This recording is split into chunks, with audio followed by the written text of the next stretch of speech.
Good morning, ladies and gentlemen. The June 6, 2007 meeting of the City Council is called to order. This meeting has been properly noticed and posted in compliance with the open meeting law. These proceedings are being presented live on KCLV Cable Channel 2 and are closed captioned for our hearing impaired viewers. The council meeting, as well as all other KCLV programming, can be viewed on the city's website at www.kclv.tv. The proceedings will be rebroadcast on KCLV Channel 2 and the web the Wednesday of the meeting at 8 p.m.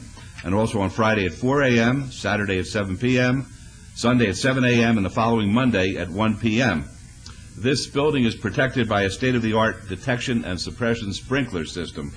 So if alarms should activate during today's meeting, please leave using the exits, and once outside, assemble on the Las Vegas Boulevard side of the property. Employees wearing safety vests or our city marshals will inform you when it's safe to re-enter the building. Now, we don't have any reason to suspect that they're ever going to go off, but I've been asked each meeting to read that announcement, and I read the announcement. But don't lose a moment's sleep over this one, okay, folks? Okay. Before we proceed with the agenda, would everyone please rise for the invocation given this morning by Rabbi Mel Heck, Rabbi Emeritus of Temple Beth Am, and please remain standing for the pledge. Good morning, everyone.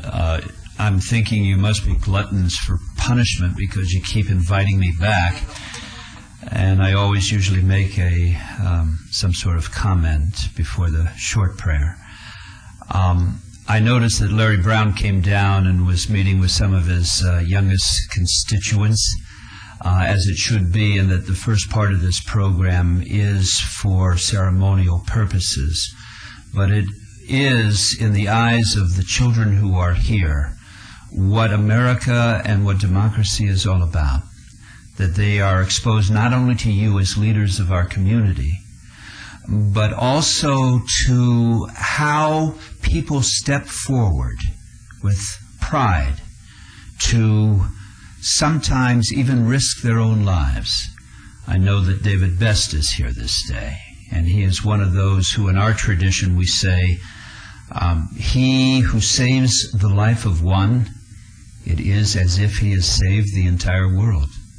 And so your recognition of these children and this man, this individual, becomes the finest representation of our system of government. With that, I'll share the prayer. Father of us all, we ask thy blessings upon this council and those here assembled. Imbue them with the wisdom and foresight needed to meet the challenge of a multiplying and diverse population.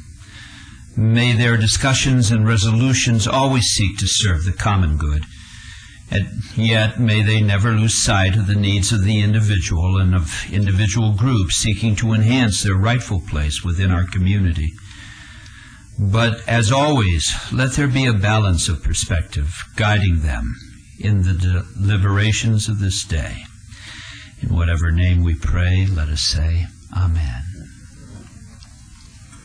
I pledge allegiance to the flag of the United States of America and to the republic for which it stands, one nation, under God, indivisible, with liberty and justice for all. Okay.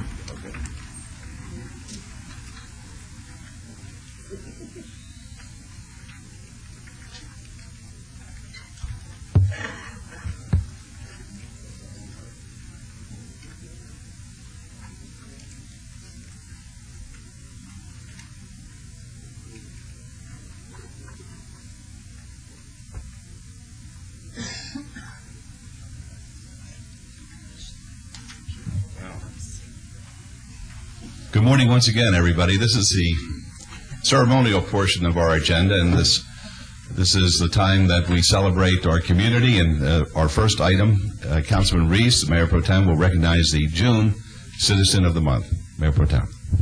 Thank you, Your Honor. This is always a real pleasure for the council members and the mayor to be able to do this.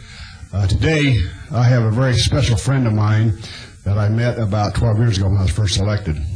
And it gives me great honor today to honor Earl White. Earl?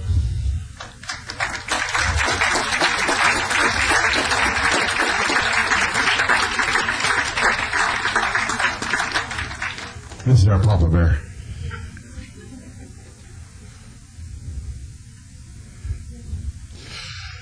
Earl White is a gifted community organizing grassroots advocate that has dedicated his God-given talents professionally to the mission of assisting others. The city of Las Vegas, in particular downtown, has seen the effects of his steadfast commitment to the area. Earl White, Vice President of Real Property Services, has always been available day or night to aid the city of Las Vegas in her effort to prevent families from being homeless through offering housing assistance. One of the most noteworthy accomplishments, Earl chaired the Department of Justice-funded Downtown Weed and Seed Initiative from July 2000 to June 2005. During his tenure as chairman, the designated area expanded downtown and was nationally recognized as Las Vegas Weed and Seed Program. Earl assisted the Downtown Weed and Seed site with achieving honorable mention for the Directors Award for their collaborative partners contributing to the Fremont Street substation. Earl spearheaded the first anti-drug march with the mayor as drug dealers heckled and shouted obscenities. Within 1 year of the first march that only consisted of the mayor, Earl, and about 20 other residents and business operators, the march grew to over 1,000 participants. The Weed and Seed program also gained more notoriety on its faith-based efforts through the God Squad, which was featured on the national talk show circuit. Earl is considered an expert in the eyes of the Department of Justice and was featured as a guest panelist at every Justice Department-sponsored conference while chairing the Las Vegas effort. Additional highlights of Earl's contributions include Executive Committee funding member of the Downtown Business Operators Council, founder of the Downtown Take Back the Streets Against Drugs and Violence March, founding member of the Las Vegas Metropolitan Department Downtown Area Command Chronic Nuisance Committee, founding member of the 15th Street Corridor Apartment Association, founding member of the Downtown Central Development Committee, and also founding member of the Downtown Advocates Monitoring Judicial Systems. Earl has really done a lot for our downtown and a lot for the citizens of Ward 3. And you young people, if you want to pick out somebody you want to pattern your life after, Earl is a good example of what you need to do to be successful in your life. Thank you. Earl?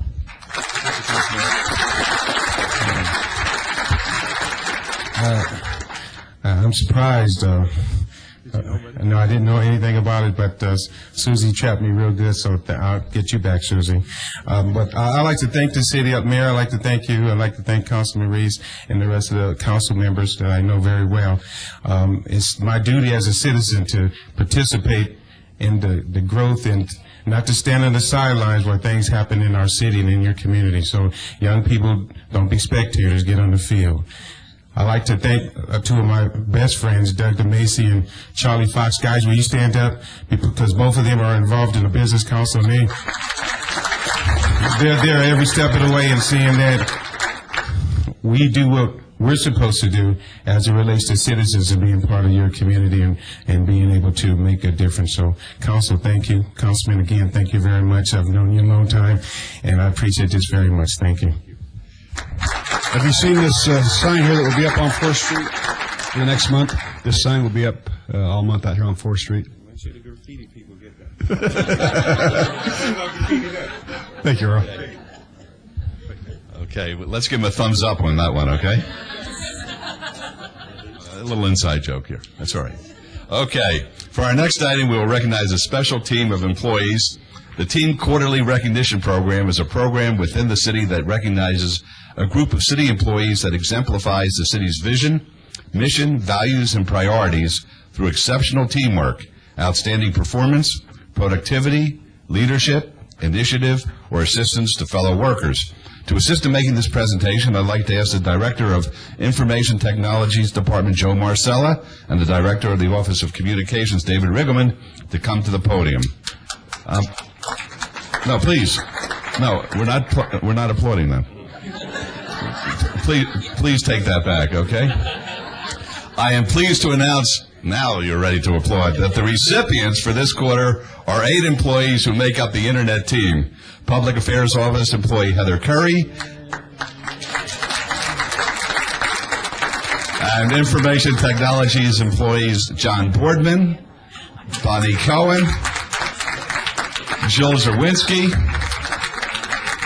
Greg Duncan, Randy Jones, Mike Martina, and Rolanda Mata. Round of applause for all of them. Thank you. These folks led a redesign of the city's website. That's no small task with the many needs or wants of not only citizens, but various city departments as well. The program pooled their talents to successfully meet everyone's needs to create a more user-friendly site. The efficiency of the new site can be seen in the numbers. For example, use of the city's online services rose from less than 20,000 transactions a year ago to 36,000, and revenue collected online has doubled in a year. In the end, our citizens benefit by being able to do business with the city online, saving them a trip to City Hall. In addition, the website has been nationally recognized, having been named fourth. Skip that line, too. On behalf of the entire City Council, I'd like to congratulate you all on being named the Team of the Quarter. Joe?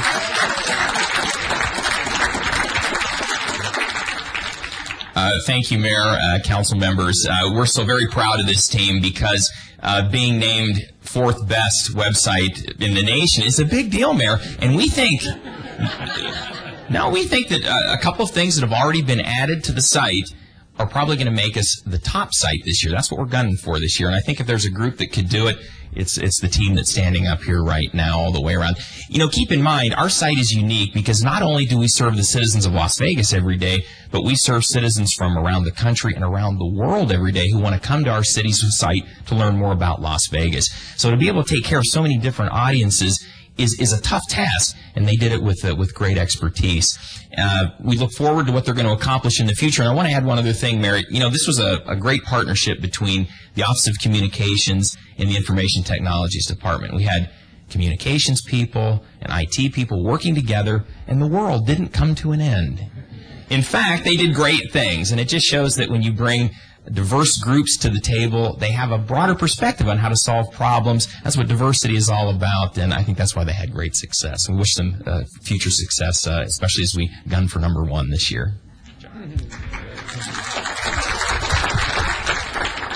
I have no idea how you follow David Riggleman, the voice, when he spoke. And just really quick, we're very, very proud of this team.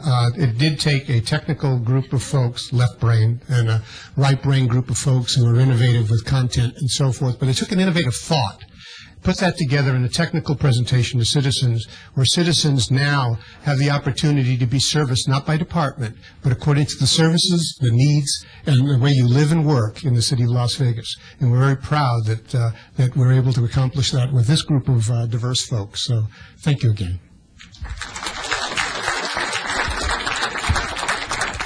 Heather? Greg? Say anything? I know how precious time is during the ceremonial portion of the City Council meeting, so I will keep it brief and just say thank you on behalf of all of us. Now, that was a number one presentation. Thank you. Congratulations, folks. Thank you very much. Great job. Great job. Good job. Congratulations.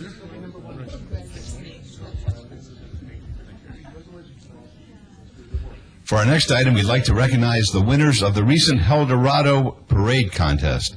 In 2005, as part of the city's centennial celebration, we resurrected the El Dorado Parade. This parade has been part of the city's history dating back to the 1930s, in particular 1934. And this year we had more than 100 entries ranging from walking groups to elaborate floats. On May the 19th, participants could compete in 4 categories. We're honored to have the winners here with us today, and each will receive one of these beautiful trophies. How come one trophy is smaller than the other? Oh, okay. Okay. All right. For the best... Don't even go there. For the best overall entry, the Rafael Rivera Mexican Patriotic Committee, Eddie Escobedo, is here to accept the award. Eddie?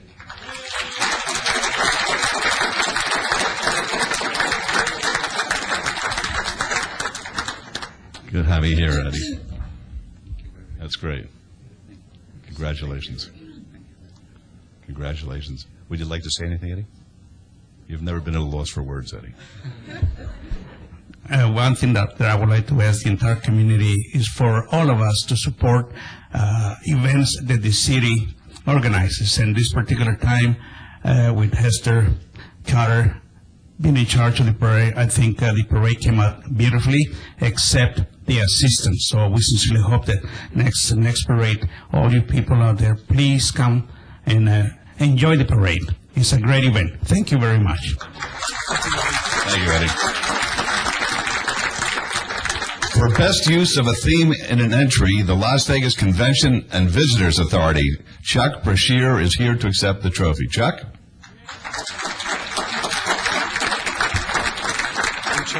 And Chuck's crew. Thank you, thank you, thank you, thank you. Again, this is a great event, the LVCVA and its employees, and this is the crew that designed and helped build this float. So, got to keep going. It's a great event, and especially at night, it was great. So please support it. Thank you. Okay. Should I announce anything? Okay, I think that our next recipient wasn't able to make it. They're from Oakland, California. It's the Precision Drill Ministries. Anybody here from there? Do they get the big trophy? We're going to let's save that little one for them. Okay, good. And finally, for the best city staff entry, the trophy goes to the staff of the mayor of the city council. And here to accept is Audrey Dodge with Councilman Steve Wilson's office.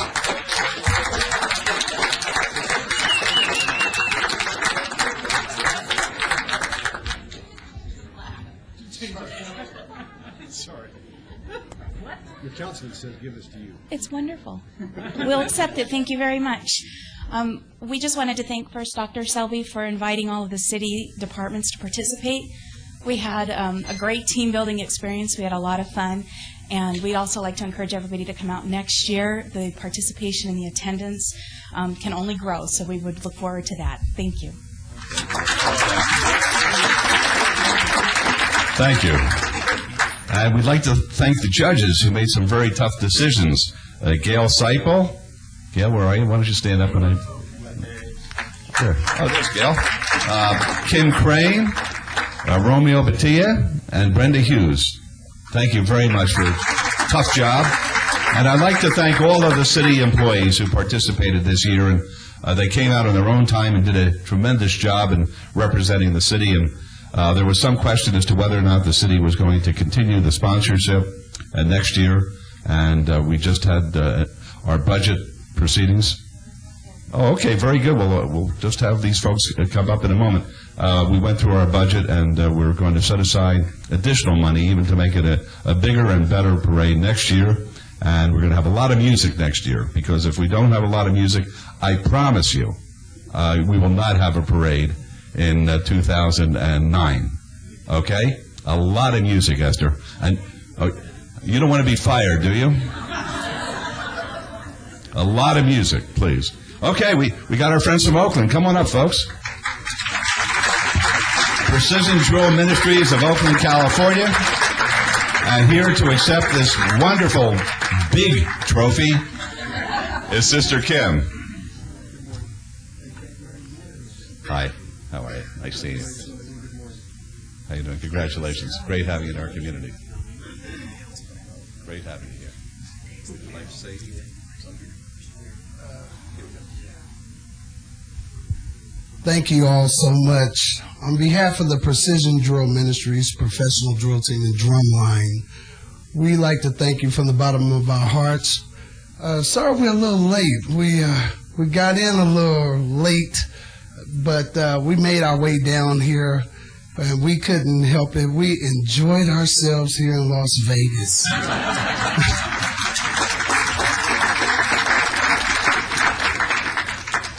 And we decided that we would come down in our traditional, some of our more formal wear, so that most of our young people could actually see what it looks like. And if you just pursue it, persistence pays off. And stay in school. That's what this is all about. We want to share with all of you that you can become anything you want to be. Just have to strive hard, Make it work out. And believe me, always listen to your moms, your dads. It's very, very important. And your school teachers. As one of our council people said, the school teachers, they're very important. They need to teach us, but we have to listen. Okay, so just keep your grades up, and we look forward to seeing you soon. Precision Drill Ministries will be back here very soon. Very soon. Thank you. Thank you for the nice message. I'm Sister Kim, and I just wanted to send out a special thanks to Esther. Where are you, Esther? Thank you, Esther. You're so gracious over the phone. And we just want to thank you for your hospitality. Las Vegas, we were welcomed with open arms. Our young people enjoyed the weekend here. And we really appreciate Las Vegas. And thank you so much, and God bless you. And again, stay in school. Say hi to your mayor. Thank you very much.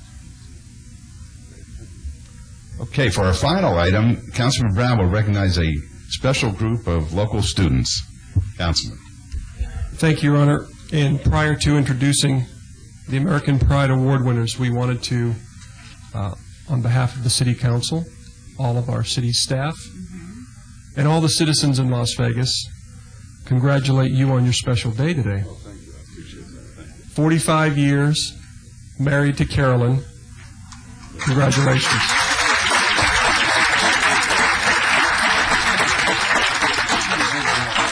That's right. Double the thanks go out to Carolyn for the 45 years. She deserves that little trophy.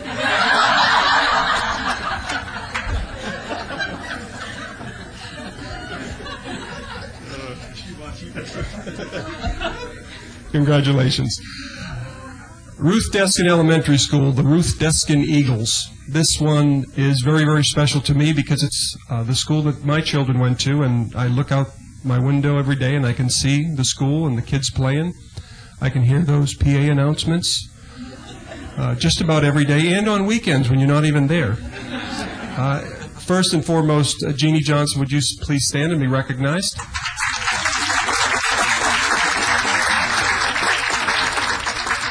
Jeannie is the gate teacher at Ruth Deskin and the creator and founder of the program at Ruthie Deskin. And this council has now seen many of the other elementary schools come with a similar program to the American Pride, but these are the originals. This is the group that keeps passing the baton on, and it's great to see new faces, and certainly some faces in my neighborhood.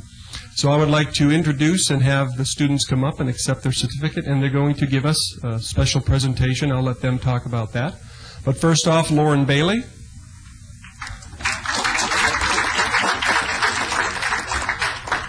Matthew Biafor.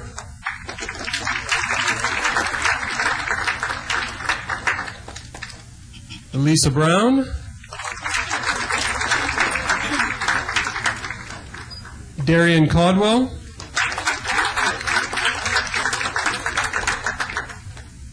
Danny Cheney.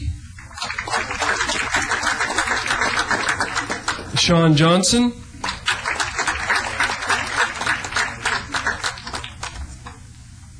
Caitlin Jones.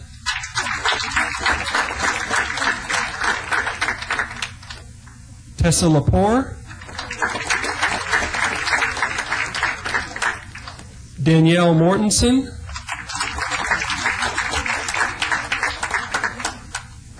Matthew Palmer. Gabriella Sandoval. Leah San Luis.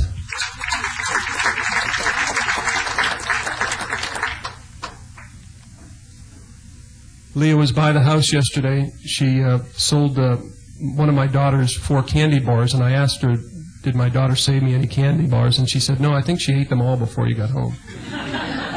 But they were raising money for charity, so thank you so much. Chelsea Wilner.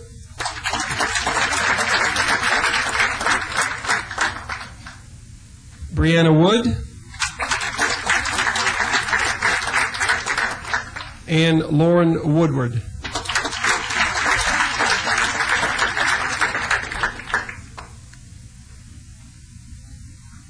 Sean, are you going to be the spokesperson? What are you going to do for us this morning? I'm going to do the Gettysburg Address. Tighten it up a little bit there.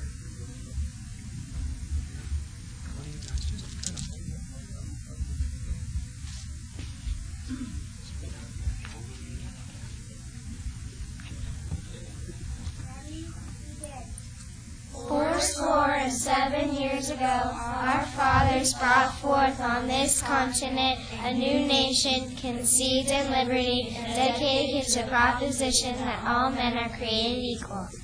Now we are engaged in a great civil war, testing whether that nation or any nation so conceived and so dedicated can long endure.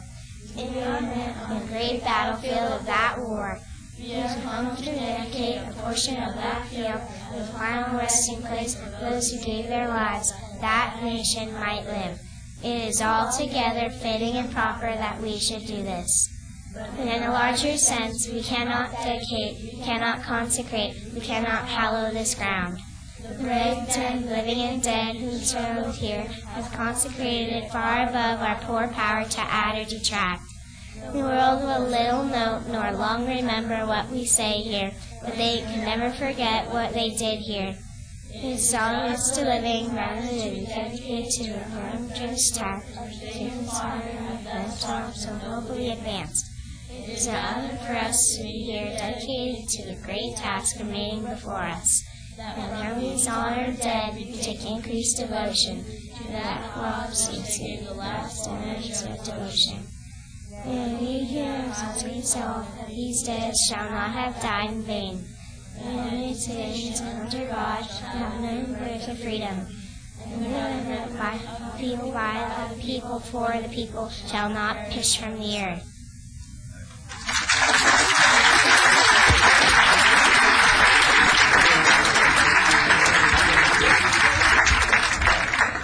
I always ask a question, okay, when we have a group of bright youngsters like this coming up here. Usually my question is an easy question, like who was the 15th president of the United States, and everybody knows that, right? Sure, President Buchanan, you know, the only bachelor. So that's easy. But how many, this is one, I don't know whether you taught them this, how many versions of the Gettysburg Address did President Lincoln prepare before he delivered it at the fields of Gettysburg? You don't know? 5. And the one that he delivered was the only one that added the words, under God. That's your lesson for today. The one that he delivered, it wasn't even in his speech. He put it in afterwards, but when he made the speech on the fields of Gettysburg, he put in the phrase, under God. Now, I know this because on Memorial Day, I read the Gettysburg Address every place I went. And I was telling people this, so I'm no genius, okay? But take my word that it was under God was added. You guys are terrific. And now I'm going to give you back to the very boring councilman. You guys can go sit down now. American Pride Award winners from Ruth Deskin.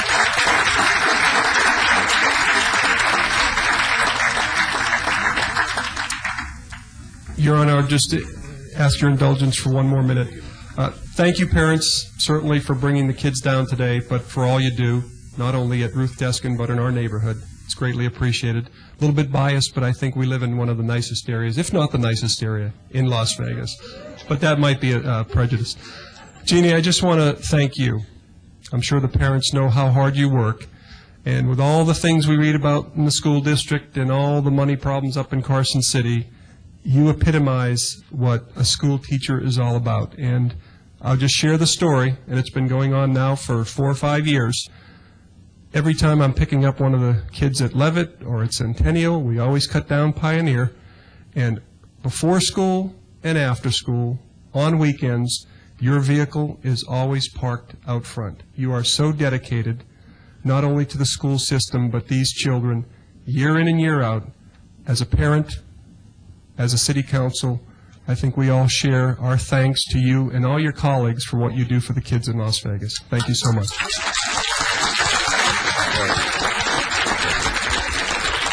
Okay, that's it.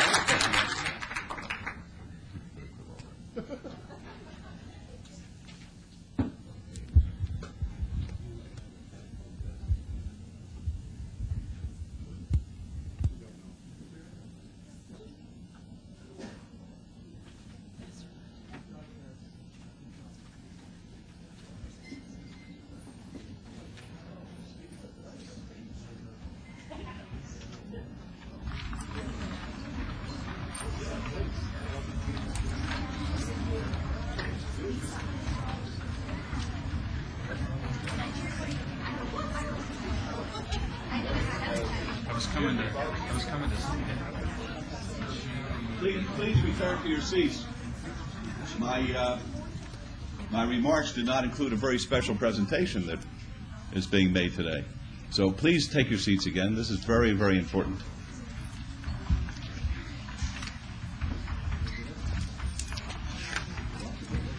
I don't know. We'll have to go down. Does anybody have it?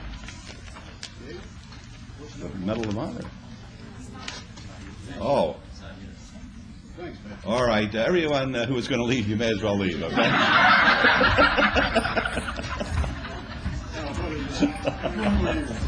4 more years. It's okay. Not your fault. That's fine. No. That's why we changed your script. No problem. No problem. Yes. No problem. Okay, sure. We'd like to welcome the student council representatives from grades 2 to 5 at Twitchell Elementary School who are here today to join us for the city council meeting with their teacher, Tricia. Thank you very much for being with us today. Thank you.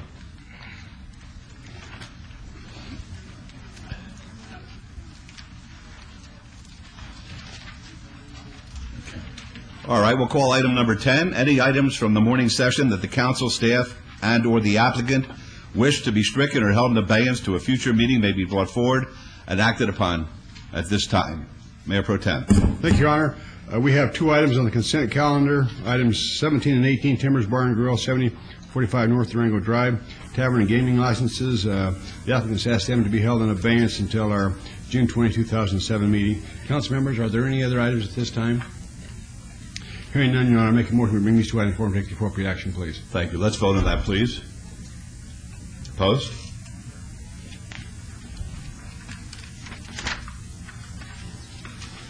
Motion carries. Thank you. Item number 11 is approval of the final minutes by reference of the regular city council meeting of May the 2nd, 2007. Yes, Your Honor. No additions or deletions of the minutes. I'd like a motion for their approval, please. All right, let's vote. Opposed, please. Motion carries. Thank you. All right, the consent agenda, items 12 through 50 are considered to be routine. They're recommended for approval by the departments and may be enacted in one motion. Are there any items that the council wishes to bring forward at this time? Mayor Pro Tem. Thank you, Your Honor. I make a motion to approve items 12 through 50 with the exceptions of 17 and 18 for approval with all conditions, please. Thank you. Let's vote. Opposed? Motion carries. Item 51 is a report from the city manager on emerging issues. Dr. Selby? Good morning, Mayor and Council. I have nothing to report to you for the upcoming weeks, but I'd be happy to receive any direction or requests from you at this time. All right, thank you. Are there any questions of Dr. Selby or any comments that we would like to make at this time, giving him some direction as far as the city is concerned? All right, seeing none, we thank you very much, Doctor. Item 52 is discussion and possible action concerning the status of the 2007 legislative issues. This is Mr. Knight. Good morning, Mayor, members of the Council. Chris Knight, Director of Administrative Services, here to give you the state legislature in less than 10 minutes, hopefully. The legislature ended yesterday afternoon, their special session, and I just want to share with you a little bit about what occurred with our city-sponsored bills and then a couple of other bills that happened at the last few minutes that we wanted to bring you up to speed with. Our lobby team, Mr. Ted Olivas, Leanne Lee, and Seth Floyd are still up there putting together the final report that they will be presenting to you in the next few weeks, and coming back, getting ready to come back down here after spending the 120 days up with our state legislature. SB 90 is the Senate Bill 90 that was sponsored on behalf of the city for city representation on the Homeland Commission. That bill has passed both houses and is sitting on the governor's desk awaiting signature. He has time to sign that, and we don't anticipate any reason he wouldn't sign that, but it did pass out, and we were very successful in getting that bill done. SB 139, which is a bill that we asked for through the Nevada League of Cities, allows for interlocal contracts and cooperative agreements. The bill was approved by the governor on May 29, 2007, and is effective October 1st of this year. So that bill has passed on our behalf. SB 198 is a bill that we asked for to allow us to do lease purchase agreements for construction projects, and it was approved by the governor May 31st of 2007 and is effective June 30th of this year. SB 234 was one of our bills that we asked for to be able to construct off-site improvements within our redevelopment areas. And that bill received a lot of attention from a lot of folks. The bill actually at one point was totally done away with, and another bill submitted in its place regarding TIF districts, and was a bill that was problematic for us. We were able to defeat the amendment to the bill on the TIF districts as it was attempted to be amended in the Assembly, but the sponsor of the bill did not recede, or the Assembly did not recede, and therefore our bill did not get passed, and we were not able to get that bill done because of the attention that it received.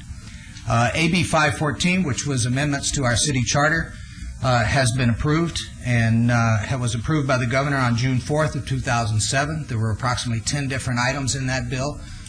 Two of the major items, unfortunately, didn't make it, the Salary Commission and our Functional Authority, but many other items related to affordable housing and issues that help us with the day-to-day. The master judge aspect of electing the master judge is in that bill, has been approved, and is effective. I believe our effective date was, I have it here, June 4th. That aspect of the bill is effective June 4th. All other aspects of our charter bill are effective July 1st. So we were successful in getting several changes to our city charter as a part of that bill. Mayor Goodman? Yes. May I please, could you elaborate a little bit more on that? Is it the hearing master for traffic matters? Is that right? There were two things for a municipal court. There were hearing master. There was a traffic hearing commissioner for traffic court, and that bill was approved and becomes effective July 1st. That portion of the bill. There was also the way in which our judges, our municipal judges, elect what they call the master judge or the executive judge, and that was approved. And it is by election amongst themselves. If there is a tie vote, it is decided by drawing straws, and that is effective June 4th. Back to the hearing master, is that a position that's going to be an appointment by the city council? Yes, the way the charter reads is it is an appointment by the city council. The city council has to create the position in the budget process and fund the position. Are we looking at doing that for January of 2008? I think that was some of our discussion previously. Deferred. I might be able to give a little bit of feedback on that. We were waiting for the authorization from the state. If the council decides to create the position and the supporting court positions based on the projected revenues, the earliest we think that would be implemented would be January, and we'd bring back subsequent items to affect that direction for your consideration, probably later on in the summer. Okay, thank you.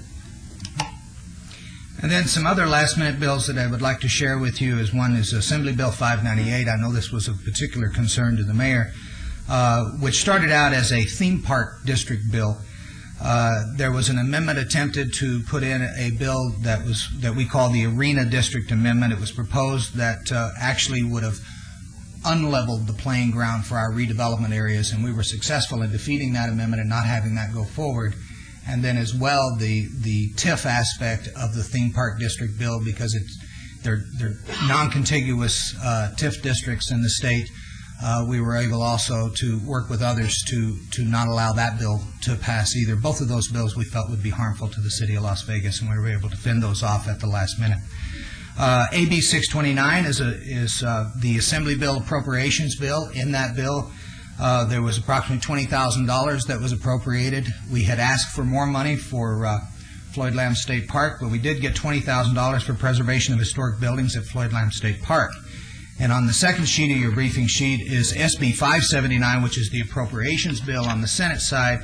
There was another $157,754 appropriated for Floyd Lamb State Park to the city.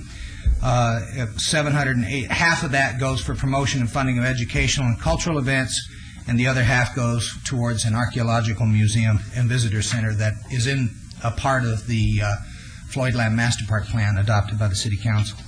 And then lastly, I'd like to just share with you about AB 604 and SB 149. SB 149, if you'll remember, is the bill that changed our election cycle. That was proposed to change the election cycle for the City Council members.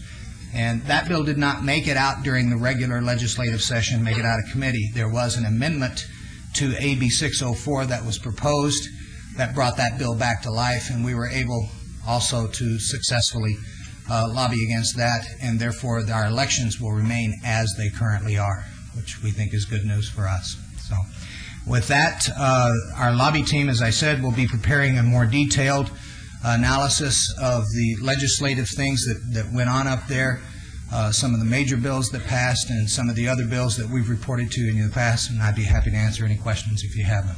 All right, thank you. Are there any questions to Mr. Knight? I have, did you want to... a couple of comments. I want to thank our legislative team. They spent a lot of long hours on the weekends as well, working very, very hard and doing everything they could to make sure that the integrity of our processes in the city remain intact. In particular, as Mr. Knight points out, that arena bill was very, very important to us. We're moving forward with the appointment of an arena committee. They will be meeting on July 12th and 13th to go over the various proposals, 7 or more proposals that have been received by the city at this point in time, and that will dictate much of our future development in the downtown area. But for the rejection of that particular bill, I think we would be in very dangerous grounds as far as proceeding. But with that dead, we're going to go forward with full force. The same thing with the TIF bill. And now a comment on the elections. I'm glad that we retain the city elections. I think it's a good thing for the city of Las Vegas to have their candidates looked at with perhaps more care than they would achieve if, in fact, they were part of a massive slate. But it was shameful, with all due respect to our constituents. It was shameful, the vote that took place yesterday and in the early voting. It's unforgivable. People who live in this community should be part of the process, and you're not part of the process if you have the ability to vote, that you don't cast your ballot. And I don't know what we do to increase the interest on the part of the constituency to go to the ballot box, but there are a lot of people who should not be proud of themselves today if they could have gone to vote and did not vote. I'm a little disappointed. I want to say on the public record that I'm very disappointed that the Rouveau Brain Institute was cut back on the monies that they needed that were going to be matched by a multiple in federal funds. They were cut from 10 to 5 to 3, and we were hoping that we could get them back to 5, but we weren't able to accomplish that. And I'm also disappointed, and we're going to try to do our best as a city to rectify this with Mr. Zarnigan, who is the CEO of the Probity, which is building the jewelry mart on our Union Park property. If we can do anything to sort of make up the difference that he was anticipating when he went forward with this massive project, I would like city staff to certainly consider that. So with that and those comments, can we have a motion to accept Mr. Knight's report? So moved, Your Honor. All right, let's vote, please. Opposed? Motion carries. Now, this is a good time, particularly for the youngsters who are out there, to pay our respects and give our thanks to a woman who really went beyond the call of duty when she accepted the interim appointment as the councilwoman for Ward 5. Councilwoman Williams has been a wonderful addition to this city council. I want the record to reflect that on many occasions when you walk past her office, she was deeply embedded in the books that we use in preparation for the city council meeting. She has been bold in her approach in addressing community problems. We're going to miss you. I wasn't sure the appropriate time to give our thanks, but we're going to miss you very much. The wonderful thing about it is the councilwoman has agreed to serve on our housing board along with Councilman Ross, and that's a good thing. We're going to have a lot of issues straightened out there because of their presence on a very, very good board at this point in time. And Councilwoman, thank you so much for the contribution which you made to the City Council.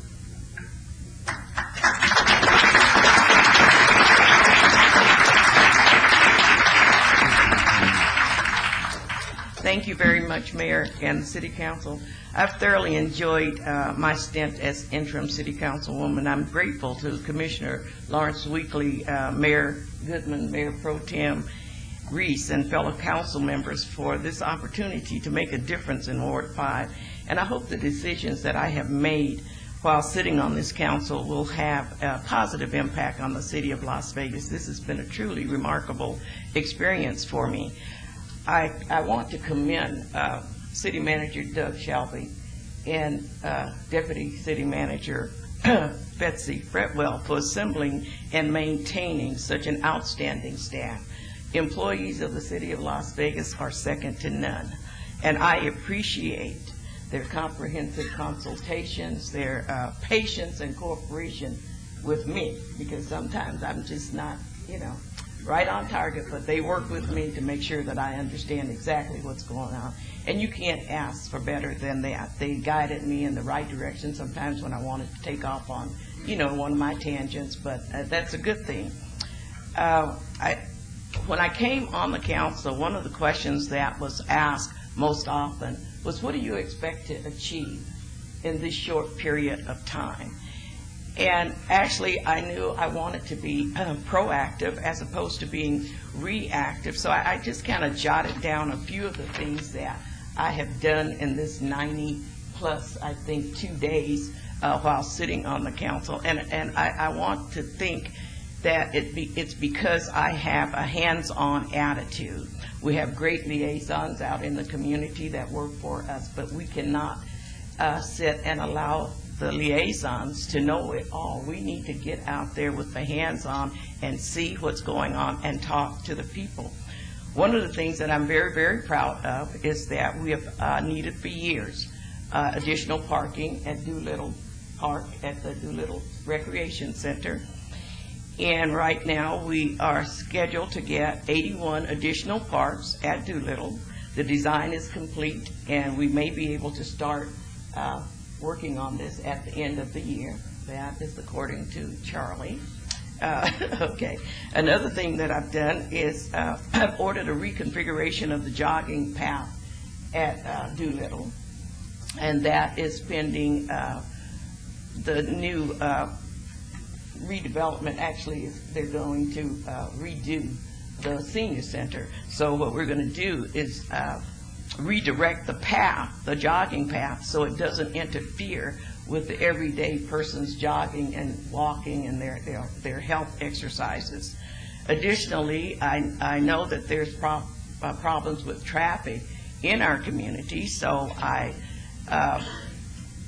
asked that an alignment study be made from between Washington and Bonanza on Tonopah Street, which now is a direct ingress and egress to get to the freeway coming from the south, from the north going to the south. Additionally, I've requested, and the studies and warrants have been done, to put a stoplight, a traffic light there at that corner of Bonanza and Tonopah.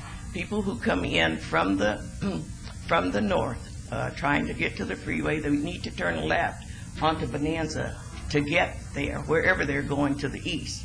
And it's difficult. It's a traffic, just a total nightmare. So I understand now that we're going to be able to get that done. Additionally, I've requested a signal light at Comstock and Washington. It's because of all of the growth, it's difficult to get off of Comstock onto Washington going either east or west. So that's also has met the warrant studies, and we will be able to probably get some of those things done before January, probably the first quarter 2008. And that, of course, is going to meet with the approval of the council. So I hope that you will remember some of these things that will enhance the quality of life when I am gone from this council, and vote to support those things that I feel and I know that my community needs to enhance those quality of life issues. The other thing, and I'm not going to take long, but I do just want to say that I think, Mayor, you talked about bringing people into the process.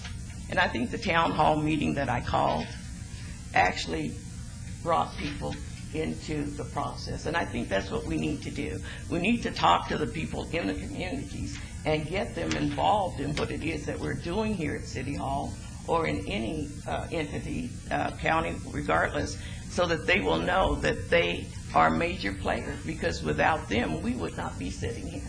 So I think that is one of the things that I can leave, is that I think we should have a hands-on attitude, and I also think that we should come to work every day with the thought of doing the right thing, not only for our wards, but for the citizens of the city of Las Vegas, the city I truly love. Thank you.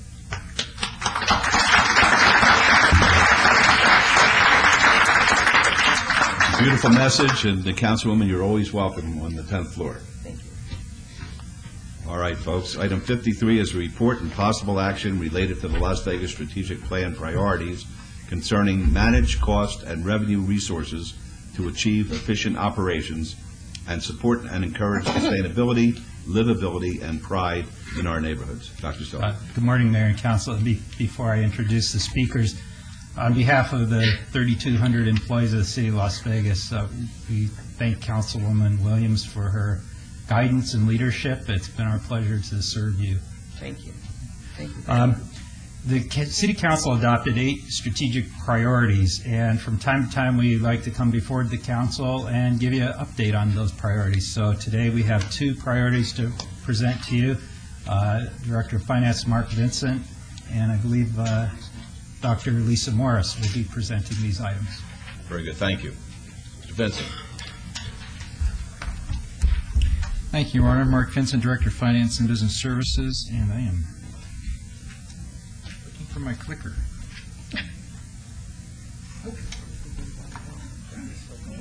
Sorry, my arms are short.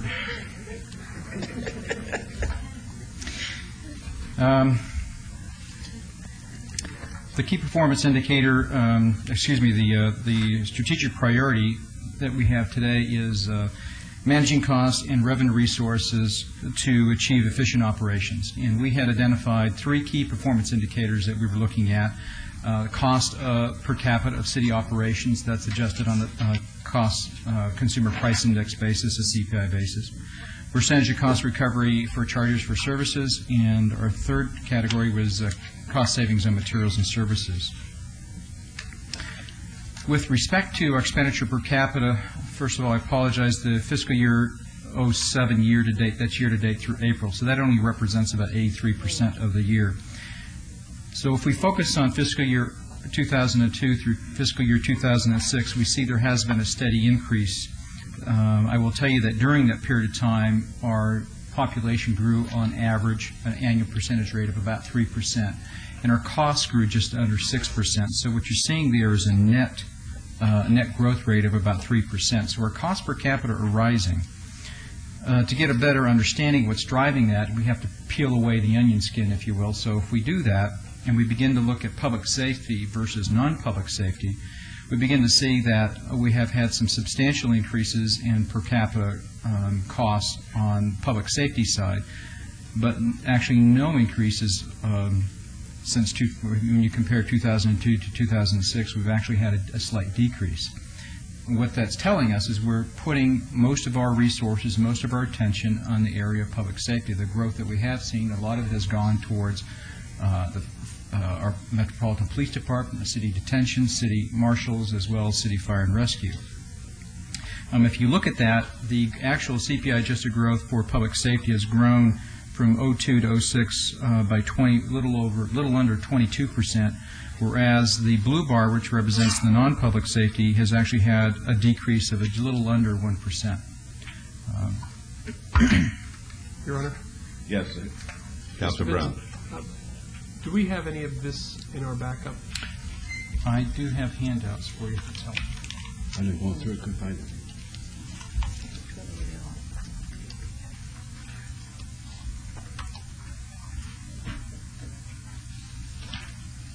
I'm not sure if the other members have it, but my backup only has the one key measurement. In regards to the neighborhoods, it doesn't have the one that Mr. Vincent's talking about. I think it's being passed down to you. Now we got it.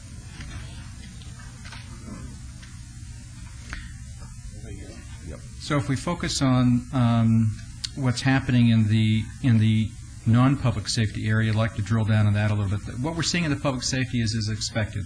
The Metropolitan Police Department has been adding additional resources as a result of their More Cops initiative, so that's expected. We certainly have added additional resources in both our detention and enforcement and our fire and rescue. So I wanted to focus a little bit on what's going on in the non-public safety area.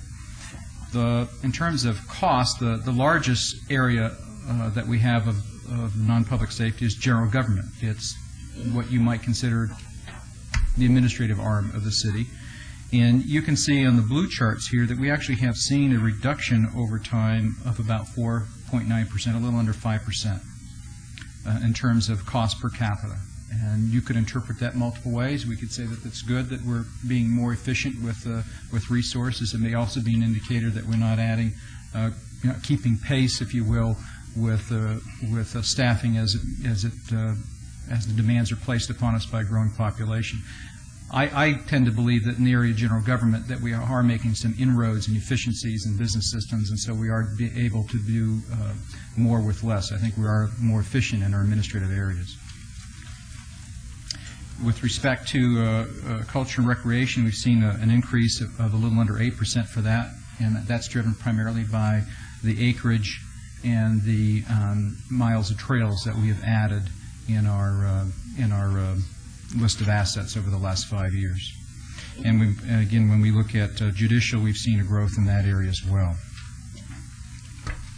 Switching over to cost recovery, I like to look at this in two ways. There's two areas that we recover costs. We have our enterprise funds, which are those funds that operate like a business. They charge a service, a fee.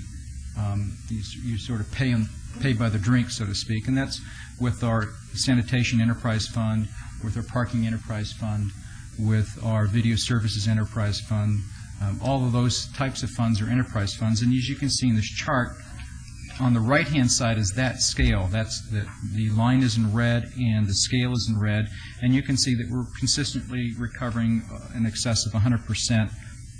Part of what's driving that is in the case of the sanitation enterprise fund, some of the costs or some of the revenues we're generating are from connection fees that are going to go towards future capital improvements and expansions and enhancements there. So what that tells me, I'm not too worried about what I see on the red chart, but the blue line, which represents general fund services, and its scale is on the left, you can see that that bar is trending downward. And so that's the trend that we're seeing. And the question is why is that? What's happening? That drop, by the way, from about 28% down to about 19%. That's about a 30% drop in recovery rate. So peeling away the onions again, trying to understand what's driving this, and I apologize for the busyness of the slides, but I think the next slide might help explain this a little better. When we start looking at some of the major categories where we actually have some service charges, they're not enterprise funds. In other words, we're not charging 100% of the service. To a large extent, the general fund is subsidizing those services, whether it be recreation services or emergency medical transport services and things of that nature. The two largest components in terms of cost you will find is our emergency medical response and the corrections or our corrections jail facility. And what we're seeing in those two cases, particularly in the fire and rescue budget, we don't have a separate budget just for the unit that responds and does the transport. We look at fire and rescue suppression as a whole. And over the last 5 years, we've seen almost a 13% increase in cost of fire suppression. That's consistent with the other slide that we saw that had the cost per capita going up. While it's been going up at almost 13%, the revenue generated from transports has been fairly constant. And so what you're seeing is as a percentage, as the collection revenue from the transports as a percentage of total cost, the percentage rate is decreasing. It's just certainly mathematics. So that's what's causing that. And then with respect to the bed rental program in the corrections area of the jail operation, we've seen about a 10% increase in costs, and we've seen about a 40% decrease in revenue because the additional demand on services for our own inmates and our own misdemeanors has required us to no longer have beds available to rent to others. That has been decreased about 40%. So what we're seeing in that case is, again, a growth in cost for the operations and a reduction in revenue because we just simply don't have the jail beds to rent out anymore. We know that we're going to get to the point very quickly where we're going to have to build additional jail space, a new jail someplace. And when we do that, I would expect that the excess capacity we have here, we would go back to if there was a demand for it, go back to leasing jail bed space at that time. But right now we're space limited, so that's what's driving that. This particular slide just emphasizes what I just said. There's two sets of bars, and I tried to do the shades of blue and shades of yellow or brown so that you could see them matched. But in the case of emergency medical services, you can see the dark blue is the suppression cost, while the small little sliver of the lighter blue is the revenue we generate, and basically what you have is flat revenue growing costs. So your percentage of recovery is going to go down substantially. Councilman Brown. Thank you. Mr. Vincent, on this subject, there's a citizens group taking a look right now as far as the overall fire services and what we do transport. Are they doing analysis on the balance between the cost of transport versus the revenue that we're generating? I'm not aware that they're doing analysis per se, but they certainly have been looking into the whole idea of how we deliver services, and they have been asking questions like this about our rate structures, our cost recovery,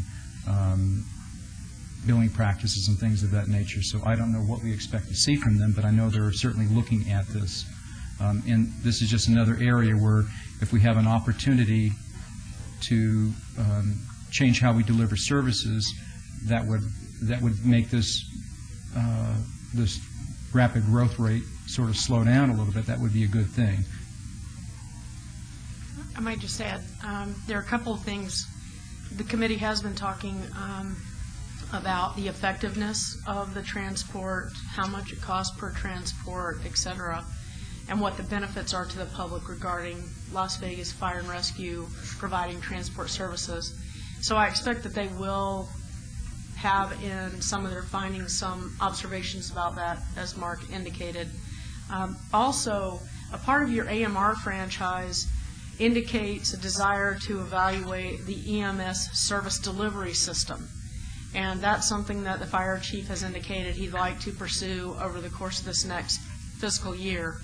And so that's something that we probably will want to really look at. And that's when we would get into maybe more detailed analysis regarding the investment, the cost recovery, and the return on that investment, as well as how the duties are divvied up between the private ambulance companies and fire and rescue. Well, part of the original purpose of us getting into the full transport business was that revenue stream, and I know, according to one of the charts, it spiked a few years ago. But in light of the conversation we had yesterday with the whole department and staffing issue, I'd like to see some analysis done on that revenue stream on the additional transport side versus what it's costing from the resource side.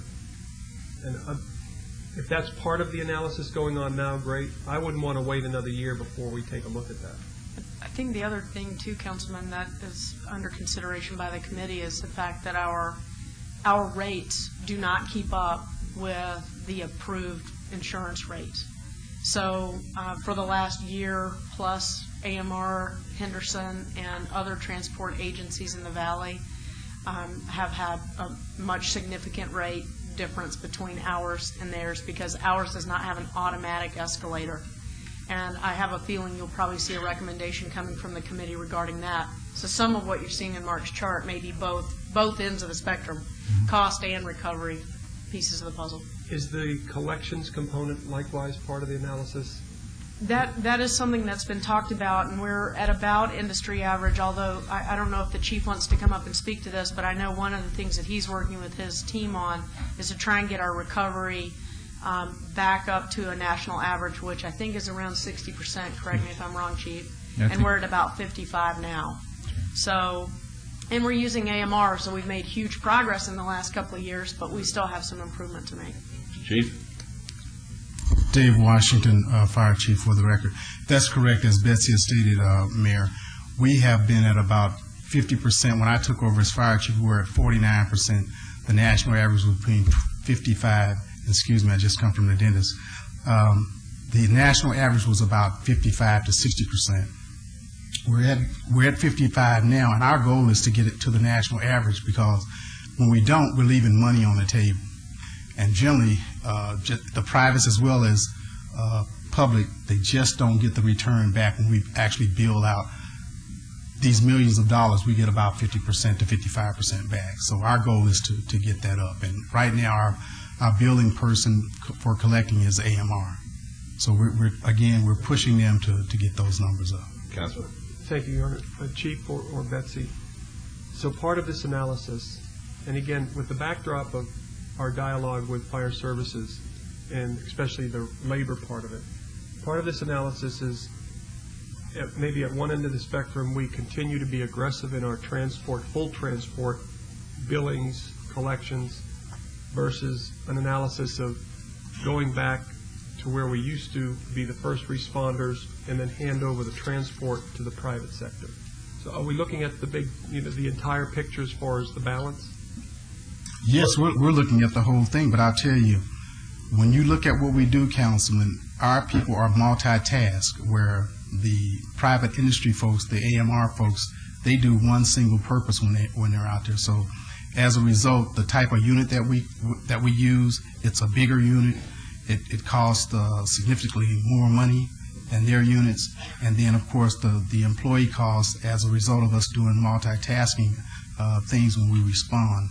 And ultimately, I think that we should be seeking 25% of actual transporting. Right now, we go about 15%. That's our goal, and we've maintained it by just responding to vehicle accidents because we're prepared to extricate anything else we may need to do where they aren't necessarily capable of doing that.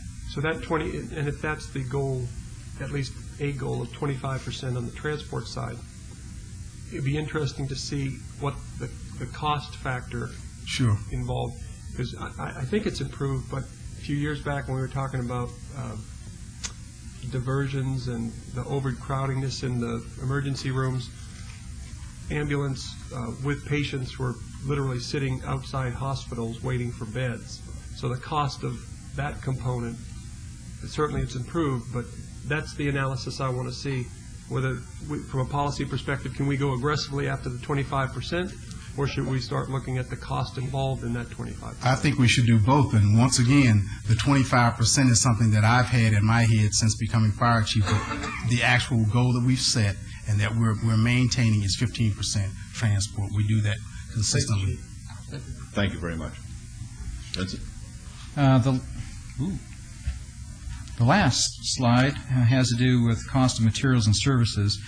And you will notice that in 05 and 06, the red portion of the bar, which is contract awards, is lower than in 07, and that's because as we're doing this, we're gaining a little experience. And so when we, in 05 and 06, I expect the next time I come back, we will have restated those numbers so that they're apples to apples with fiscal year 07.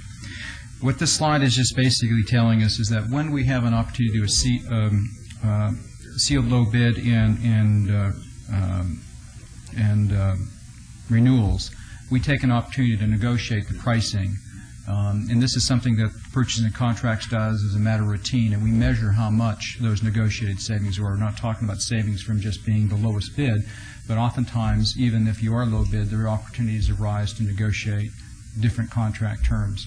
And what we're doing here is measuring that savings, and we look at that as a percentage of the total contracts. And in fiscal year 07 to date, we're about 4% savings on a base of about $38 million. So significant savings that we do in terms of taking an opportunity to negotiate pricing on contracts.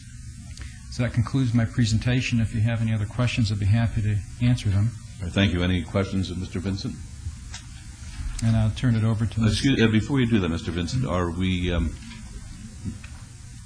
we considering going more towards the enterprise fund concept than we already are, or are we sort of at a standstill as far as using the enterprise fund for the various departments?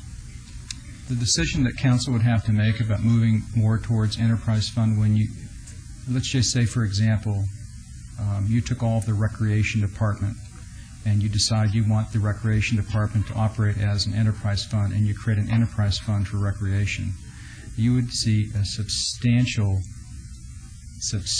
increase in fees to league players and users of those services. So that's what we're talking about. When you create an enterprise fund, only the users of that service pay those fees. There is no subsidy.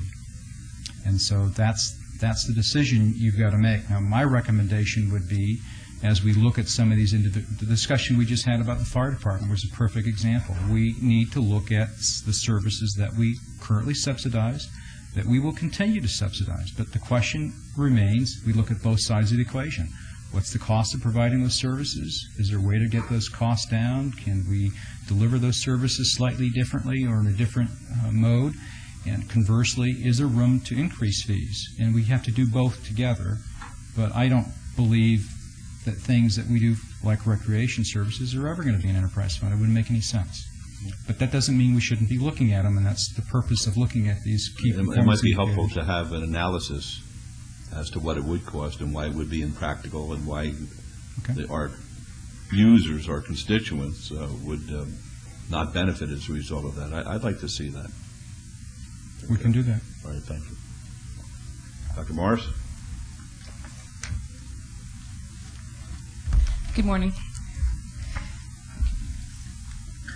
I believe you each have the booklet already. Before you go forward, thank you very much for joining us today. You were a wonderfully well-behaved group of youngsters, and I would like to have the senior representative, the one who is in the fifth grade class, and the president of the class, to please come up to the microphone and give us your name, please, and tell us a little bit about Twitchell Elementary and a little bit about your student council, and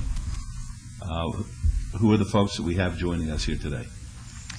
Hello, Mr. Mayor. My name is Dale Corey, and I'm from Twitchell Elementary. And our class and Mrs. Christensen, who has been leading us through the whole student council, I'd like to thank her, and the whole student council, who has worked extremely hard throughout the whole year. We have done fundraisers. A few would be Pennies for Patients. We have done a fundraiser which kids put in money to go to the hospital for people who had leukemia and things like that. And there was just a contest for whoever could receive the most money from the classes. We all worked very hard on that. And our class actually did a bake sale for the Pennies for Patients, and we actually raised about $1,000 for the hospital. And the kindergartners raised a few, but that's our school raised lots of money for that.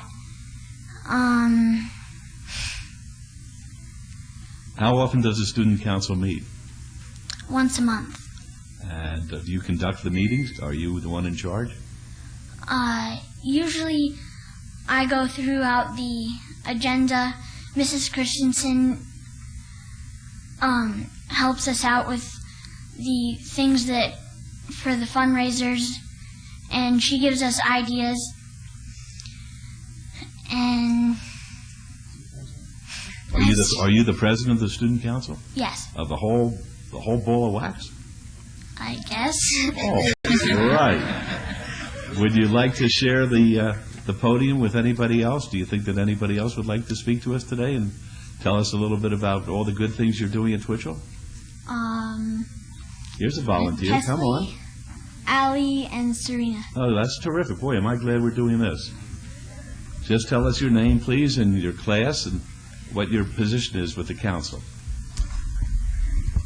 My name is Kesley Woodard. I'm the vice president of the student council. I am one of Mrs. Christensen's students in her class, and I'm mainly Dale's big assistant during the meetings, and I just sort of help him. That's terrific. That's great. I'm Allie Schmalls. I'm a fifth grader, and I'm in Miss Hughes' class. Basically, all I do is help Dale out. Well, everybody's helping everybody. That's good. It's a good council. We had Make a Difference Week, and we raised, I think it was, we did books, and everybody would bring something. Like each day we'd have something that you could bring in, and I think we'd give it to, not quite sure who we gave it to, or Cunningham. Yeah, we gave it to Cunningham, and once we went shopping we spent, I have no idea how much money we spent, but we spent a lot of money buying clothes for a different school because they didn't have any here. That's very nice. That's a good job. And you, young lady? I'm Serena Sanford, and I'm the treasurer. I get to count all the money. How much money do we have? How much money do we have in the treasury?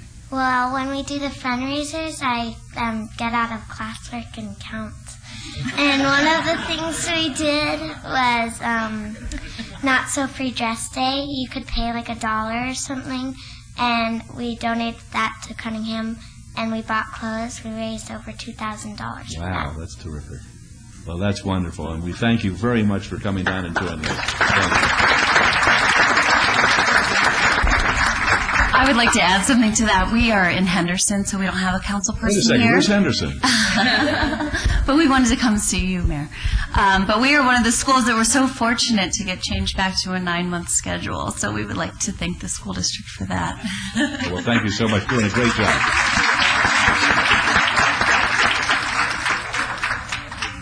I'd like to find out whether any of our council members live in Henderson. No, that's a joke. That was a joke. I'm sorry. It was a joke. It was a joke. Dr. Barst. All right. Thank you, Mayor. Good morning, Mayor, members of the council. Lisa Morris, Deputy Director of Neighborhood Services Department. One of the city's 8 priorities is to support and encourage sustainability, livability, and pride in our neighborhoods. All city departments contribute in meeting this priority. We began this process last year to measure the impact we are having on the community. The 4 key indicators we looked at are percentage of neighborhoods that shifted from targeted to areas to stable, percentage of citizens participating in neighborhood activities or programs, percentage of volunteers supporting neighborhoods, activities or programs, and percentage of change in new affordable housing units developed for low to moderate income residents. Mayor, at this point, I would like to ask that we show the video. All right, please. Thank you.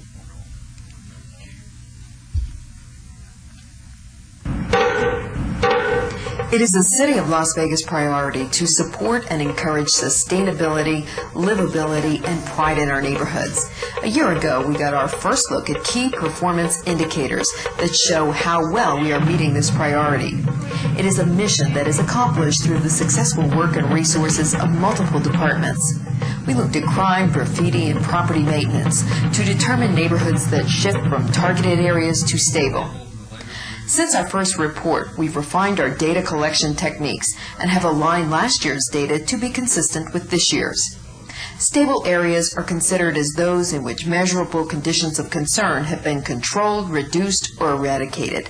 Target areas considered as those with measurable conditions of concern based on calls for service or neighborhood indicators. These maps show the 2006 calls for crime, graffiti, and property maintenance. We combined the 2006 calls, then we merged the calls for service to view concentration of activity, note patterns, and identify target areas. Areas with green shading can be considered as stable areas. Blue indicates target areas. In 2006, 86% of neighborhoods were considered stable, while 14% of neighborhoods were considered targeted. In 2005, 85% of city neighborhoods were considered stable, while 15% were considered targeted. Comparatively, from 2005 to 2006, there has been a 1% increase in stable areas.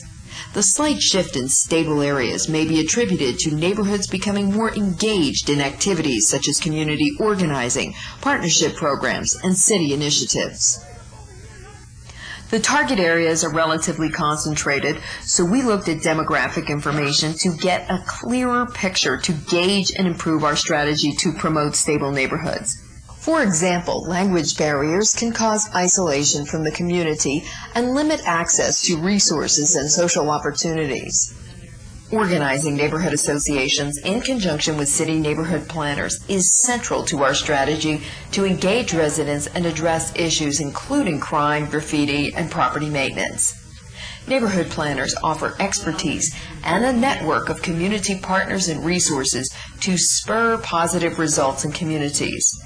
Printed materials that communicate these opportunities are translated to meet the specific needs of neighborhoods. A wider network of respected community partners is actively being engaged to bridge language and cultural barriers with residents who face these challenges. Portions of target areas also show a high percentage of youth. Leisure and Neighborhood Services have recently introduced several new programs that give city youth positive opportunities. Parks and recreation facilities in target areas will undergo major makeovers to improve services and revitalize communities. Freedom, JC, and Lorenzi Parks, all located in mature parts of the city's urban core, will get a fresh new look, new fields, and expanded special events and parking facilities. The money to make the renovations comes from funds received from the sale of BLM land. The addition of several mini-major league fields to Freedom Park is expected to revitalize the surrounding area. To keep neighborhoods looking good, we are taking action to improve adherence to city property maintenance codes and encourage owners to clean up their property. The City of Las Vegas recently added civil penalties to add bite to the fee structure if inspectors have to return for follow-up inspections. In addition, inspection and re-inspection fees have been raised along with late fees. The city is now actively involved in the Southern Nevada Graffiti Coalition and the Southern Nevada Community Gang Task Force. We are stepping up community education about graffiti and gang prevention. New GPS technology will be used to document multiple incidences of tagging to more effectively prosecute offenders. The city spent $111,158 in 2006 for paint and supplies and $571,609 in labor costs to cover 63,060 incidences of graffiti. We are hitting back starting today. A community interfaith council was recently launched in coordination with the city.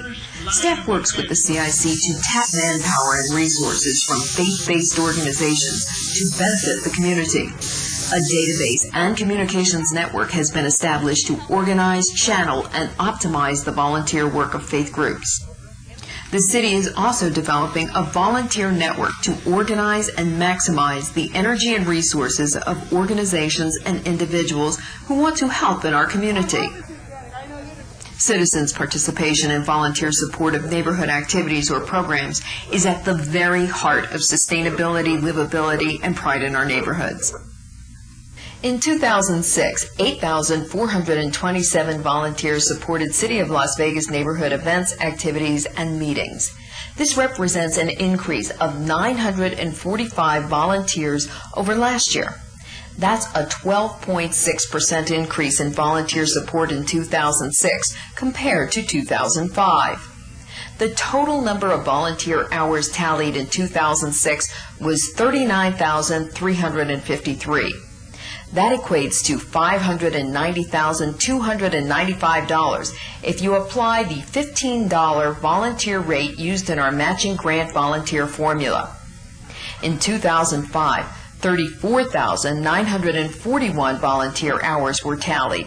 In 2006, approximately 4,412 more volunteer hours added $66,180 worth of work from residents who volunteered for the city. The increase in volunteerism is an early indication that the new strategies are a move in the right direction to get residents more involved. Participation is defined as taking part in something or sharing in something. Participation levels tell us if residents are informed, taking advantage of city services, and engaged. Levels of participation were tracked for community and neighborhood meetings, town halls, development meetings, First Tuesdays, neighborhood association meetings, and events. In 2006, a total of 394,477 citizens participated in City of Las Vegas neighborhood events, activities, and meetings. Although this table shows a sharp jump since 2005, over the past year, more centers and facilities participated in neighborhood-based programs, and departments reporting have refined their data collection techniques to capture information that was underreported in the previous year. Affordable housing must be kept within the reach of our workforce to sustain our city and maintain livability. It is a challenge that we are meeting with a multifaceted approach. According to HUD income guidelines, a four-person household earning 80% of area median income can afford to purchase a home at or below a price of $158,000. As of March 15, 2007, 53 homes were for sale in that range. At the same time, a monthly rent of $850 is considered affordable. 227 units were available at or below the affordable rate. Despite a downward trend in the national housing market, including Southern Nevada, the median price of a new home in Las Vegas is about $330,000. That's well out of the affordable range for many of our working professionals. The median price of existing resale homes has held steady at about $285,000, also well out of the affordable range for many working class. A carpenter who has a family of four and makes $41,413 qualifies for a home that cost $138,200, which is well below the $285,000 median price range for an existing home and $330,094 for a new home in this market. Those looking to rent face better prospects, with more than 4 times the number of units available in the affordable range. This is an area that the city has and will continue to have a bigger impact on, since development of multifamily units or apartments basically gets us more bang for our buck. The percentage of homes sold at the affordable rate has seen a steady decline since 2002, while the population has seen a steady increase. More than 591,536 residents called Las Vegas home in 2006. That's up more than 15,000 people from the prior year. In 2006, 49 homes were sold in the city for $158,000 or less. The city is continuing to work with businesses and nonprofit organizations to keep pace with the need for affordable housing. The number of affordable single-family units developed through public funds and nonprofit partners in 2005 was 109. In 2006, the number developed was 113, most of which were rehab projects. The number of affordable multifamily rental units or apartments developed through public funds and nonprofit partners in 2005 was 838. In 2006, it was 304. Completion of affordable housing is cyclical due to construction schedules.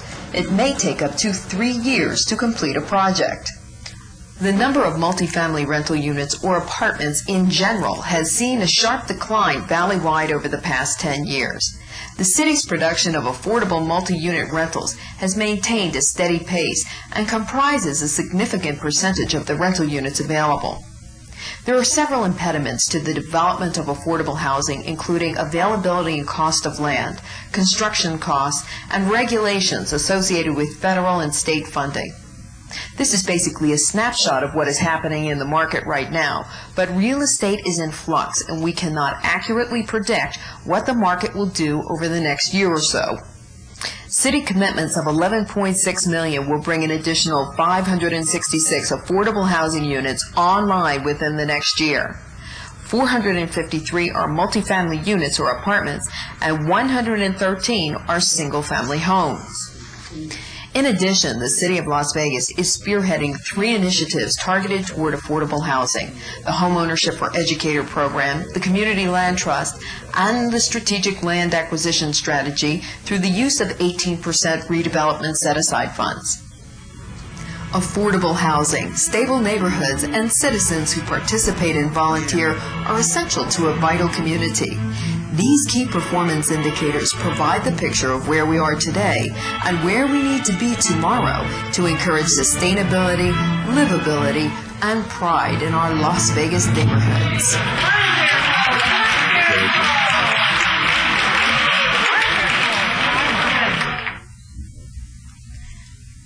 Mayor, as the video demonstrated, the key performance measures give us a look at some of the trends occurring in the neighborhoods.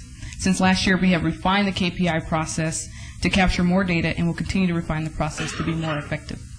This concludes the presentation, and I'd be happy to answer any questions you may have. Thank you. Are there any questions or comments? All right, seeing none, may I have a motion, please? Where was the popcorn? It was a good report. Sorry. Pardon me. Who's the narrator on that? Mary Ann Price, our Public Information Specialist. Very good job. I move for approval. Thank you. All right, let's vote, please. Opposed?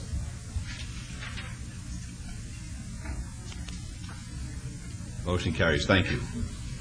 Item 54 is discussion and possible action regarding ratification of Beverly Bridges as city clerk for the city of Las Vegas. Dr. Selby? Well, Mayor, it's my privilege and pleasure to recommend to you Beverly Bridges as the next city clerk for the city of Las Vegas. She has my full support, and I hope she has your support as well. Certainly does, and we welcome her aboard. She's always pleasant, always efficient, always on top of things, and always available, and it's a pleasure that we're able to promote from within, really. And Mayor Potem, do you have a motion, please? I was going to embarrass her.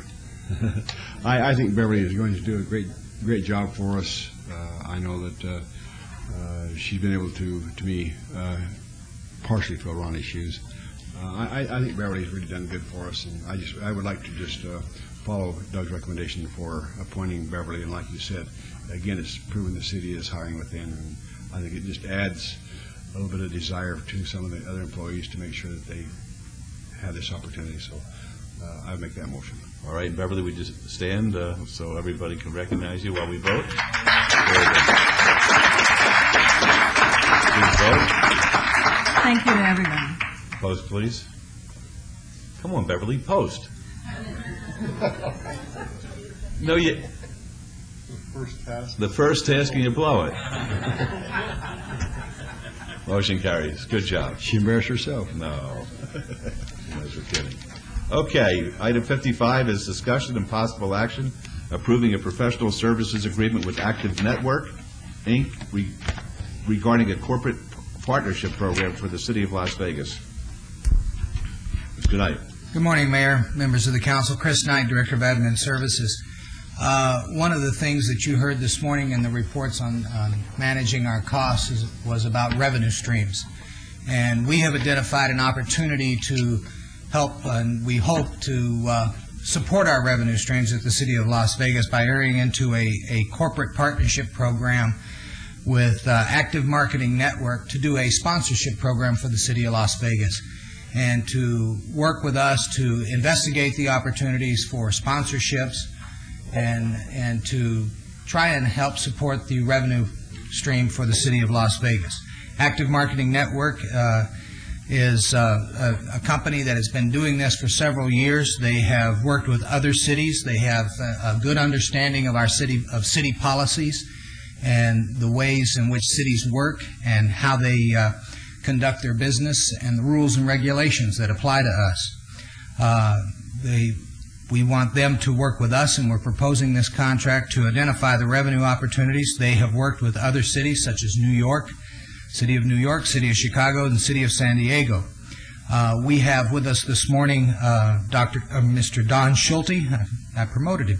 Mr. Don Schulte, Judy Anderson, and Cyril Juanitas here to share a brief presentation with you about some of the expectations and some of the things that we have with our program. So with that, I'm going to turn the microphone over to them if they'll come on up, and they have a short PowerPoint presentation for you. Fine, thank you.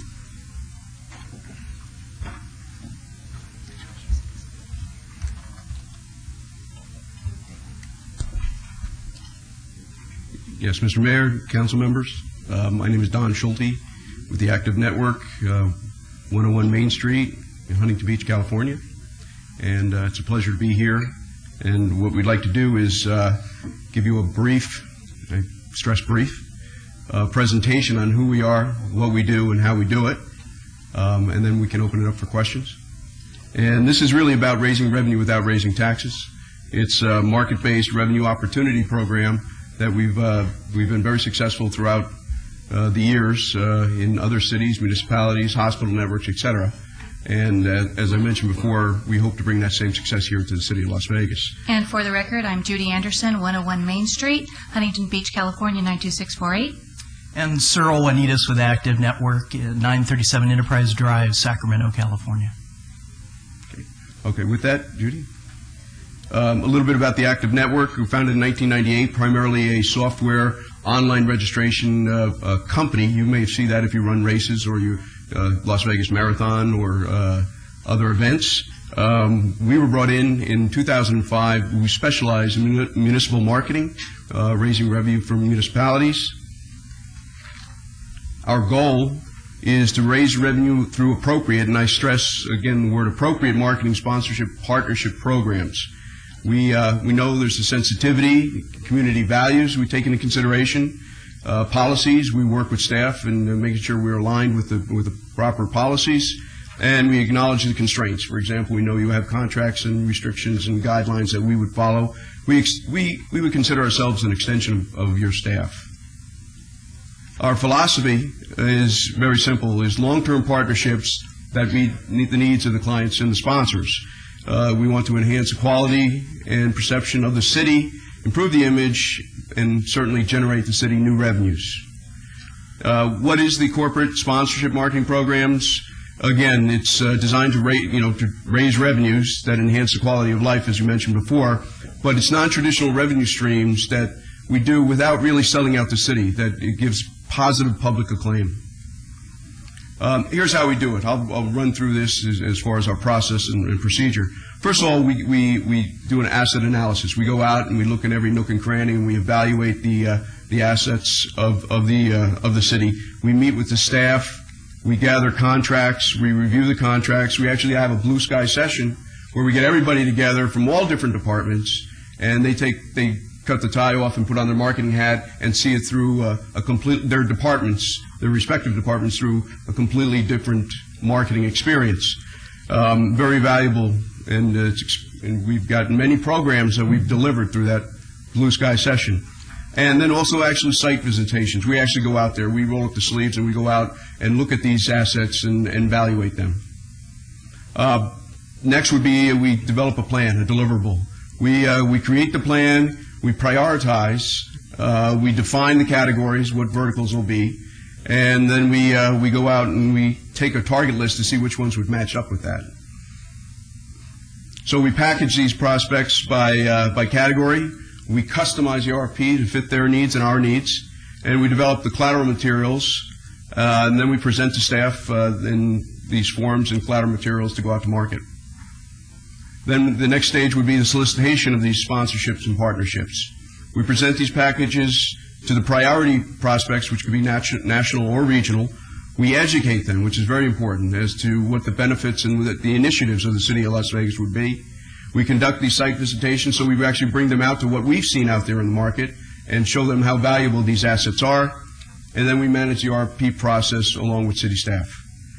The negotiation process, again, we certainly want to promote high bids, and to do that we have to educate. We meet with staff to evaluate the prospects, we guide them, we organize the meetings themselves, we advise staff throughout the entire selection process, and then we work with the legal department to make sure that the legal documents apply and are appropriate. The implementation, the actual rollout, we're there along side by side with you on the rollout. We develop a communication structure. We have a review process and ongoing customer service. And this is a very important point, is the fact that we don't just cut a deal or broker a deal and walk away. We have a stake in this as well, and we're with you with the entire term or length of the agreement. And again, this is just the process from a bird's eye view here, phase 1 and phase 2. And again, as I mentioned, the follow-up is what we pride ourselves on, because that's where we get companies and corporations who have become partners to reinvest, to spend more money against something that's worked for them. Our distinctions are we've got leadership. We were the first to do this. We started in Huntington Beach in 1999. We're full service as far as the audits go. Efficiency. We produce the important revenue. We have over 38 clients now. We have a track record. One of the deals, it was one of the largest deals, was with New York City. They're a health and hospital corporation for just under $20 million. Next slide will show that not only did they write the check, but what we do as a part of our process is to get these companies to take a look at what the initiatives or what the needs are of the city or the hospital network. In this case, we developed asthma attack vans for outreach programs. We develop literacy programs for kids at Bellevue Hospital, and we do that as well with the city of Huntington Beach when we first started, where we actually go out and we have adopt-a-park programs, we have adopt-a-library programs, and these companies get involved in it because they have the wherewithal and they have the marketing agencies that have budgets that can weigh in on these programs. So our highlights is that our company is one of the top 15 agencies and growing. As a matter of fact, 4 months ago, 10% of our company was bought by Disney, ABC, ESPN. And again, the reason they got into this is because of the direction we're going in.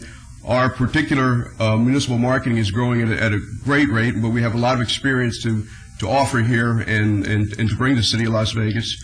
And our clients we stay with them, and we're in constant contact and growing revenues. Our resources are beyond just municipal marketing, where we have the active marketing, we have RecWare, Parks and Recreation. Thousands of cities across the country use our software. We have e-teams. If you go and put your kids on little leagues and whatnot, you'd sign up through the active network, as well as now National Parks and Recreation we're working with. So we have a lot of resources there at hand. The last slide will show, and it's certainly not comprehensive, certainly not now, but people we work with for and we have access to, and as I said, that has grown over the last 4 or 5 months. So I'll conclude with that, and I'll answer any questions. All right, thank you very much for the presentation. Would you folks like to be heard? Only if you need us to. Okay. Any questions he wants to throw over, we'll take it. All right, any comments or questions? I have this observation, and it may just be me, but I don't think so. I think that my entire council feels the same way. We're very covetous of the brand Las Vegas. It's something that is special. I've been told, and I don't know whether this is verifiable or not, but I've been told that it's the second most popular brand in the world, second only to Google at this time. So I put a very high premium on any type of relationship with anybody who's going to be promoting their product with the use of our city seal and our city's reputation. I'm also a little concerned because I am positive that the naming rights for our new arena will exceed those of the new arena in New Jersey that's being built, which has set the record. I think that the Las Vegas whatever arena it's going to be called is going to break all the records and be world-renowned. So when you're doing your job here, keep that in mind, please. Certainly. The good thing is, as I understand it, we have the ultimate say. We can reject a proposal that you bring to us. Correct. Okay, I just want to know, we have to maintain the integrity of our brand, our logo, our mark, whatever you want to call it. The city of Las Vegas is a very special place. We appreciate that, and we certainly take that into consideration. And coming in here, we identified that immediately, the fact that the value. Very good. Thank you. All right, may I have a motion, please? Yes, Your Honor, but did you see them insignias they had there, their sponsors and stuff? They had the NFL down there. Idaho Pirate City Seal by there. If you would, could you excise the NFL from any future presentations to our city? It's gone right now. We'll be done. Thank you. Before we leave the table. All right, Councilor Brown. Thank you. Could you talk a little bit about the asset analysis? When you're going to go into the city and do this analysis on, I think you called it asset analysis. Mm-hmm. So that's our parks, our vehicles, our buildings. It's your brand. It's your parts, your vehicles. It's any contracts that you currently hold, any relationships you have with telecommunications, banking. We really look at everything. We really start with where you already have partners, where people are, or you're spending money with them, or they're spending money with you, and then we identify how we can make that package bigger, and what else we can include in that package that would appeal to a telecommunications company, a bank. So we're aggregators. We bundle the assets, but we go out and we make sure we look at all of them. And does that include our mailings, any kind of correspondence that leaves the city? Yes, it would be any. And again, everything's has to be approved. But we'll look at it. We'll bring everything to the table. And like I said, look at every nook and cranny. We'll bring it all to the table, and then we'll slice and dice what we need to that meets with the policies and procedures that you currently have. With some of the other contracts, is it solely revenue growth, or is there a balance as far as cost savings? No, that's your determination. But we've seen a lot of that. We've cut costs in Huntington Beach, where we actually went out and worked a deal with Chevrolet in the past, where we offset by getting free vehicles for the rescue for the lifeguards on the beach. Simple Green for the cleaning products throughout the city in Huntington Beach. They give a cash donation as well as they donate a lot of in-kind. So they've been a great partner for Huntington Beach for a number of years. We look at whatever they can bring to the table. Again, we educate and feature the initiatives and the needs. But in California, in the beverage category, Coca-Cola had tickets for the Dodgers in a box, and they put those onto the table, and then the city of Long Beach and Huntington Beach used those for nonprofits, for employee incentives, where they would go up to Dodger Stadium and have a hot dog and a Coke, and they paid for the bus. The librarian needed computers, so we program there. What we do is we go to the AT&Ts or the Coca-Cola, whoever it may be, and we look to reach out. In other words, who are they doing business with that they can bring in and raise additional revenues? That's after we set a partnership with that particular category. Your Honor, this is pretty exciting. I'm very pleased to see you before us today. I would just suggest, I know we tried something on a smaller scale 6 or 7 years ago. So I would just perhaps suggest that you start your phase 1 in our attorney's office, because the last go-around we had some proposals out there that legally raised some issues, and then it kind of just fell by the wayside. So I don't know if it's different in the city of Las Vegas versus some of your other clients, but I'd strongly recommend or suggest that you start with the attorney's office to make sure that they give you the parameters to go make us some money. Okay. Mr. Mayor? Yes. I just want to ask the question, the city has approval on mailings too? Is that what On you said? everything. On absolutely. Okay, thank you. Everything that goes on. Our job is to look at everything you've got, give you basically a list. We're saying, okay, here's the list that we can put together in our packages. What do you agree to? What do you not agree to? Very good. Very good. Yes, Council Wilson. Thank you for your presentation today. Your fee for Phase 1 is the $75,000 fee, and we've targeted a period of time of about 120 days for you to accomplish what sounds like a lot in a fairly short period of time. Is that what you project to be the appropriate period of time for you to accomplish this analysis, as I call it? Now, I understand you can ask for an extension, but is that a reasonable period of time? That's actually what we buffer ourselves by about 15 to 30 days on that. We've gotten pretty good at this over the last few years, so we really try to work fast so that, because our job is to get to Phase 2, because that's when you really start making money. Sure. We'd actually like to have an extension based on the fact that you have so many assets that you can build upon. So that's, again, it's all dependent. I mean, you could be the largest city in the world, but if you only have so many assets that are available to us, that's what it is. So. And also keeping in mind that at the end of that, when we hand you the strategic marketing plan, that is our beginning of a workbook. As the corporate partnership program builds from year to year, that's going to have additions onto it as more assets come available throughout your city. You know, when the arena or things of that sort, other building comes, that all gets added to it. So that's our base document and gives us a place to start from. And I'm glad you said that, because I would want part of this contract to reserve the naming rights to the arena to the city of Las Vegas and not give up any percentage to anybody else, if you know what I mean. If that's in Phase 2, with all due respect. No, we were going to talk about that. We would support that. And we can. I want you to know that, because sure. No, we understand. 12% of a gigantic figure. I want to go to the city. Yeah, we didn't anticipate that. If anything, our initial phase will support all your efforts in building the package for the arena. All right, as long as that's clearly understood. And then secondly, Mayor, if you don't mind, the backup that you showed me in the briefing yesterday, I think, had a list of some of your other clients, and I don't have that in my backup here. But I thought I saw some other municipalities that Correct. you either have had or currently have a relationship with. Would you identify some of those other cities for us? Well, we started in Huntington Beach, Long Beach, California. We're working right now with Nassau County in New York, Santa Clara County, San Jose area. And Dr. Selby, have we contacted any of these municipalities to see how they feel about this kind of arrangement? I'll ask Ms. Fretwell if she can respond, or Mr. Knight. Chris Knight, for the record. Yes, we have. Actually, Esther Carter in my office has actually visited over with the City of San Diego and other cities in California to look at some of the programs that they've done, and we've been very impressed with the work. Great.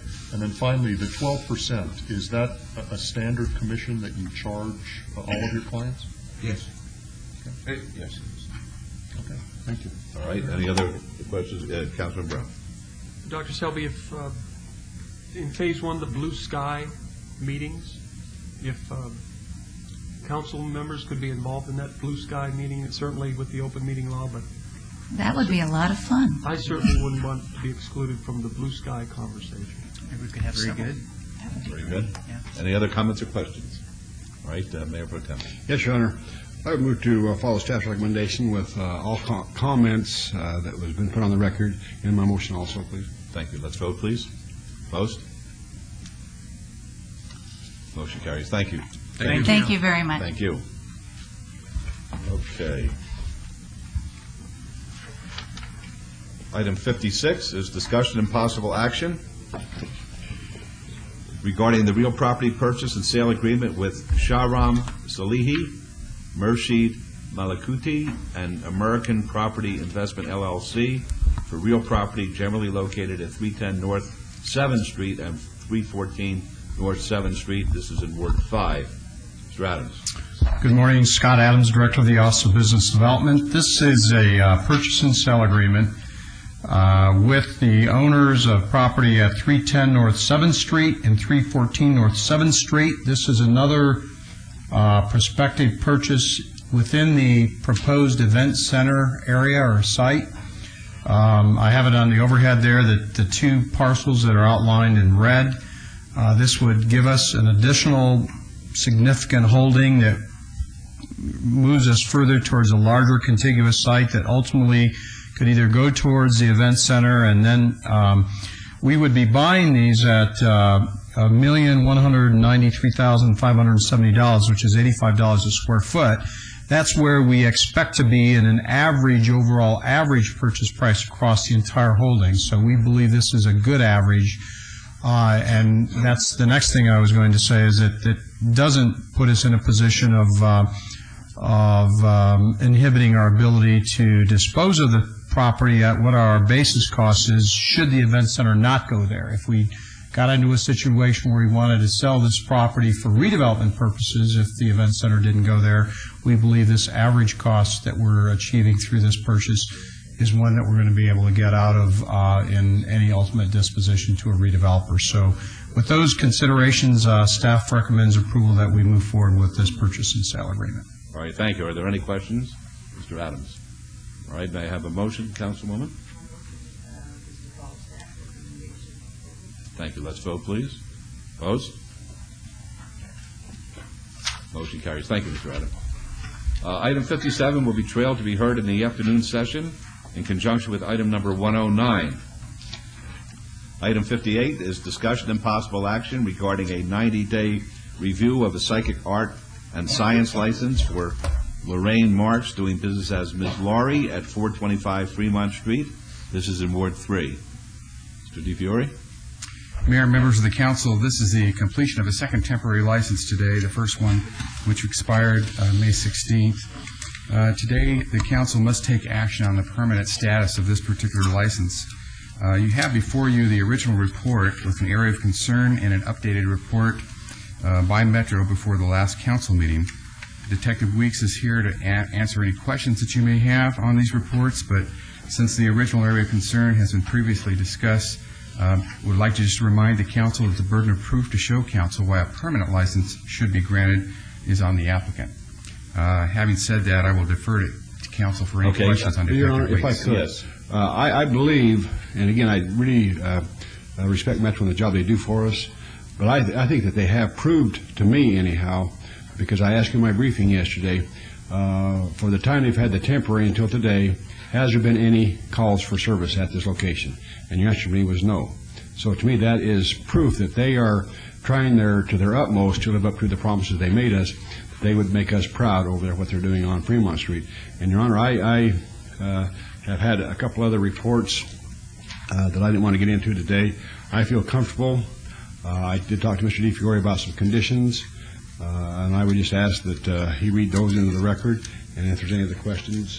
Very good. Why don't you read the conditions into the record? We'll ask Ms. Marks whether she agrees, and we can wrap it up for her. Okay. These conditions are really based upon what we believe to be concerns within the industry, and these actually were altered a little bit from City of San Francisco ordinance that regulates fortune tellers.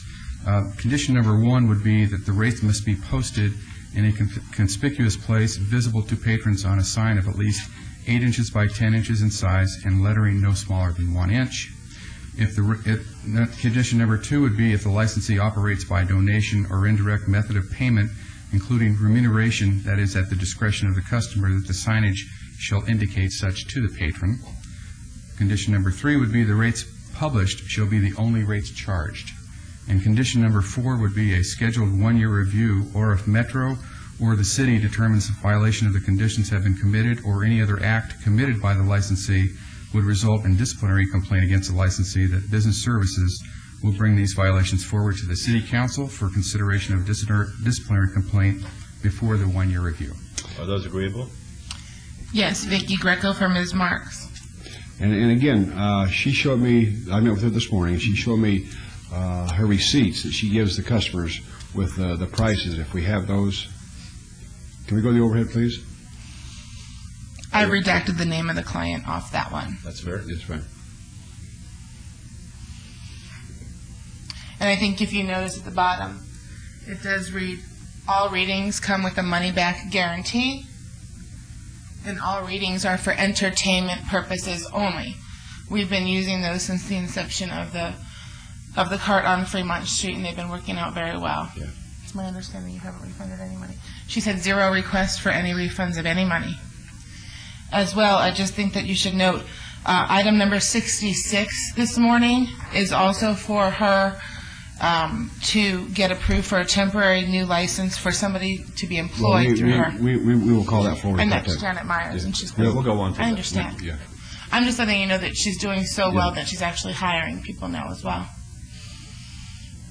Any other questions? Just a comment. Yes. Please. Another thing that impressed me was in our briefing yesterday, I understand that we sent in an undercover officer to have a sample service, if you will, and that there were no problems whatsoever. This undercover officer verified that it was a good service. There was no attempt to charge extra money or anything, and that meant a lot to me. So, All right, Spurs, Cavs. Spurs. I'm in training. All right, very good. Okay, that's. I got to tell you now, if the Spurs don't win, I'm calling you back. We take Just the don't take my well license away. practicing without a license. If there's no other questions, Your Honor, I would move to follow staff's recommendation with those conditions and have a one-year review, and just hope Ms. Laurie does as great as she's doing over there to continue the good luck and stuff. Very good. Let's vote, please. Post.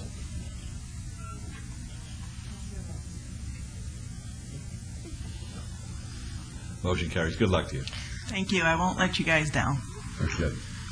Item 59 is discussion and possible action regarding temporary approval of a new beer wine cooler off-sale license, subject to the provisions of the fire codes and health department regulations. 7-Eleven of Nevada, Inc., doing business as 7-Eleven store number 13699J, located at 2409 Tam Drive in Ward 3. Steve Fiore. Mayor, members of the council, the applicant today does meet the criteria for consideration of temporary approval of this beer wine cooler off-sale license, and that would be my recommendation, subject to the conditions imposed. All right, thank you. Would you please identify yourself? Yes, I'm Kimberly Riley, the secretary of the corporation. Okay, we'd be happy to hear from you. We just received this store back in as a corporate store. It was a franchise store about 3 weeks ago. Therefore, we lost the beer and wine license, and so we're requesting approval today. Thank you. All right, any questions? Mayor Pro Tem. Yes, Your Honor. Mr. DeFiore, we had any calls for concern at this location? No, we have not. Thank you. I move to follow staff's recommendation, please. Thank you. Let's vote, please. Opposed? Motion carries. Good luck to you. Thank you. You're welcome. Item 60 is discussion and possible action regarding temporary approval of a new beer wine cooler on sale license for No Porn Wendavong and Pasta Porn Pansan, doing business as Bamboo Restaurant at 4941 West Craig Road in Ward 6. Steve Fiore. Mayor, members of the council, again, this is a request for temporary approval of the beer wine cooler on sale license, and the applicant does meet criteria for consideration of temporary approval, and that would be my recommendation. Thank you. Would you identify yourself, please? Hello, my name is Pasapon Pansin. I'm the owner of Bamboo Restaurant, and I would like to have temporary for the beer wine license, please. Okay, thank you. This is a great opportunity for you to tell the public about the specialties that you have at Bamboo Restaurant. What's your favorite? What's the favorite dish that you like to serve? Well, is been have business restaurant for past year, and I would like to give opportunity for myself to doing business for customer, make them happy, and I like to serve all my Thai food, Chinese, and Japanese food. Very good. Okay, thank you. All right, Councilman Ross. Thank you, Your Honor. Move to approve, subject to conditions. Okay, let's vote. Opposed?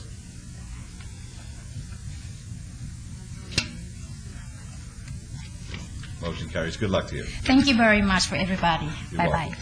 Item number 61 will be trailed to be heard in the afternoon session in conjunction with item 137. Item 62 is discussion and possible action regarding temporary approval of a new beer wine cooler on sale license, subject to the provisions of the Planning and Fire Codes and Health Department regulations. Saved by the Grill LLC, doing business as Famous Uncle Al's Hot Dogs and Grill at 6010 West Craig Road in Suite 110. This is in Ward 6.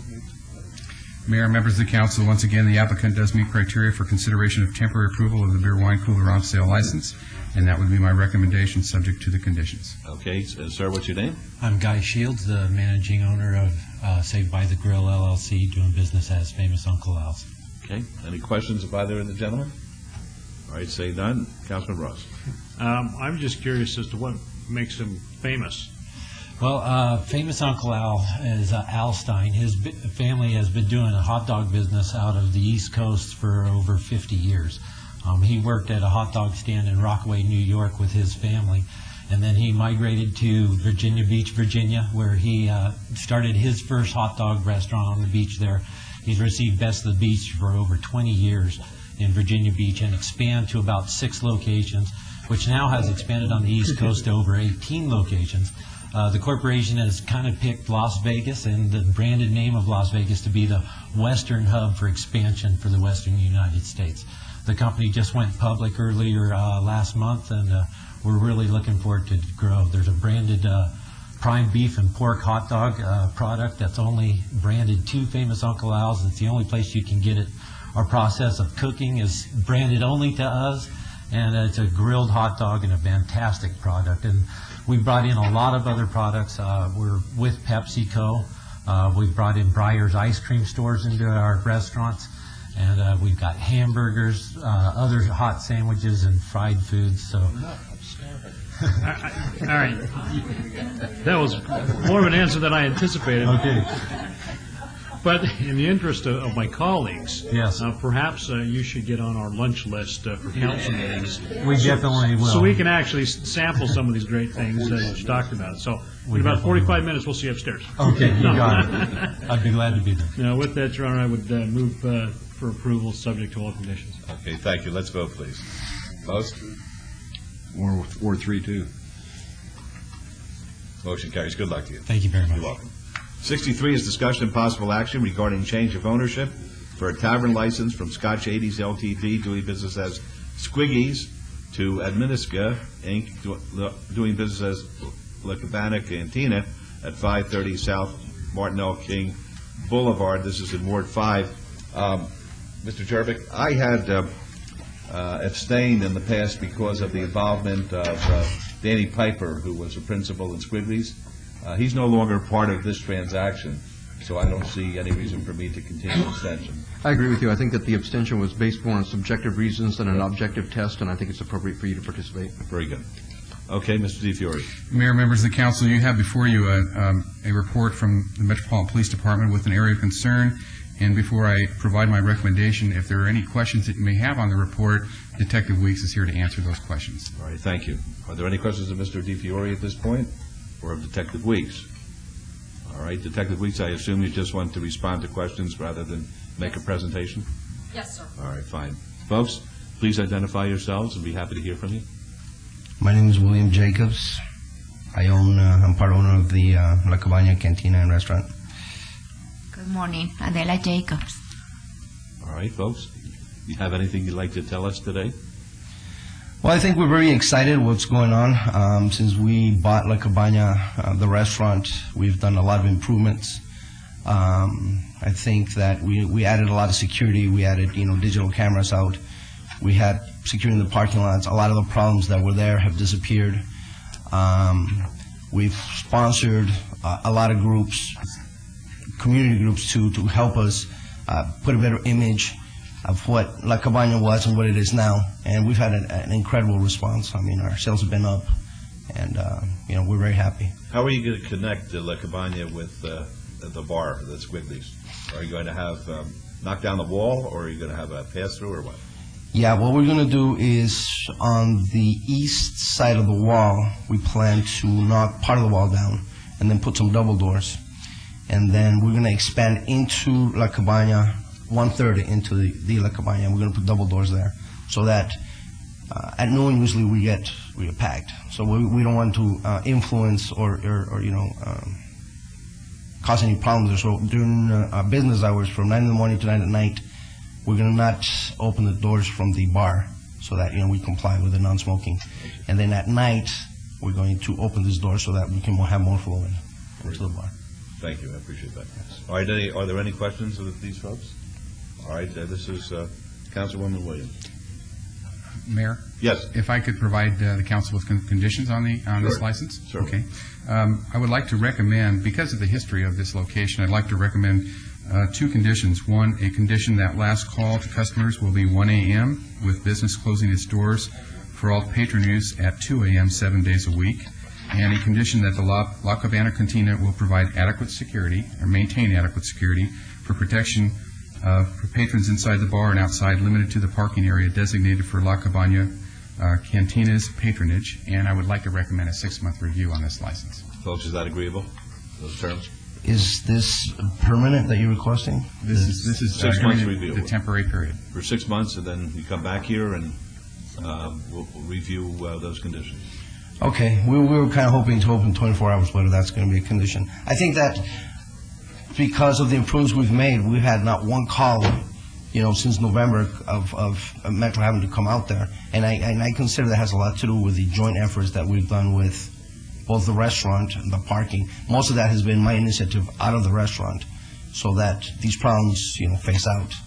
And the effects that it's had, because I've had a lot of conversations with the owners, by closing at 1 o'clock, it has really hurt the bar financially tremendously, because the majority of the gambling happens between 2 in the morning and 7. And we were hoping to see if we could get that back established again, because they showed me the revenue as far as what they were doing before and what we're doing right now. And actually the bar is losing money right now, and it's losing a lot of money. And that's why I stepped up security. I put digital cameras in, and I did everything else that I could do to prevent this problem. And I can emphasize again that since November, as far as I know, we had, no incidents as far as the bar goes. So, DeFiore, does that make a difference? Well, Mayor, I would just remind the council that we were this close to a disciplinary action complaint on the Old Squiggies and the ownership for that, based upon a lot of concerns and a lot of criminal activity that occurred there. And although I empathize with Mr. Jacobs and the condition he's in, I believe that it's prudent that the council does give this a temporary review for 6 months with these conditions, so we're able to see just how the transfer of ownership carries on and see if there are any concerns. Are you able to make that determination in 3 months? Are you able to evaluate the situation in 3 months? 3 months might be cutting it close. I think we could give an update, or we could give you our review of that within 90 days. All right, it's the councilwoman's call, but I wanted to ask that question. Yes, Mayor. I would like to make a recommendation that we do a review in 90 days, and that's not pushing it, but I think that the new owners have probably done due diligence trying to improve the facilities there and what goes on. So I think one of the things that I'd like to see, and that would be as a condition, that you do have hands-on operations there, that you and your partner would be available on that site, so that we're not going to be stuck with calls from to Metro and nobody's available there with authority. And with that, I would recommend that in addition to your conditions, to move for approval for a temporary 90-day. Okay, you understand the terms? Yes, sir, I do. All right, very good. All right, let's vote. Oh, yes, Councilor Brown. I apologize, Mr. DeFiore, if I missed it, but you have the closing hours? The actual closing or last call to customers would be 1 a.m. and the doors to all patrons would be at 2 a.m. And when are they allowed to open? The opening would be, my recommendation would be 8 a.m. in the morning. Okay, gives you a good night's sleep. Yeah, actually they're opening at 10 right now. So. Okay, sleep an extra hour. An extra hour. Okay? Thank you, Mayor. Very good. Let's vote. Opposed? Motion carries. Good luck to you. Thank you. Thank Have you. a wonderful day. Thank you. Thank you, Mr. DeFiore. Thank you.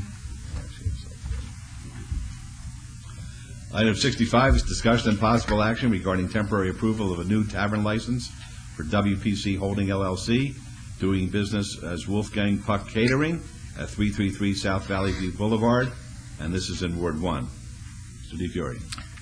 Mayor, members of the council, this applicant does meet criteria for consideration of temporary approval, and with the conditions that I believe would be imposed to be consistent with the special use permit conditions, I'll read those into the record. The hours of operation shall be limited to 10 a.m. to 10 p.m. Number 2, alcohol sales shall be conducted only in conjunction with food service. And number 3, this temporary license shall be for a maximum period of 120 days. With those conditions, I would recommend approval of the temporary license. Sure. Yes, Mr. Mayor, members of the council, William Erga, the law firm of Jolly Erga, Worth, Woodbury, and Standish, here on behalf of Wolfgang Puck Catering. Hopefully, we can get some of these other issues worked out during that 120 days so that we can have proper banquet facilities and that type of thing that hopefully we will be permitted to do, which we can't do right now. That's at the Springs Preserve. Yes, it is. Yeah, very exciting project. All right, Councilwoman Tarkanian. I just wanted to reemphasize this is a temporary approval only until we present a text amendment which moves them out of the tavern category into the supper club or restaurant category, which is really what they want. They didn't want to be in the tavern category to begin with. We had no way we could maneuver that until we did a new text amendment, and working with the Springs Preserve people and with Wolfgang Puck, we're now coming to the conclusion we'll be able to work it out this way. It will be completed in 120 days. I just wanted to mention it was a wonderful sneak preview last week of the Springs Preserve, which Wolfgang Puck catered. Food was delicious, wonderfully done, and it's a great addition to our beautiful city, and I'm just very happy it's in Ward 1. Thank you to all our neighbors and the staff who worked together to make this possible. We had to patchwork some things. We got it done, and what we're doing here will give them what you need to do until we get the text amendment completed, so it should not hold you back in any way. Councilman, before you vote, you got to look at the backup. Uh-oh. Everybody check the backup, please. Instead of Wolfgang Puck, they got famous Uncle Al's hot dogs. Oh, my goodness. Fortunately, I didn't get the backup, I guess. No, but they're showing the location for famous Uncle Al's hot dogs and grill instead of Wolfgang Puck. May the record reflect that is Wolfgang Puck and not famous Uncle Al's, okay? And I'd just like to emphasize he will be using all organic foods in an area that I think you'll have a beautiful view of the city. And not only that, you'll have that beautiful area aesthetically at the springs surrounding you. So it is a wonderful thing, I think, to add to our city, Mr. Mayor. It is. And I move for approval. Very good. Thank you. Let's vote, please. Opposed?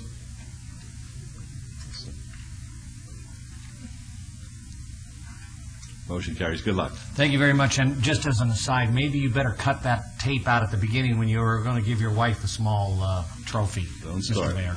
Don't start. All right. We're going backwards now to item 64, discussion and possible action regarding temporary approval of a new beer wine cooler on-sale license for Calderon Enterprise Inc. doing business as Vegas Cafe at 7280 West Azure Drive in Suite 150 in Ward 6. Mr. DiFiore.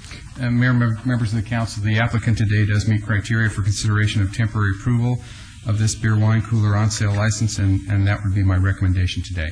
Thank you. Would you identify yourself, please? My name is Ernest Calderon, the owner-operator of Vegas Cafe since 1978, when you used to come in for lunch. That's right.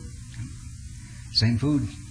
It was a great food. Hopefully we can progress to the supper club license, and then I'll teach you how to make a gin martini. Okay, that's very good.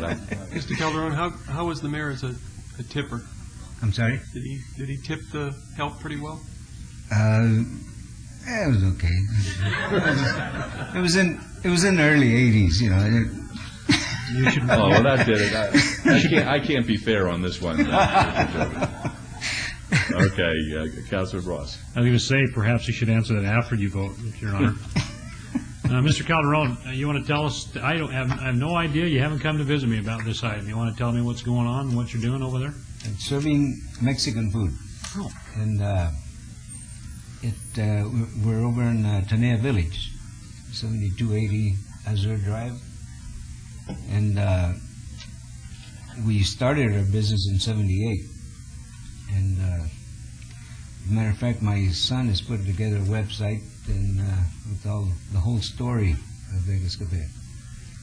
But we had a little bad luck with an accountant back in '93.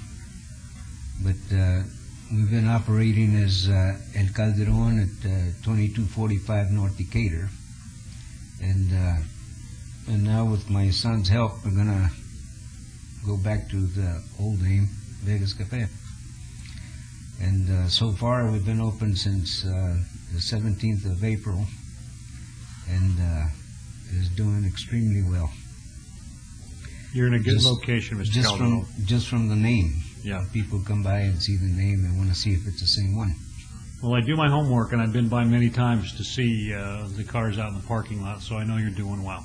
Okay. And you bring that extra added spice to the Northwest that we like to see. So The city council members back in the late 70s and early 80s used to come in for lunch at Vegas Cafe. Maybe we can do that again.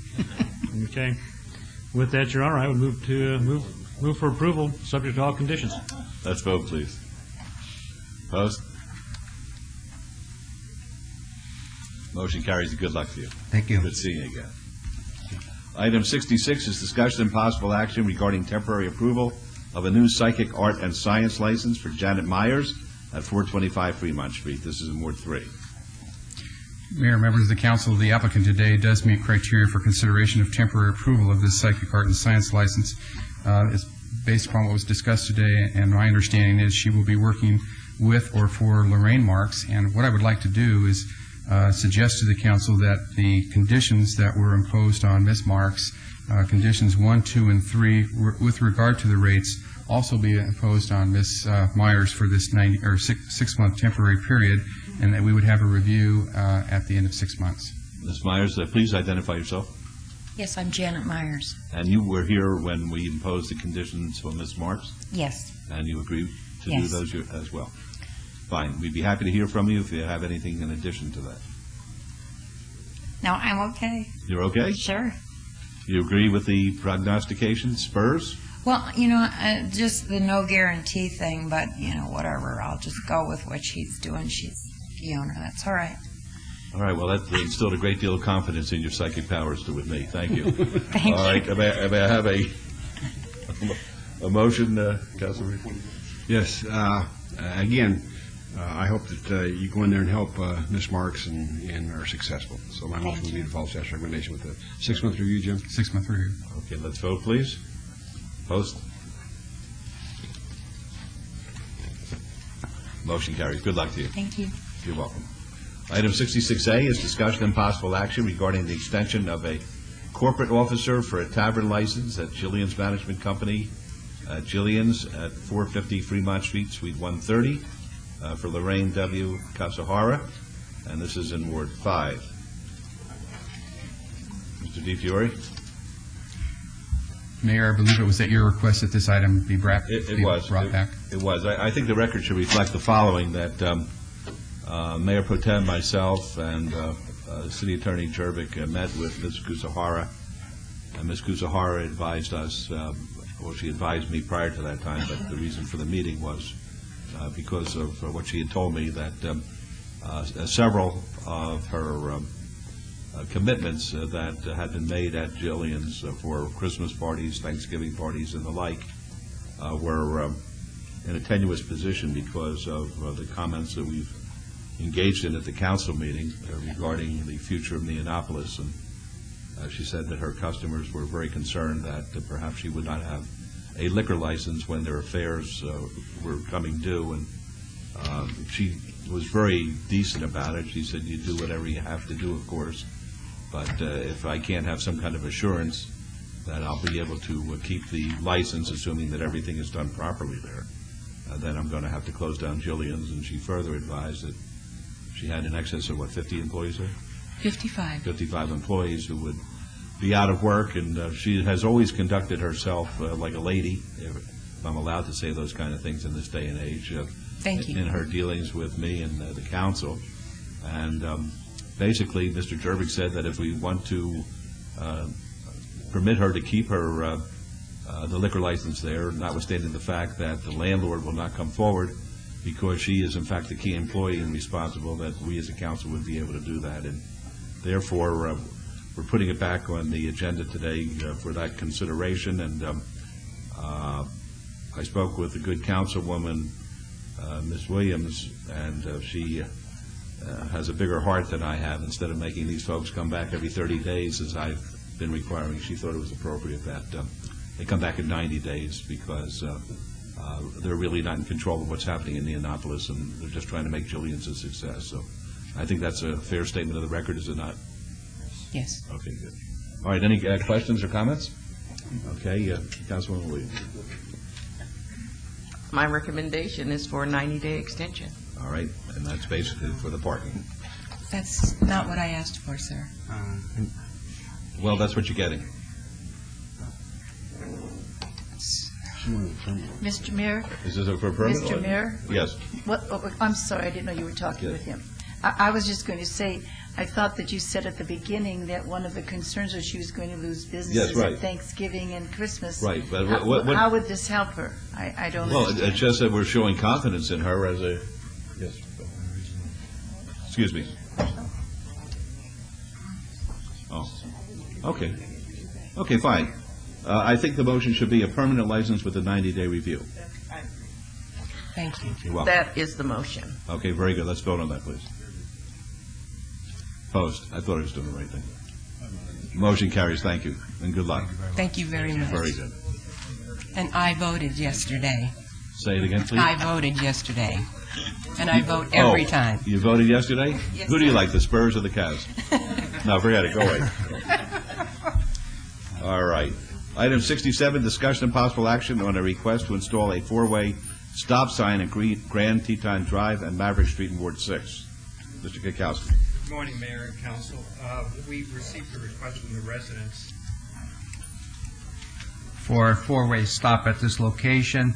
We did an analysis in accordance with the manual and uniform standards for traffic control devices. And upon completion of that analysis, it was determined that the four-way stop was not warranted. And largely because of the low traffic volumes, and there have no accidents occurred in the last 3 years. We would recommend that we would direct staff to install a four-way stop when the warrants are met. And I think maybe the city attorney might have some comments. I agree, Your Honor. I believe that the warrants requirement is absolutely necessary for the installation of this type of traffic control device.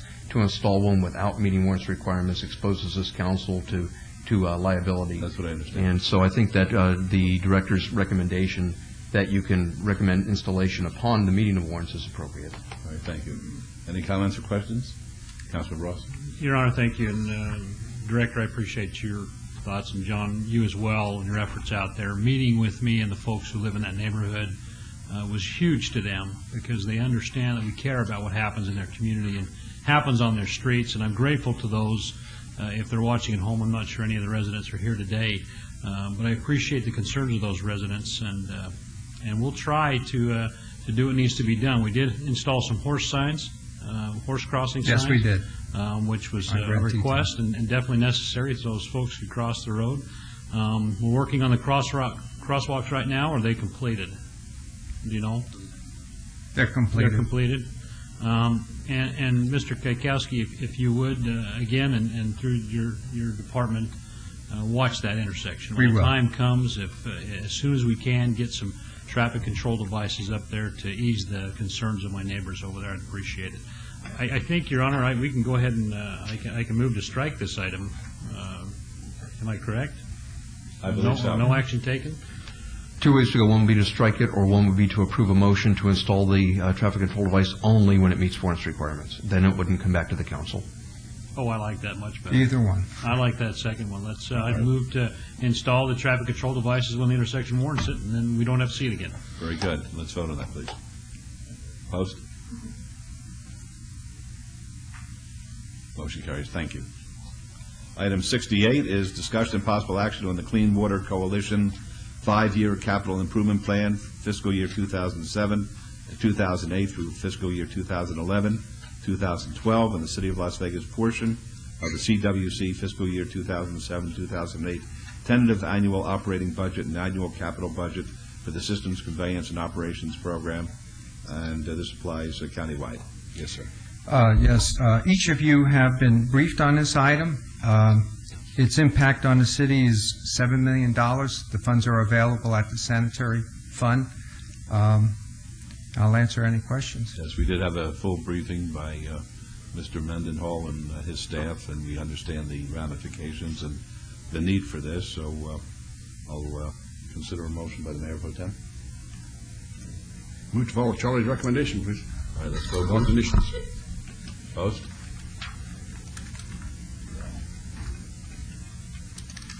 Motion carries. Thank you. Thank you. You're welcome. All right. 69 is R37-2007, discussion and possible action on a resolution to augment and amend the City of Las Vegas fiscal year 2007 general fund budget in the amount of $17 million. Mr. Vincent. Thank you, Your Honor. Mark Vincent, Director of Finance and Business Services. This augmentation's, this public hearing on this augmentation is required by Nevada revised statutes because the general fund has property tax or ad valorem revenue. As we discussed in briefings, this $17 million is entirely generated from higher than anticipated beginning fund balance. It's from fiscal year 06 that carried over into fiscal year 07. Also consistent with what we talked about all through the budget hearing process, starting back in March and concluding in the budget hearing in May. About $5 million of the $17 million is going for expenditures in the general fund, predominantly in the area of public safety relating to overtime. And the balance of the $12.5 million is going to our capital projects fund for all the projects that we previously approved at the May budget hearing for capital projects. So with that, the item's in order, and staff recommends approval. Is this for public hearing? No. All right, fine. Thank you. All right. Mayor Pro Tem. No questions or comments. I move to follow staff's recommendation for approval of this item with all conditions. Very good. Let's vote.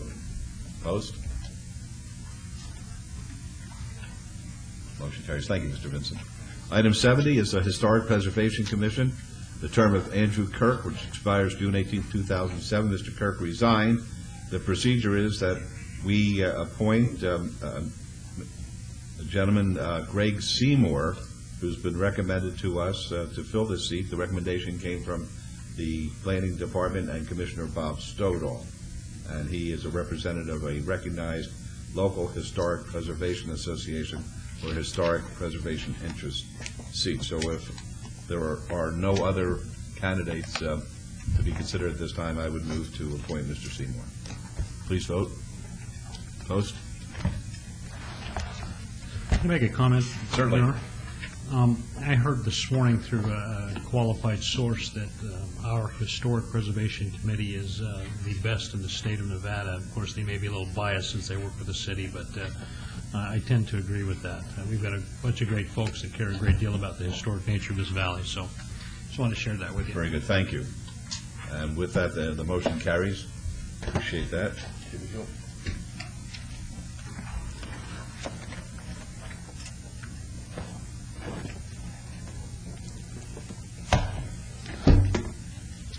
Okay, book 2. Item number 71. This is bill number 2007-21.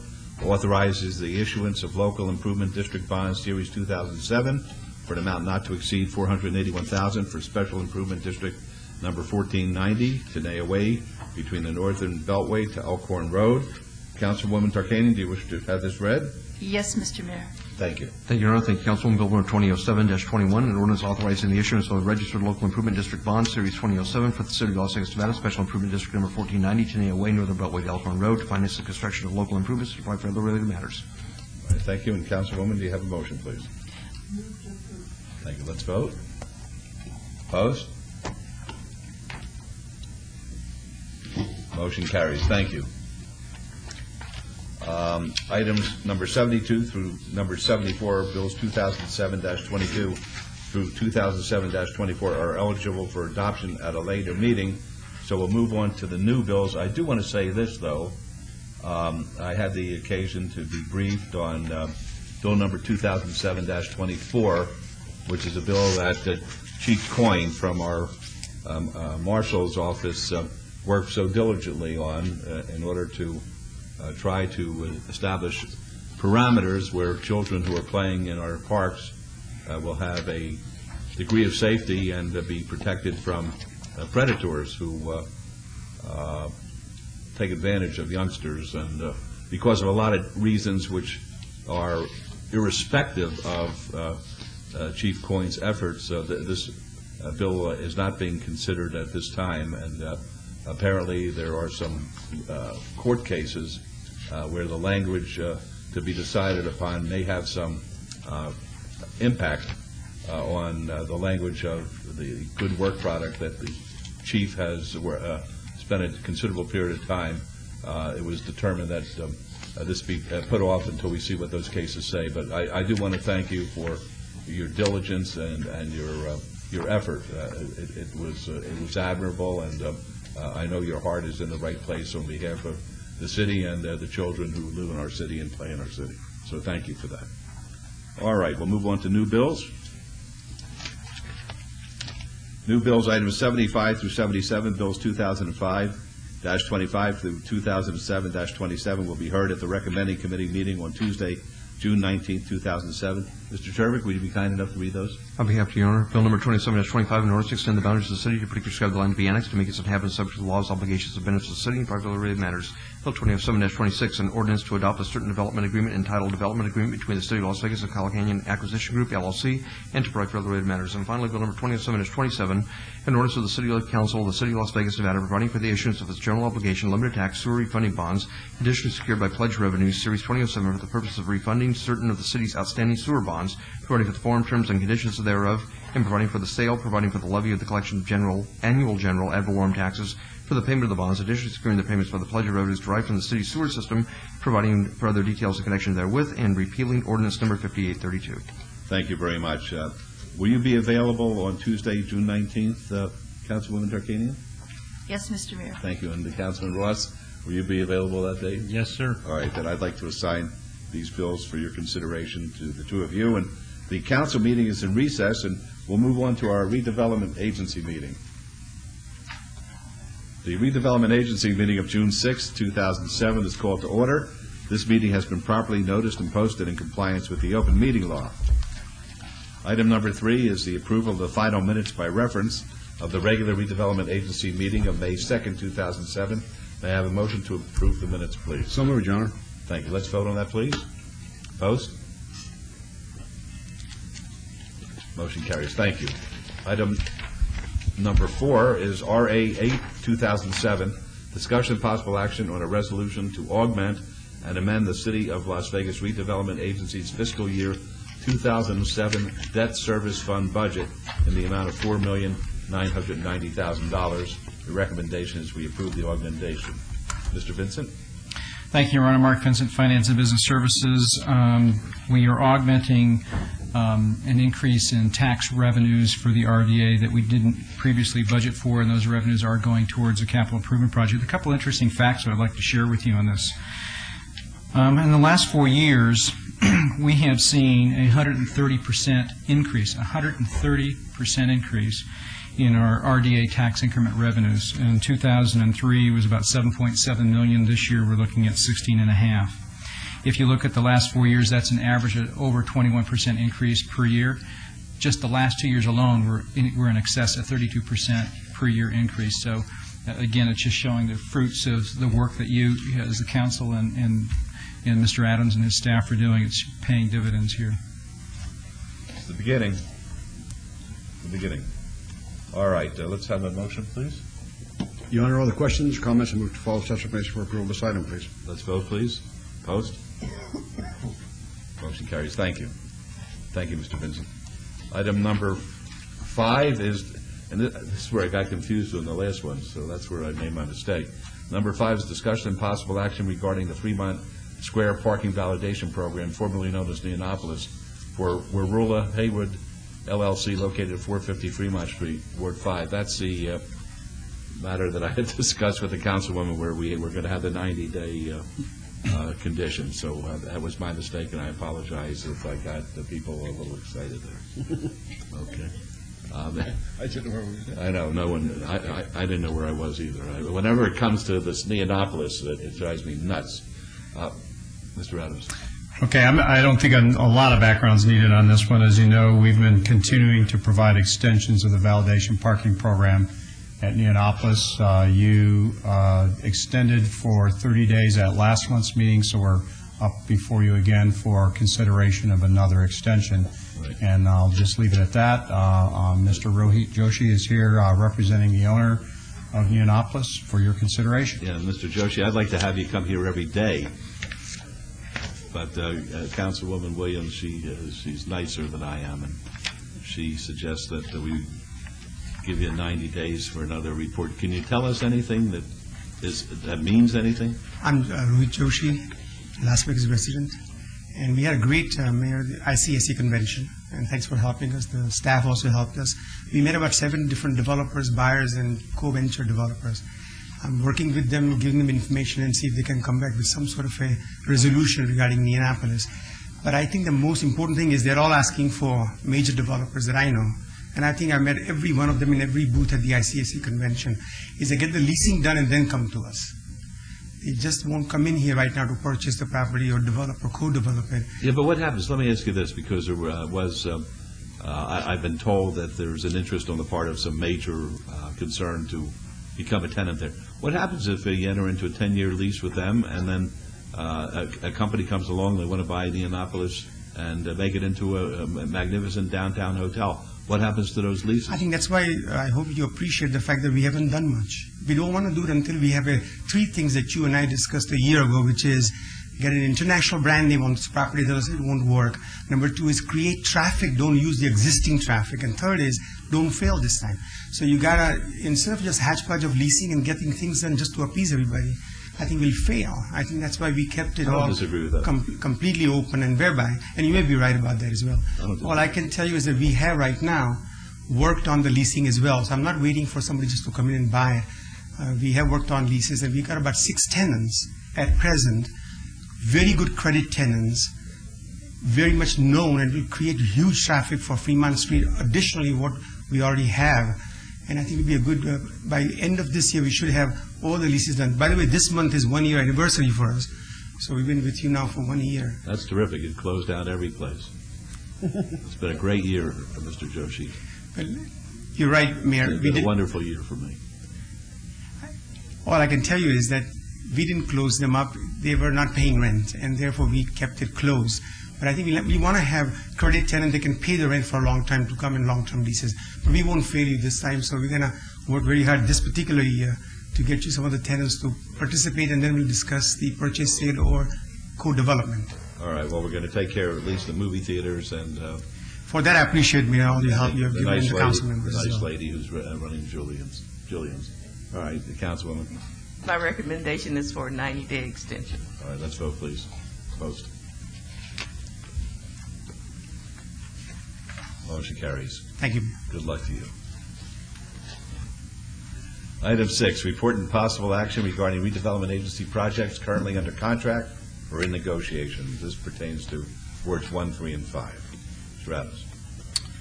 Okay, this is, while I'm waiting for the PowerPoint to come up, this is the continuation of our quarterly updates on the progress of projects within the redevelopment area. Let's see if this comes up. There we go. And I'll move through it very quickly because some of these, we continue to repeat. We don't need to say too much more about World Market Center. They've completed their second phase. They're 1.6 million square feet. This gives you a bird's eye view, though, of what they're actually putting together with the 3 buildings that they'll have when they complete their Phase 3. Our third phase is under construction. You can see that in the lower photograph, and that bird's eye view gives you an idea of how the 2 existing buildings will fit within that third building. And I think they've told us that their general feeling is when they complete that third building, that when you combine the tent space along with the space that they lease in the marketplace, they'll have the critical mass to really start to accelerate the movement of the industry to Las Vegas, that they really need more space to give them the massing of space to really dominate in the industry. This is, of course, the shot of what it will look like when it's all done, and when you put all the phases together and build out their entire site, that would be 8 buildings comprising over 12 million square feet of space. Oops.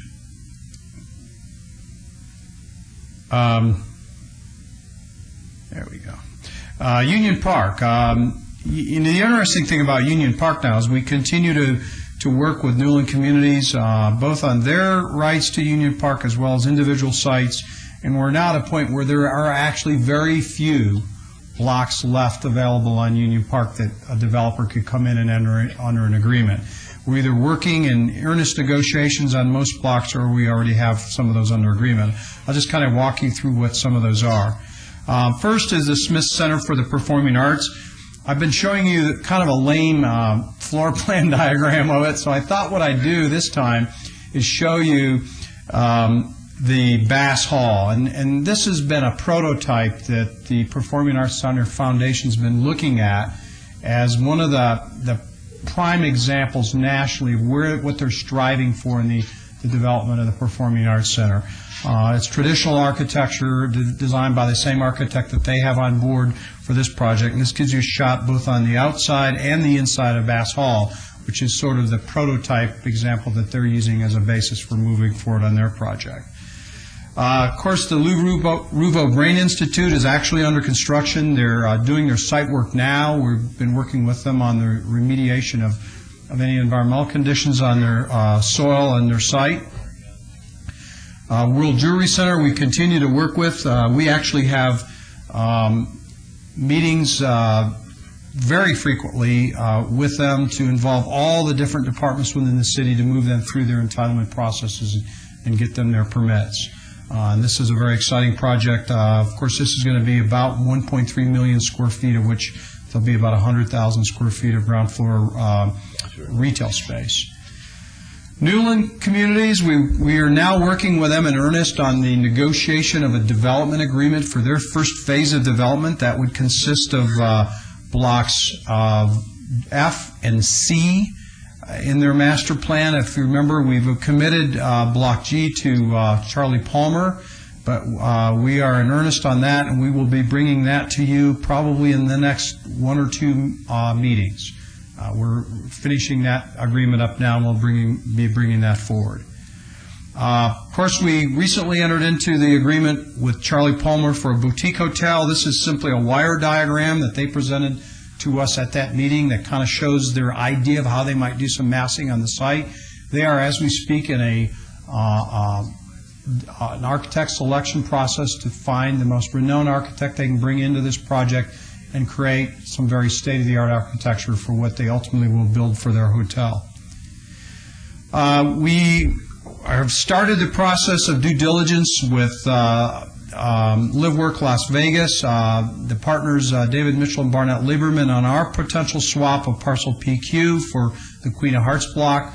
We've done some due diligence on the Queen of Hearts block in terms of looking at environmental conditions and what the potential is for potential City Hall development on that site. Conversely, Forest City Enterprises, working with Live Work Las Vegas, is doing the same on our parcel. We actually have a meeting scheduled them in 2 weeks to start in earnest the negotiation of the trade of properties. This is a new slide that I'm showing you that gives you a bird's eye view of the Las Vegas Premium Outlets and what they're planning to do with their expansion. At the top of the photo, you see their new parking garage that they recently completed last year, but now you can see they're in full force in the expansion of the outlet mall. The lower end of the screen is their second garage that will support parking for the development, and then the center of the development will be the expansion, the outward expansion the westward expansion of the actual retail space on their site.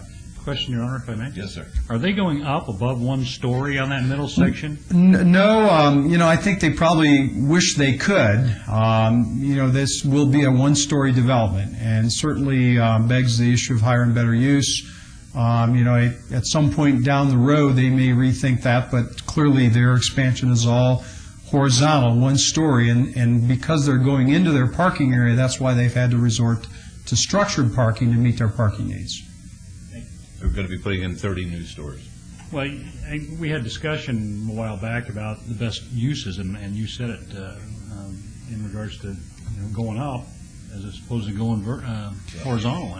In retrospect, given where land values are now and where development interest is, if they had this project to do over again, I'm sure they would have looked at a more vertical development. But at this point, they've been very successful.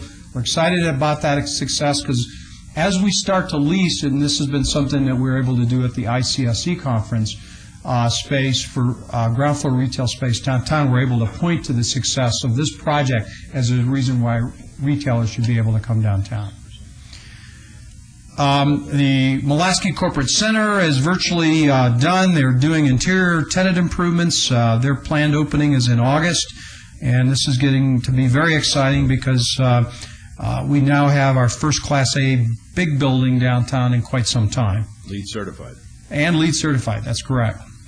And, kind of a quick recap, we have about 160 projects in progress. We have 22,000 planned units. We still have $1.7 billion under construction.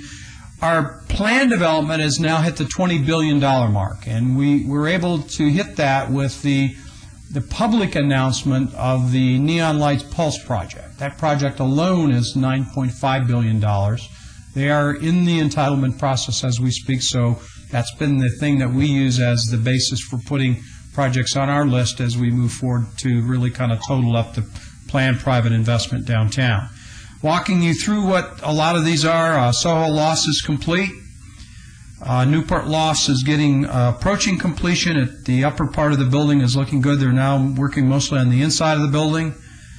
Allure Towers is the same way. They're topped out, looking very good. They're actually working and thinking through their second phase on that project.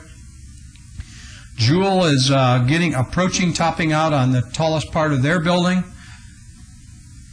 Streamlane Tower, of course, they just topped out the other day, and we're excited to have that right on Las Vegas Boulevard.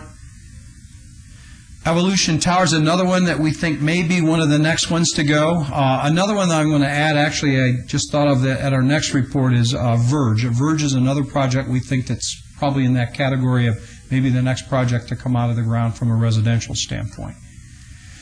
But I have this one in here because I really want to bring up the fact that if ground floor retail now is the name of the game. The Potato Valley Cafe was the ground floor retailer that went into L'Octane, but we now have a number of large ground floor retail plates that we're assisting in the marketing of the individual developers. Each of these buildings, because of your Centennial Plan guidelines, are required to provide 70% ground floor retail.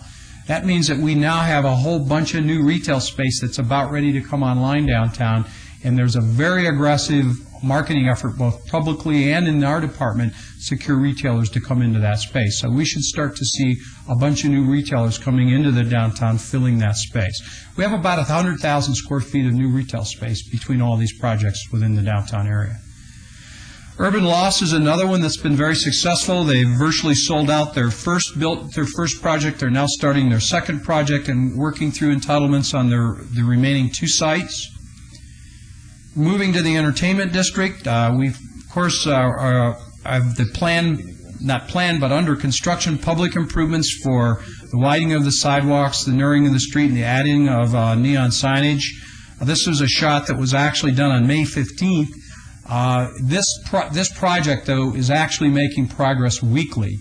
The schedule is for it to be substantially complete at the end of July, and week by week you're going to start to see now the major neon elements being transported here from the factory in Phoenix, and they will be installing each of the major neon components as we move forward from here on out. Some of these are going to be enormous. The pedestals that they sit on are gigantic, and the structure for some of these neon signs will be as tall as 35 feet tall. So we're really going to make a major statement in terms of traditional vintage Vegas neon signage in the district.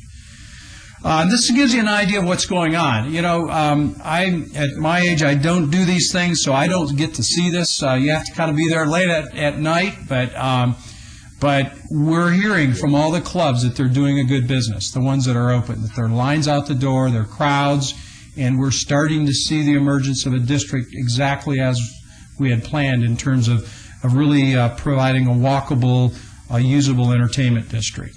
The Griffin, we actually ran into Aaron Chepnick the other day on the street. He said he's doing very well, getting good crowds, and he's pleased with the business he's doing. This gives you a shot of those two on the outside. I think I want to stress here that these facades were done under your visual improvement program, where there was a very strong positive visual improvement made that you can see from the street. Same way with Take One nightclub. We have now 4 clubs open in the district. This is an interior shot of the downtown cocktail room. It probably has the most nondescript exterior, but one of the nicer interiors of a club. If you haven't been there, I encourage you to go over there and check it out. It's a very nice, elegant interior. And then we are now making progress at 601 Fremont, our own property, with the group out of Hallandale, Florida, Sunvest Corporation. They've demolished the entire interior of the building. They have lined up a club operator, and the club operator is moving through their entitlement process, and the plan is to have a club operational sometime around the end of the year. There's a shot in the lower right-hand corner that gives you an idea of what that club might look like with their exterior improvements complete as a result of their project. The block continues to move forward well in terms of their businesses. Post office block, we are continuing to work with the Lady Luck folks on their plans for that block. I think you're going to see an exciting new announcement here in the near future on that one. We are privy to the fact that there's a major new investment group coming into this project. I think our thinking is we probably will need to reestablish a new agreement with this group.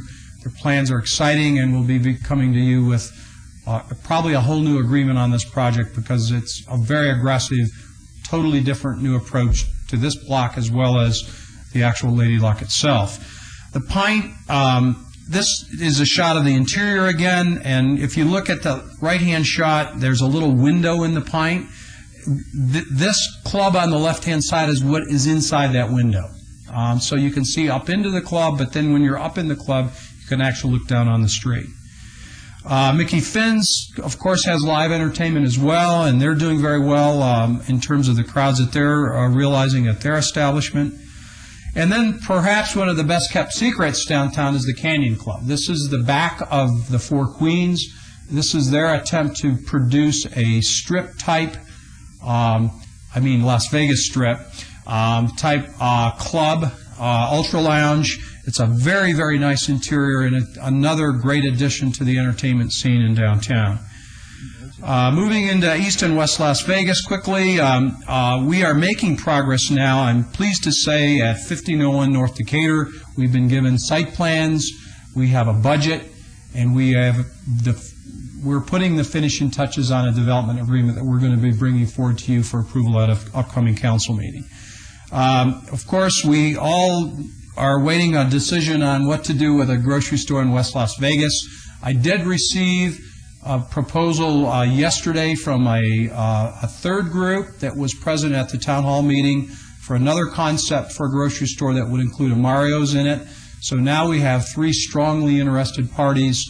We have the Food for Less with Hank Gordon and Lorish Properties. We have Tesco's proposal, and we have Agora Realty in conjunction with Mario. So we certainly are not at a loss for proposals in terms of who could fill the void for supplying a grocery store in West Las Vegas. Edmonton Center we continue to work with, because it really doesn't help to get a grocery store over on the 10-acre side if we don't continue to work and fill the void of the old Vaughn space at Edmonton Center. And we've been trying to get co-tenants to come into that space, namely, as was indicated at the town hall meeting, Save-A-Lot in conjunction with Metro. And we're trying to facilitate as much as we can the private-to-private lease transaction there that would enable that to happen. I'm just going to show you some of the completed shots. These are projects that we've done in Enterprise Park, the RLT corporate office. This shows a busy day at that facility. This is the completed FBI building, which is now a handsome facility and a great addition to Enterprise Park. We continue to work with the Urban Chamber. They've received a commitment of federal funding to build their building, and we're trying to get them through their approval process and get that project started. Expertise School of Beauty is complete and doing very well.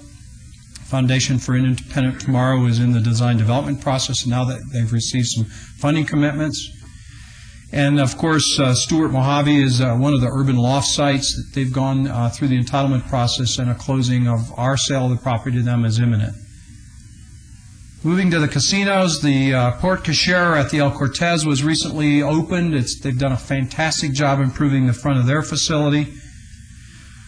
And I think I mentioned the Lady Luck, that I think we're going to experience a new investment injection into that project, which will cause a restart in that. We'll be coming back to you with some news on that later. The Golden Nugget, this is their pool area in the center. They've now started the expansion of their tower on the street, and that would cap off their major investment and reinvestment in their project. And then Fifth Street School. If you've been by the Fifth Street School, you know we've recently had the grand, I wouldn't call it a groundbreak, I don't know what we call it, but certainly the announcement of the construction. The building is now wrapped with a construction wrap, and the contractors are busy working away at the interior improvements to complete the renovations at Fifth Street School. And then finally, the Bulldog site, we continue to work with CityMark on that. I'm not sure on this project we're going to be able to secure a grocery store. We are looking at other potential retail operators that would take the ground floor space. There's a potential of a very large retailer to come into the market that would be a first time for this retailer to come into the market that would be excited about, that would be just as exciting as a grocer. So the issue there now is to get another attainable housing project started in the downtown area and move forward with the redevelopment of that site. You're good. Yes. Can you give us a hint? Not really, because they're in private negotiations, and it's a sensitive issue until they actually nail it down. I'd be glad to sidebar with you on that, but I don't want to endanger any of their private lease negotiations there. The parking garage at Casino Center in Lewis is substantially complete to provide a welcome addition of parking in the Justice Center area. And that's the end of my report. I'm pleased to answer any questions you might have about the progress of anything. Thank you for a very ambitious report. We appreciate it. Any questions of Mr. Adams? Thank you once again. All right, can I have a motion to accept the report, please? So moved, Your Honor. Thank you. Let's vote. Opposed?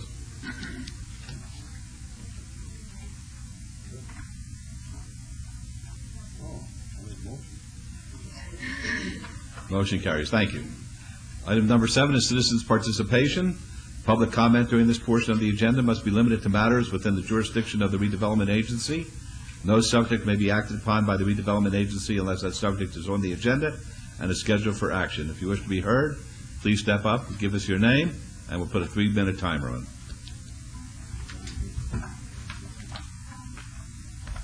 Good afternoon, Council and Mayor. My name is Vincent James Walter Wiley IV, 1301 Sunset Road, Henderson, Nevada, 89114. The reason I'm here is to express my dissatisfaction with your work performance in the community. Number one, the order that the council would have the better interests of the state at heart is to proliferate each and every item of agenda or each and every applicant. They're supposed to be proliferated to discern when they arrive to the United States. The reason I have a particular interest in the matter is because I'm a pig iron derivative. So that means that the drivetrain and the transmission pump, that is what I'm entitled to. But I haven't been getting positive social acceptance because you guys are filing on the wrong tax form. You're supposed to be filing on an 1101 tax form and a W-5 that would ensure that a federal investment is secured. This hasn't been an accurate report from you guys, and it's causing me discomfort where I call for officer assistance. The next thing is that I wrote a decomposition for Chromium Fusion. I'm your chef. In 2001, I'm the specialty cook that worked the party that joined the fusion together. It was Chef David Holzer. I had to write a decomposition because the record didn't reflect that they had state fire insurance.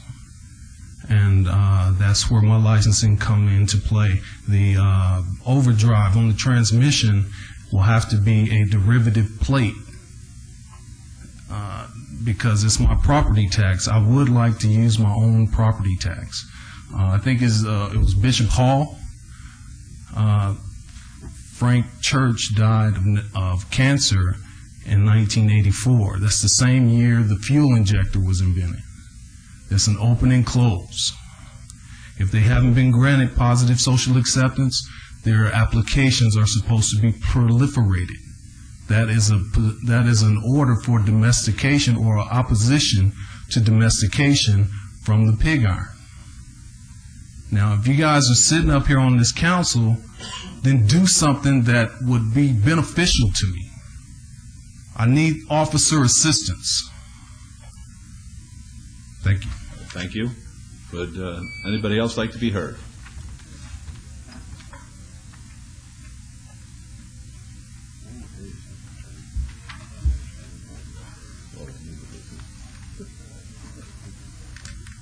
Good morning, Mayor and Council. My name is John Marshall. I'm the owner of the Bridger Inn Hotel at 301 South Main Street. That's the corner of Main and Bridger. I've actually come here this morning to voice the unpleasant experience I've been through with the Visual Improvement Program. I am not one to complain. I'd really like to think of myself as part of the solution in life and not part of the problem. And hopefully what I have to say here will help others go through this process in the future. Back in March, I spoke with Councilman Reese at a downtown area business meeting, and I was talking to him about all the improvements that I was making to the interior of my hotel. And at that time, I asked him if there were any programs available that might help me continue improving the outside of my building. And he said, yes, there is, and that's when I learned about the Visual Improvement Program. He put me together with his assistant, Susie, who immediately put me in a meeting with Bill Arndt and Rich Atkins. And I reviewed the improvements I wanted to make to the outside of my building, and they thought, fine, this fits right into our program. There shouldn't be any problem with this at all. I asked if it would be possible for me to get on to the April agenda, and, Rich said, I can't move that fast. We've got a lot on our agenda. So that was fine. We were scheduled for the May 16th meeting. I had one item on my agenda that was going to be in question, and that was the fact that I wanted to take out the existing cracked, dirty sidewalk in front of my building and replace it with a colored, stamped, sealed walk that I could power wash and keep clean and make the area look nice. So I was sent over to planning to see Yorgo Kakafis, I think is how you pronounce his last name. And I told him what I wanted to do, and he said, well, I think you're in the downtown entertainment district, and he wanted to know what I was doing with my signs. And I said, I don't think I'm in that district. But he pulled out a map, and he said, yes, you are. So I said, fine. So I spent the next 4 days getting bids from contractors and pricing and putting together the 10 packages that he requested for his meeting and getting approval of that. And about 3 days before the meeting, I get a call from him, and he says, I have good news for you. And I said, great, what's that? He said, well, you were right. You're not in that overlay, and you don't have to do your sign, and you can do your sidewalk. Well, I was actually pretty happy with that news, and so I went down to get my permit, and the gentleman that I was talking to, when I talked about the sidewalk, he said, you better talk to the right-of-way people before you go ahead with that. So I started that process, and after going through about 4 people, I ended up with a lady that told me, what you'll need to do is fill out this paperwork, give us $200, and then we'll review your application for something different than we already allow. I kind of gave up on the sidewalk at that point in time. I was getting a little frustrated, even though I know that it would make a major improvement on my street corner. Next thing was we were scheduled for the May 16th meeting, and because I really believed that what I wanted to do was not going to be too difficult to get approved, I scheduled all of the workers to start work right after the May 16th meeting. I was then contacted by Rich Atkins to tell me that he had not had time to get my package completed, and I was going to be in the June 6th meeting. So I moved all of my contractors off. They're kind of wondering if I'm really for real at this point in time. And I patiently waited, knowing that, I really believe in the visual improvement program, and it would be very helpful to me. So, again, I'm all scheduled to do the work on my building. And I got a call actually met with Rich last Thursday or Friday to find out that my application is not going to be approved. And when I asked why, he indicated to me it's because your building is not in that bad a shape. Well, a couple of things. One, it sends a message to me as a business owner that has continually tried to keep my property up to date, invested in it, and keep it and run a good business, that I'm not the one that you're interested in. You're interested in the people that have let their properties fall down around them, and you're going to support them to get back on their feet. Again, I'm totally for the visual improvement program, but I think that it has to be dealt in a fair manner to those of us that have worked hard for the community and to those that have let their properties lapse. So that's why I'm here in front of you this morning. I'm going ahead with my project, but I would like to think that in the future, if people are coming forward and it is your program is slated for those properties that are, just a total mess, then tell people up front. Don't put them through the process that I went to. I could have had my project done 2 months ago. I asked if I could do my building actually over race weekend during the Grand Prix because they had completely barricaded me. I had nobody in my parking lot. Bridger Street was closed on the north side of my building. It was a perfect time to do the work. But I was told, don't do it because you probably won't get retroactive approval. So I put it off. And here I am. I'll be quiet. I would appreciate any comments you have. Well, we can't. Thank you for your time. Can't take any action today, but I know. I'm going to ask you to meet with Mr. Adams. He's the director of our business development office, and then he'll report to us what the city's position is, and then we'll get back to you if we can give you any kind of assistance. I appreciate it. Thank you. Thank you. Mr. Mayor? Yes. I just wanted to thank him for all the time he's expended already to take the time today to share this information with us, because it is appreciated, and I know that Mr. Adams is appreciative of it too. Because if there are things that we need to fix, you can't fix them unless you know about them, and you help that with us, so thank you. All right. Well, apparently there's a request that Mr. Adams respond. I don't want to get into a contest here as to who did this and what's right and what's wrong. This really should be done between you and our constituent, but the Mayor Pro Tem wants to hear it. Well, no, I would just like to meet with Scott and Mr. Marshall. Susie's been working with this, and I had a brief conversation with Scott during this last week, and I wasn't satisfied with the answer. And so I didn't know Mr. Marshall was going to come here today, but I was going to make sure that we was doing all we can to help, though. Yeah, I wasn't even sure how to respond today. I knew the gentleman would be here today. I didn't know until just a few minutes No, ago. and But I would like to meet with the three of us. Okay. Did you want me to respond? If you feel a need, I really don't see there's a need for it. I think it's just a matter of getting it resolved. And I would like to say something for the record. As you know, we take a great deal of pride in the work we do, and we don't like to make mistakes. I will admit, though, that there are probably two things that we could do better on this project. One is we waited till too long in the process to let this gentleman know that he didn't meet the program guidelines, and for that I apologize. Secondly, we should have handed him off to our fast track unit to work with the other departments, and that's another issue that we will correct. I will stand there and tell you that won't happen again. I will tell you that we've done 20 of these, and we've never had a hiccup, and we are human beings and we make mistakes. So I take full responsibility for that. I stand behind my decision, but it's administrative. I have no problem if you deem that you would like to provide funding to this gentleman. We can bring it back and process it and facilitate the funding of this project. So I don't want to preempt your authority in any way whatsoever. Okay, Councilor Wilson.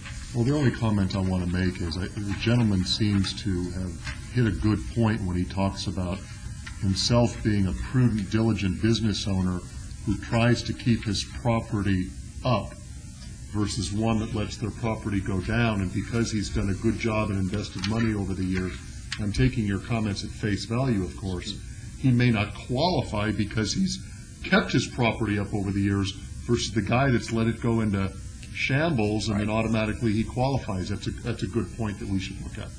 Okay, anybody else? All right. Thank you, Mr. Chairman.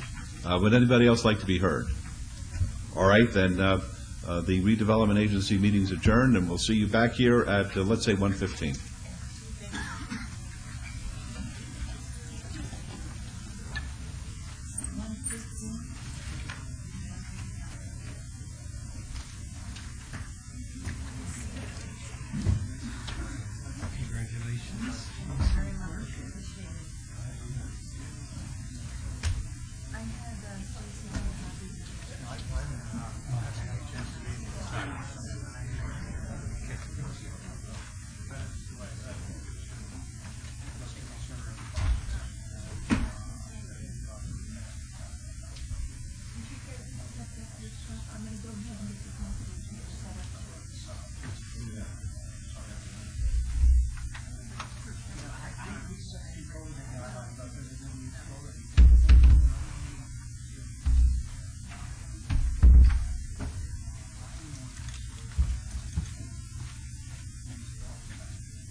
So everybody's done. I've got I sent a spreadsheet. I think I sent it to you too, so I'll get to your desk and have time to look at it. Basically, it's every machine that had Sire on it got upgraded. I also have, you'll see in the list, the training PCs are in there. All the clerks machine, I think almost all the clerks machines are in there, but they're all. I only thing I pushed with this was viewer and launcher. So all the clerks right now will be able to go in and do what they need to do. I just don't have all the admin tools in my file center. Today we need Viewer and launcher. Viewer and launcher went to every machine that had ever had fire on it. Do a good push.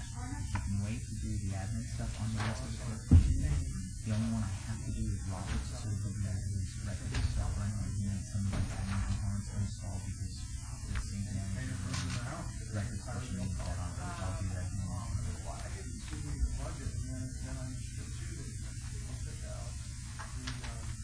And you have to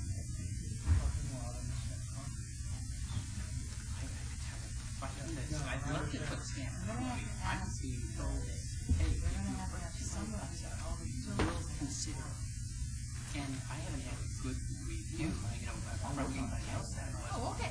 Yeah, No, I just didn't know what your time frame was. No, tomorrow I'm Asking for 45 feet down, 45 feet across the front. has to word along that. If I see them not working on it, I'm going to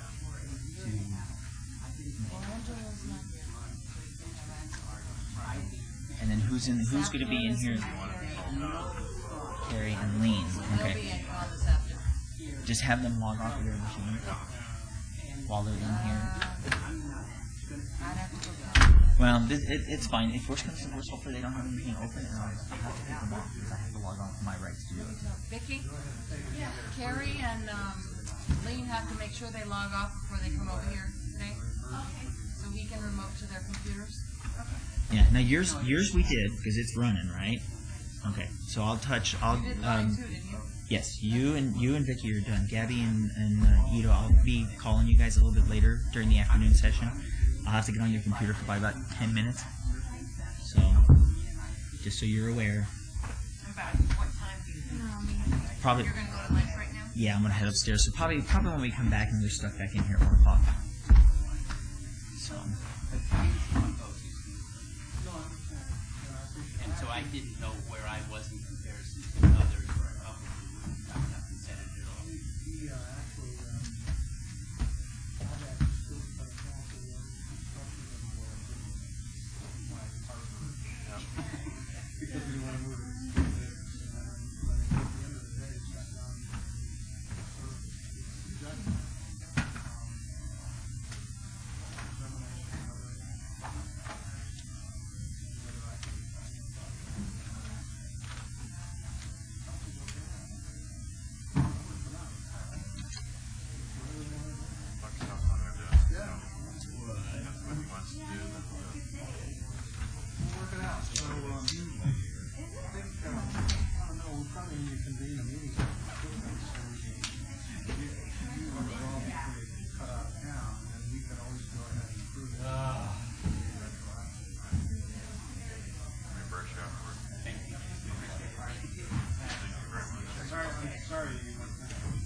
All right, thank you.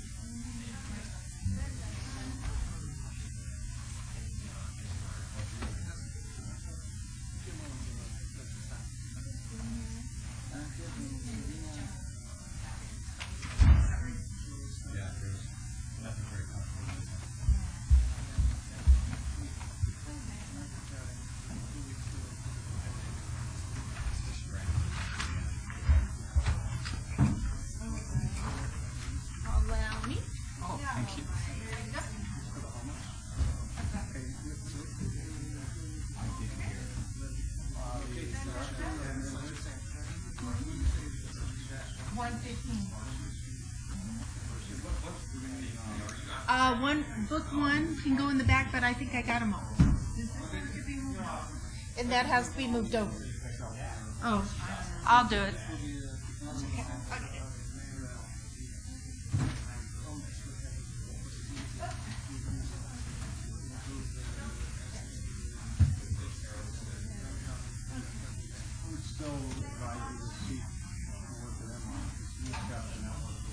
Oh, you just.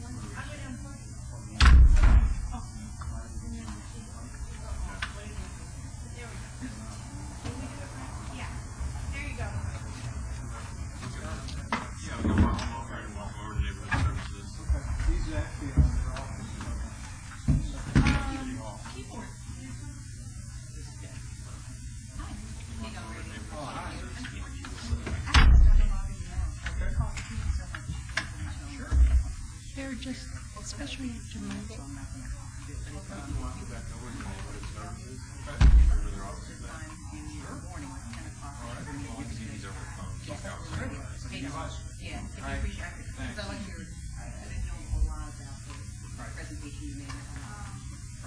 Thank you. Great, thank you. I appreciate that. Captain, if you're going to go out, probably the easiest way to kind of swim it upstream. Okay, that's okay.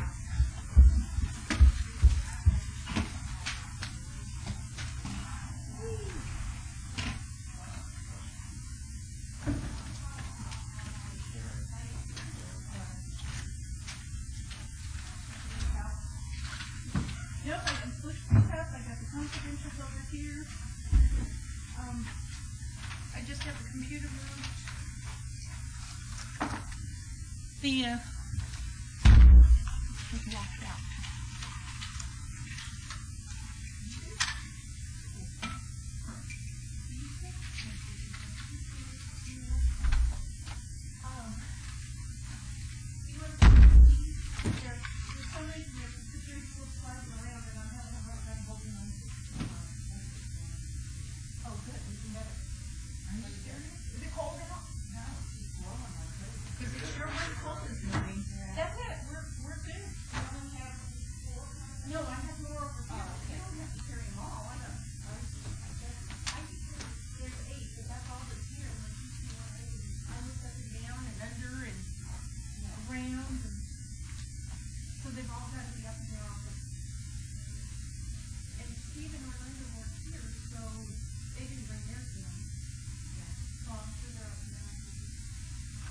What can I help you with? Nothing, I'm just packing up. Just, gotta fold everything and that's it.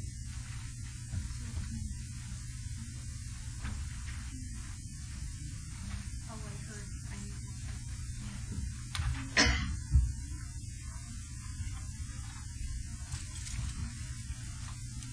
Gabby, I heard Judy.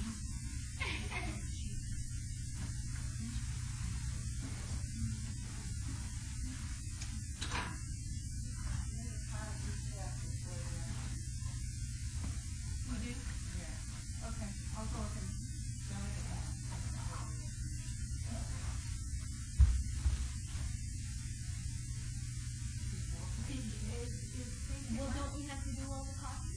We have to do all the coffee, yeah. And the only thing, what she's saying all we need is, well, his coffee is hot as well. We didn't bring her in, so all we need to do is coffee. Huh? She was talking to. Oh, you're not working. So then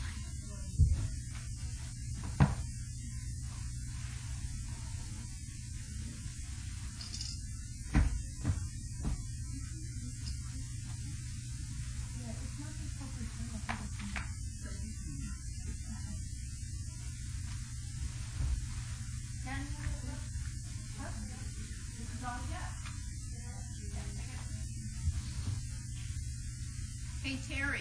Yeah. Did you get any complaints about the coffee? Did you hear me? Did you get any complaints about the coffee? Did you get any complaints? No. Why? Remember last time? Oh, no. Yeah, no. Never did. You must have liked it nice and Yeah. That's it. Oh, did you get a complaint that was sweet? No. I made it, and I made it strong. And Yeah, you did.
yeah, why isn't the door open? What's the problem? And they're all, I can hear them through the door all bickering, so I decided to walk away.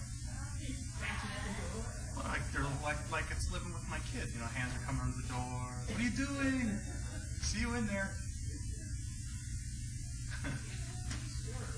Yeah.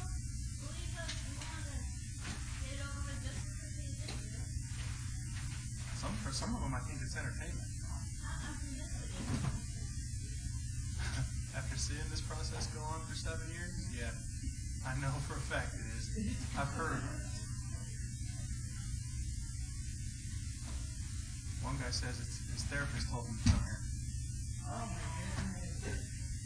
Yep, got a head injury, and his therapist said that he needed to go out and get involved in something like public speaking would help him. So this is what he does. I guess. So now he pulls himself up in his house. Now he comes to appear on the caseload.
They are in the land use plan?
understand the implications. I talked to him, you know, and it's up to the public, it's, you know, it's up to all of us to make sure that this thing doesn't just start changing at a whim. I mean, that's the danger. I've never been involved in a development agreement where the land use plan, the street network is amended without action by the board who set the plan. Right, and, you know, I can certainly agree with that. We have to hold them to something. What's in the traffic study is what we normally consider to be gospel mediating public works. And right now, the traffic study doesn't accommodate what they're proposing. But by the time we're ready to hear that item, it will. So the question then becomes, do they need to do an amendment to the plan? And certainly Tom is saying he's spoken with Mark, so he knows. Mark's position is never intended to be the amendment plan. Well, I disagree, of course. Well, here's the deal. We need to speak with one voice on this. It's very important. And if Public Works and the planning do not want to take my advice, I just need to get it out there. It's very important that this land use plan be treated as if it were a plan. So I'll talk to Tom again just to make sure that we're all on the same page. If we're not, it doesn't hurt my feelings. Well, I agree that we need to speak with one voice. But in this particular case, because it's land use, I'm letting that voice be planning. Well, it's you guys too, because... Well, except that in this particular case, my boss, Jorge, at the meeting that you were with, had indicated that this alignment is preferable. And in his mind, lines on a page aren't geometric drawings.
Yeah. What is this kind of happy retirement? How do you do that? He's going back into the I know. Remember the that? Yeah. Well, there's that camera that will be aiming at her, and you don't want it blocking her face. From that camera. So, I think you're probably okay. Oh yeah, perfect. Don't sweat at all.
I'll be right back.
Excuse me, City Clerk.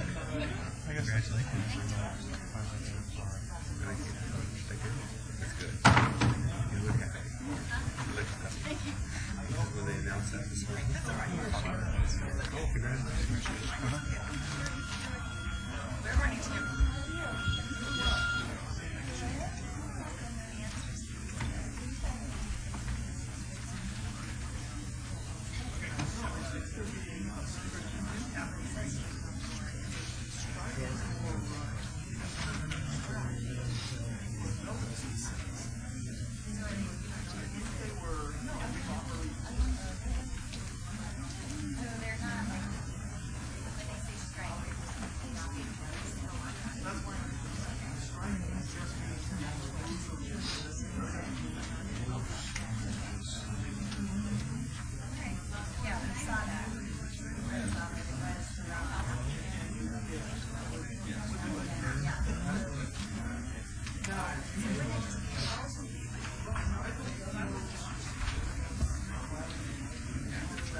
City Clerk.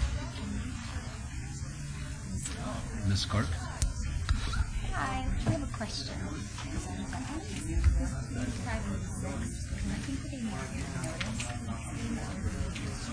They're gonna strike them so they can renotice and come back on the next time. So it wouldn't be a hold, no, strike. Strike just means if you take it off the agenda, no action. They can do whatever they need to do, and they just put it right back on the next time. Okay. Actually, strike is one of the better actions taken, because it doesn't hurt the item. Thank you, I appreciate it.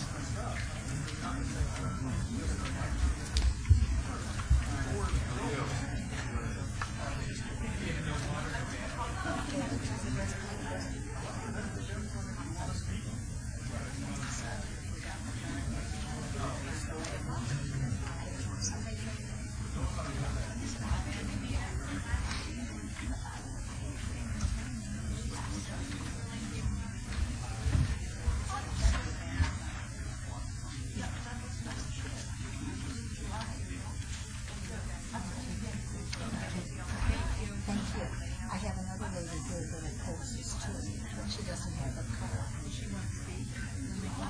Yeah, I'll tell her. We'll be with you in a second, folks. We need to have a quorum here, and some of the council members got tied up on some of the issues from this morning. They should be down momentarily.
Good afternoon, ladies and gentlemen.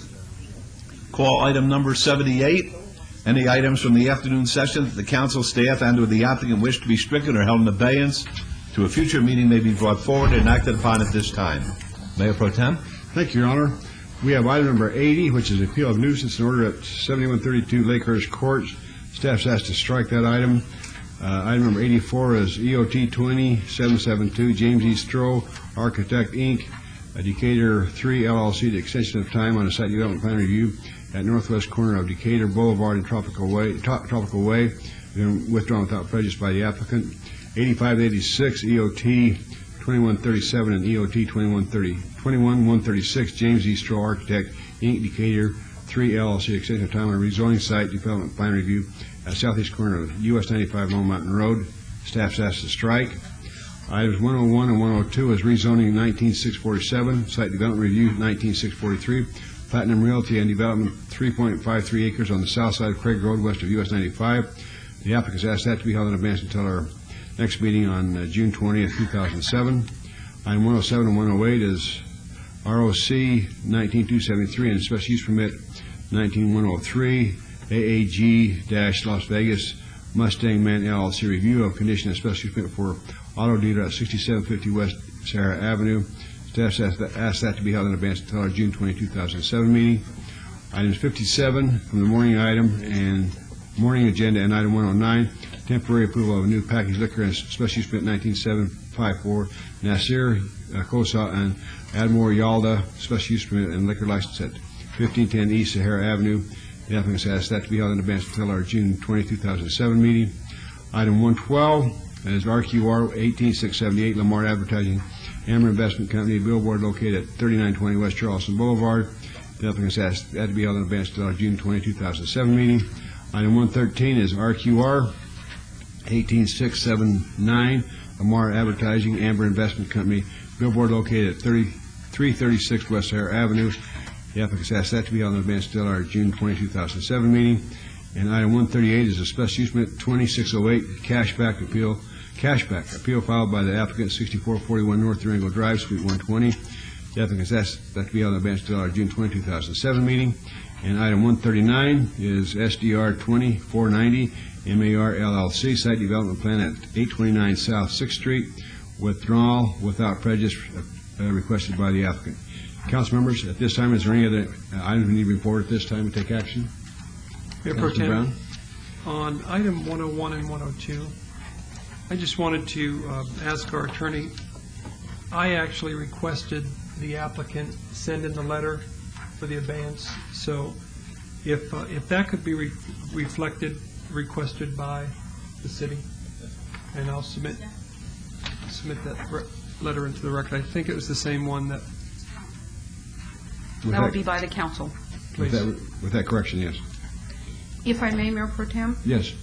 On 107 and 108, I'm unaware of that abeyance.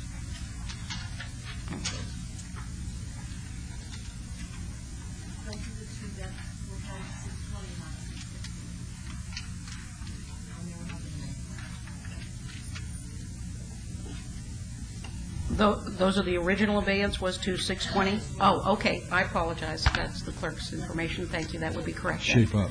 I will try, sir. Thank you. Are there any other items? Hearing none, you want to make a motion to bring all these items forward and make the proper corrections and make a motion for approval of all these items with all conditions. All right, thank you. Let's vote on that, please. Opposed? Motion carries. Item 79 is a public hearing to consider the report of expenses to recover costs for mitigation, abatement of vacant or abandoned building and assess civil penalties located at 5412 Long Ridge Avenue. The property owner is Flordelia P. Canlis, and this is in Ward 1. Good afternoon, Mayor and Council. Devin Smith, Manager of Neighborhood Response. The purpose and background of this is the condition of the property was a public hazard and an attractive nuisance. The Department of Neighborhood Services declared the property in violation and started legal notification. When no corrective action was taken, nor an appeal filed, the Department of Neighborhood Services hired James Burke, Inc.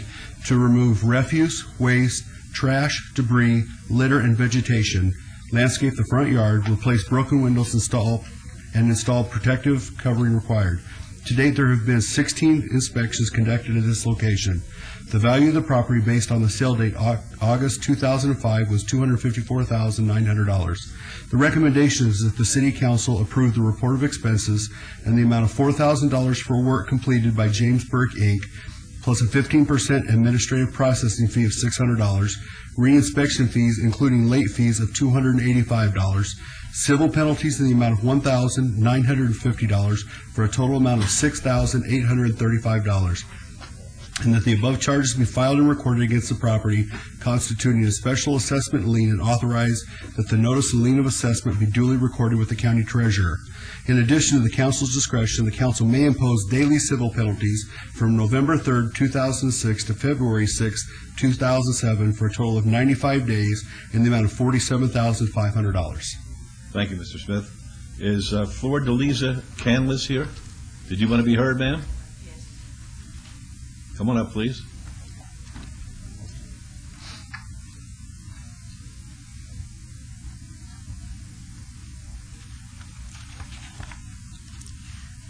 The letters that they sent me, I did not receive.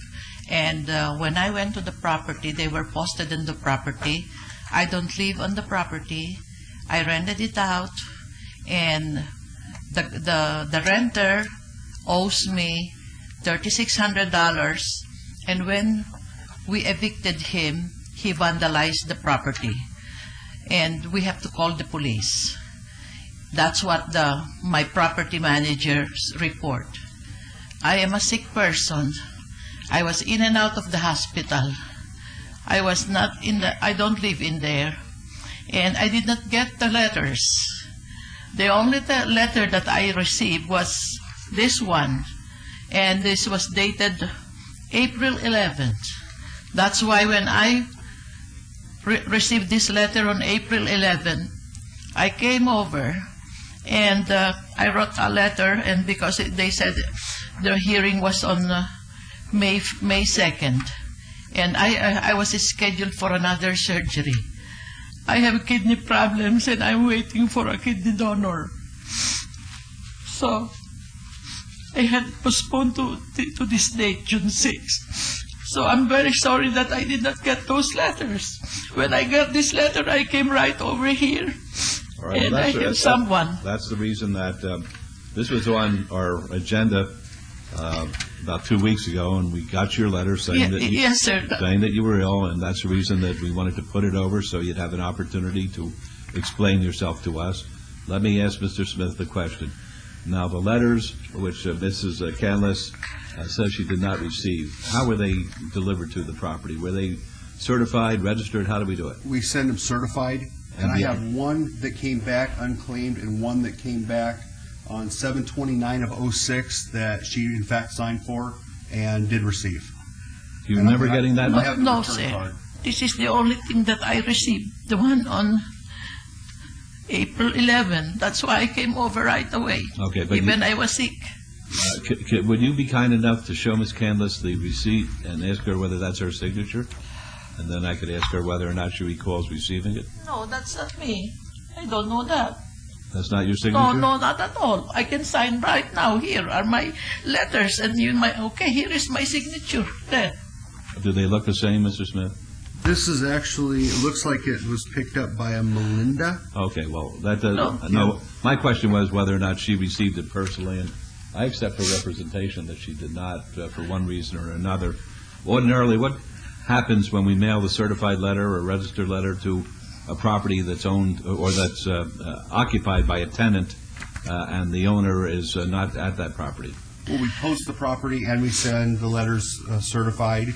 And what we do is we go through the assessor's records, sewer records, any records that we can obtain and find last known address or current address of that person to make sure that we send the certified mail to that address. Okay, well, apparently I'll make a finding that Ms. Canlis did not personally receive any of these. However, the property was rectified. We did mitigate it, and we have certain expenses into the property that you would have had to put in regardless of whether or not the city did it or not.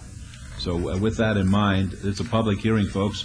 If anyone would like to be heard, I'd be happy to hear from you. And I have a receipt here from Home Depot telling me how I get a quotation from them. How much is that the cost of the windows? And they gave me a quotation. It's $30 a window. One window is only $30, and there were only 4 windows. I don't know why I was charged this much. I do not know. And I am a senior citizen, sir, and I live on a fixed income. I'm sick. I don't have a job. How can I pay that? Well, the good news is, if you have an assessment against it, you don't have to pay it right away. It stays with the property as a lien, so it's not going to be a burden on you at this point in time. We collect our assessments when the properties are sold. It was vandalized, and the police put these people in jail. I don't know what happened. Okay. And the insurance did not pay me because they said it's not covered. All right. I did not abandon the property. I don't have the money to pay, to fix it. I'm still fighting with the insurance. All right, It well- doesn't mean that because I did not repair it, I abandoned it. I am paying my mortgage every month. Okay, well, I don't want you to get upset. We're just telling you what the rules are here. Yes, sir. Thank you very much. All right. And so, if nobody wants to be heard, we're going to close the public hearing. And Councilwoman Tarkanian, what is your desire on this one? I think what you mentioned, Mr. Mayor, is appropriate. I don't feel we should have any civil penalties because of the problems she has had. And all we would need to do is have the amount paid for the cost that the city has paid, and that can be done over a period of years if a lien is placed. Am I correct, Mr. Mayor? Well, basically, we put a lien on the property for that cost, and when the property is sold, then we recover the money. So you don't have to pay now. It It would would not be only be if reimbursed. the property is sold. Thank you And very it would much. then, it would reimburse the city for the work that they put in. And for any of the city's costs, that's what I would say, with no civil penalties. And that's my motion. Very good. Let's vote on that. Thank you very much. Opposed? Motion carries. And Ms. Canlis? Ms. Canlis, stick around a little bit. And well, it's not that interesting, believe me. You're not going to want to stay there that long. But wait until Mr. Smith is through his presentations to us.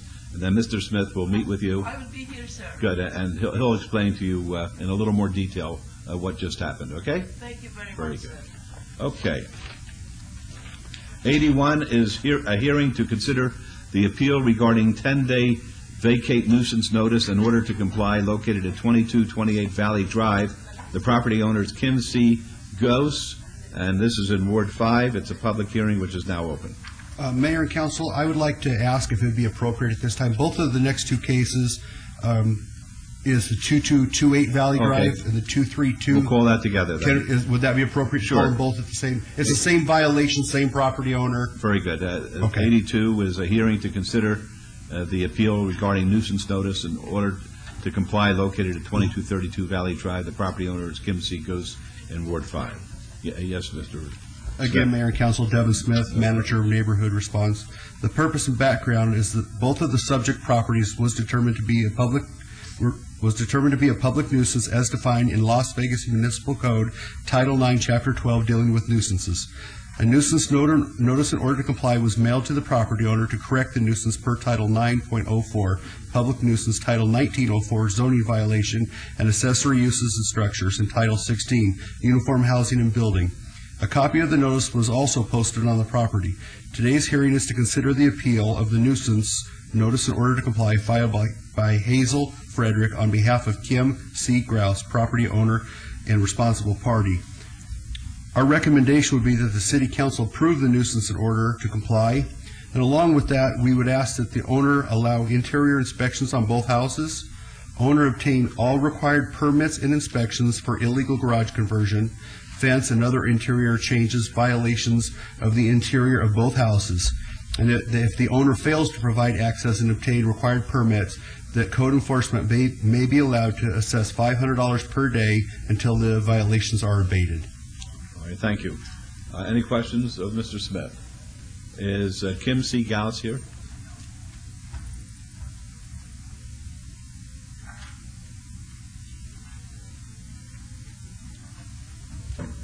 You, Mr. Gauss? No, I'm Mr. Frederick, Hazel Frederick for Kim Gauss. Oh, you're appearing on his behalf? I'm Mrs. Gauss. On her behalf? Yes, sir. Do you have authority to do that? Yes, sir.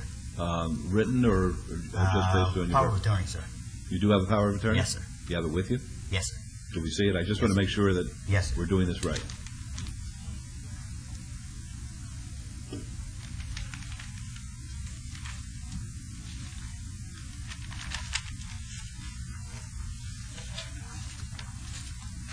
Good. You want to take a look at that, Mr. Smith, or you want me to look at it? Actually, Your Honor, we've actually seen. Oh, okay. So this gentleman is authorized to represent? We believe he is, Okay, yes, that's according fair. to the paperwork. All right, good. Thank you. All right. Be happy to hear from you, sir. Okay, the only thing I feel I will address today, in fairness of the council and Mrs. Gauss, is the content of this paperwork. And also the fashion in which it was presented to me. As a posting, I have asked for a follow-up letter. I never received it from Mr. Devin Smith. I wrote him a letter asking for it. That's what I want to address. All right, well, that's fine. Basically, I think Mr. Smith is asking for authority to go into the property. Do you have any problem with that? Yes, I do, sir. All right, what's the problem? According to this paperwork, he said I have a legal fence, which is outside the house, and I took it down. And I see no reason for him to go into my property, sir. Can you Your Honor, if you may. Sure. The problem that we're having is a lot of the neighbors in the neighborhood have called us, informing us that he's using this as a rental property for, we don't really know who, but there's more than the allowable by code. You're allowed to have 3 unrelated tenants other than yourself living there. And we believe that there's up to 7 and 8 people, and we believe it's being rented out as like a veterans transitional type housing. We know for a fact that the garage has been converted without proper permitting, and we don't know the condition of the structure inside, and if he is in fact renting it to people in there, we may have some type of safety concern or violation. So that's why we're asking to look in the inside of the house. Like I said, we know for a fact we have the documentation that the garage was unpermitted, and so we're concerned about possible other unpermitted structures or building going on inside of the residence. There has been a history. Each of these properties had 17 complaints for illegal boarding houses activity since 2001. Citations have been issued to Mr. Fredericks in 2001, and that he pled guilty in 1 of 3 cases and received time served. So we know that there's a history of this in the property. Okay, I think I'm not going to practice law here because I have my answer to it, but I'm going to ask our city attorney what they suggest. The gentleman is not giving consent to have his home entered, so we can certainly take care of the issue as far as the garage is concerned. That's independent. But as far as the entry to his home to verify whether or not it's being utilized for excessive rentals, what's your position? Well, clearly, Your Honor, the code authorizes to go get an administrative search warrant if that's deemed necessary, and that's probably what we're going to end up. If he's not going to consent, I would agree consent. with you. I think they need a search warrant. I hate to go through that problem, but based on your representations, to whom do they make the application? We'll make the application on behalf of the department before the municipal court, Your Honor. Oh, okay. The judge would then make the determination as to whether there's probable cause? Okay. You're making us go to a lot of trouble, but that's your right under... Can I say something, sir? Sure. Now, Mr. Smith said there was an unpermitted garage. Which property are you speaking on, sir? Let's see. The 2232? It's 2232. 2232. There's public record showing in the years that this garage was permitted. I don't know why he can't find it. Well, what I'm going to suggest you do, I'm going to suggest that afterwards here as well, when Mr. Smith is through his presentations, that you sit down and you show it to him. That could solve you that problem. But in the meantime, if you want us to get an administrative search warrant, we'll get it. You want us to do that? I don't want to... Fine. That's you're right under the Constitution. If you don't want us to go in, you don't have to let us in. But once we have that search warrant and you stop us, then we could give you a little pat on the head. I understand, sir. Okay. All right. All right. Any other comments or questions? This is a nice one for you, Councilwoman, and your... It is a nice one for me on the last day. Right. And I might add, Mr. Smith said that we had received complaints from the neighbors, and yes, we have. Most recently, I received a complaint from one of the neighbors that lives there on Mark Avenue, complaining that rooms are being rented out. and the number of cars that are being parked there at any given time leads them to believe that it is a rooming house. And based on those complaints and based on the investigation that Mr. Smith's office has done, and over the time period that I'm looking at backup information that has gone back for months and months of trying to get this process taken care of, I'm going to move that we approve the 10-day vacate nuisance notice in order to comply. And whatever the attorney has to say, the city attorney has to say. Councilwoman, Is that I think that's probably before we can get to that point, we need the administrative search warrant to get the information, make the determination. So it may be more appropriate to make a motion for hold this in abeyance for 30 days until we can get it and take a look at what's going on inside there, come back, report to the council.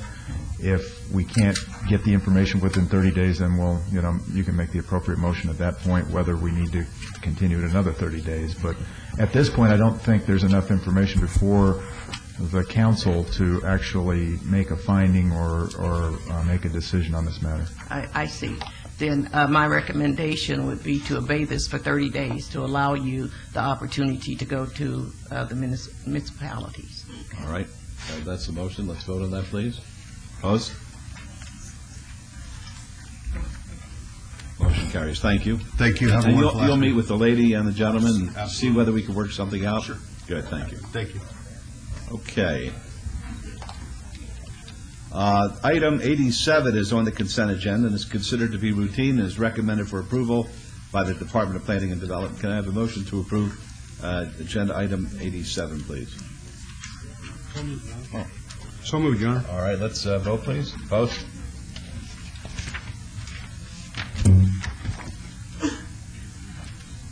Motion carries. Thank you.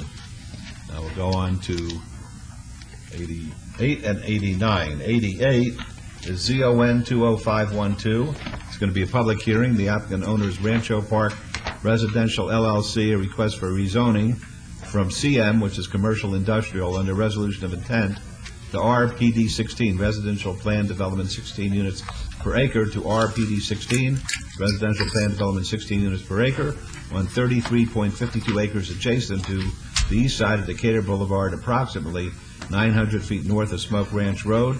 It's in Ward 5. The Planning Commission and staff recommend approval, subject to conditions. 89 is SDR 20523, also a public hearing. Same applicant owner, request for site development plan review for a proposed 535-unit condominium development on 33.52 acres adjacent to the east side of Decatur Boulevard, approximately 900 feet north of Smoke Ranch Road in Ward 5. The Planning Commission and staff recommend approval, subject to conditions. These public hearings are now declared open. Yes, ma'am. Hi, it's Tamara Kolstad, 1333 North Buffalo, Las Vegas, Nevada, 89128. This was already brought to you back in March, I believe, of this year, and it was already approved. Due to market conditions and building conditions and many different variables, we've sort of redone the site, leaving in the road right here. We have the overhead, please. There we go. Yes, leaving it on this road right here, which is helping out with drainage and already approved drainage study and FEMA and so on and so forth. And in the act of improving the site plan, we found we had 22 more units. And we're surprised as anyone else when you redo a site plan, you usually have less units. But we've added another park, we've added a dart park. We really think we've improved the site even more. So I'm just here to answer questions at this time. I believe the justification letter in your packet gives you the whole story. Thank you very much. Are there any questions of the young lady? All right, folks, this is a public hearing. If anyone would like to be heard. All right, seeing none, we'll close the public hearing then. Councilwoman Williams. To approve. All right, that's on 88. Let's vote on that, please. Mr. Mayor. Opposed? Mr. Mayor? Yes. On the next item, 89, I'd Yes. like to amend a condition. Okay, we'll do that, but let's vote on 88. Thank you. Thank you. Opposed, please? All right, motion carries. On 89, what do you have in mind? On condition number 19, I'd like to add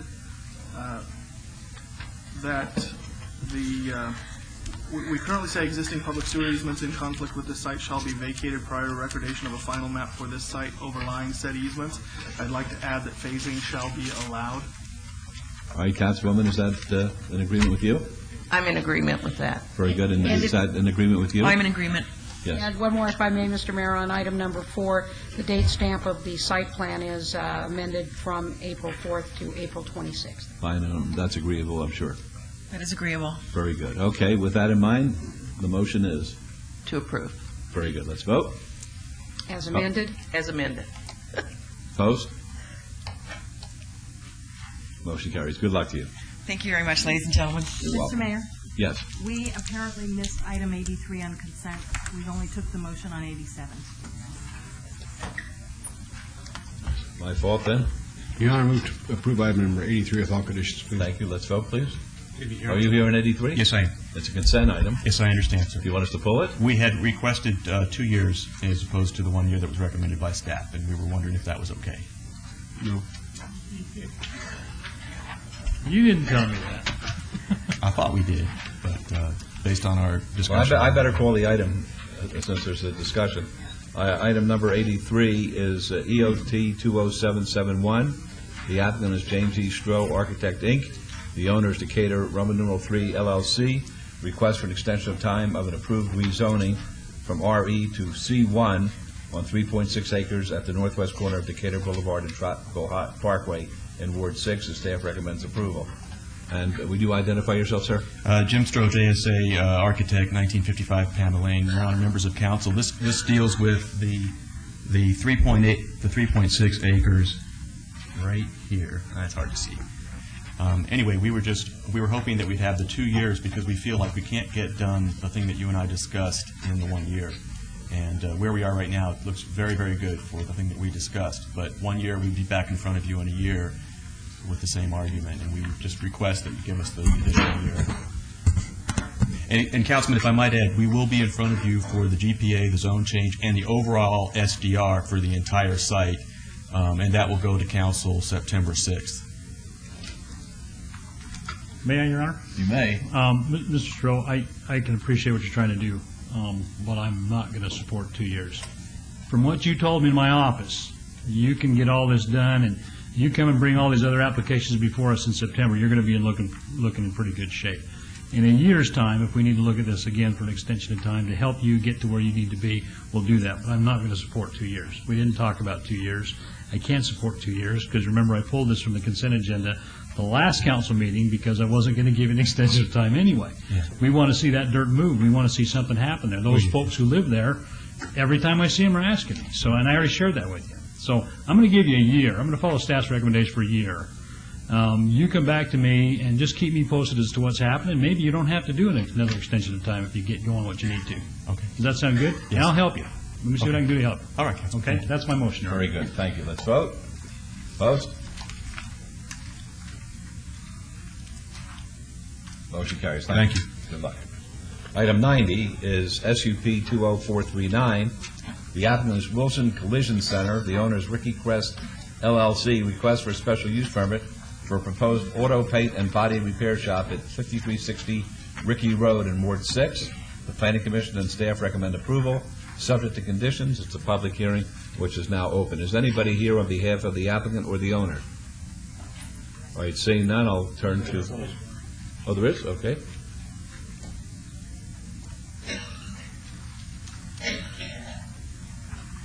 Would you please identify yourself for the record? My name is Fred Wilson. I am the business proprietor to Wilson Collision Center. Okay, we'd be happy to hear from you. I am just looking to open up an auto body collision center there. Okay. All right, folks, a public hearing. Would anyone like to be heard? We'll close the public hearing. Councilman Ross. Your Honor, I will follow planning and staff's recommendation for approval of agenda item 90 with all conditions. All right, let's vote, please. Opposed? And, Your Honor, if I can ask. Yes. Are you agree to all the conditions? Yes, I do. Thank you. All right, the motion carried, and good luck to you. Thank you. You're welcome. 91 is SUP 20485. It'll be a public hearing. The applicant is Melissa Olson. The owner is Euler Family Trust, Survivors Trust. Request for special use permit for a horse corral or stable commercial for 20 horses with a waiver to allow the corral and stable to be 7 feet from the front property line where 100 feet is the minimum required at 8300 North Bradley Road in Ward 6. The Planning Commission and staff recommend approval, subject to conditions. The public hearing, which is now open. Yes, ma'am. Good afternoon. I'm Melissa Olson. I live at the property. I'd like to thank everyone for approving my SUP. Unfortunately, I can't comply with one of the 2 conditions. Okay, have you discussed that with Councilman Ross? No, I haven't. I just found out about this a few days ago.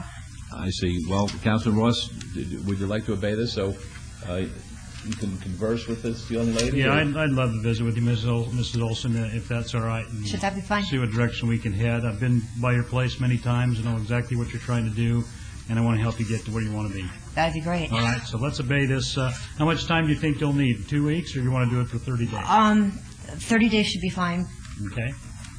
Mr. Curtis, July 11th, I motion move to obey agenda item 91 to the July 11th council meeting.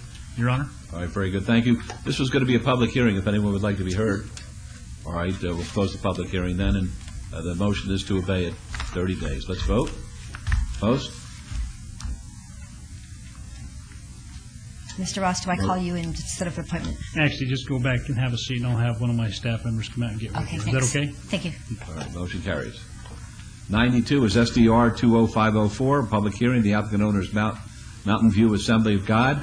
Request for a site development plan review for a proposed 32,700 square foot addition to an existing 62,417 square foot church house of worship on 19.9 acres at 3900 East Bonanza Road.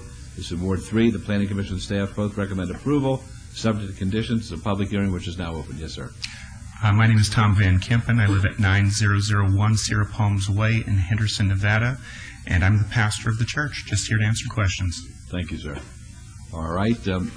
Any questions of the pastor? Folks, public hearing. Anyone want to be heard?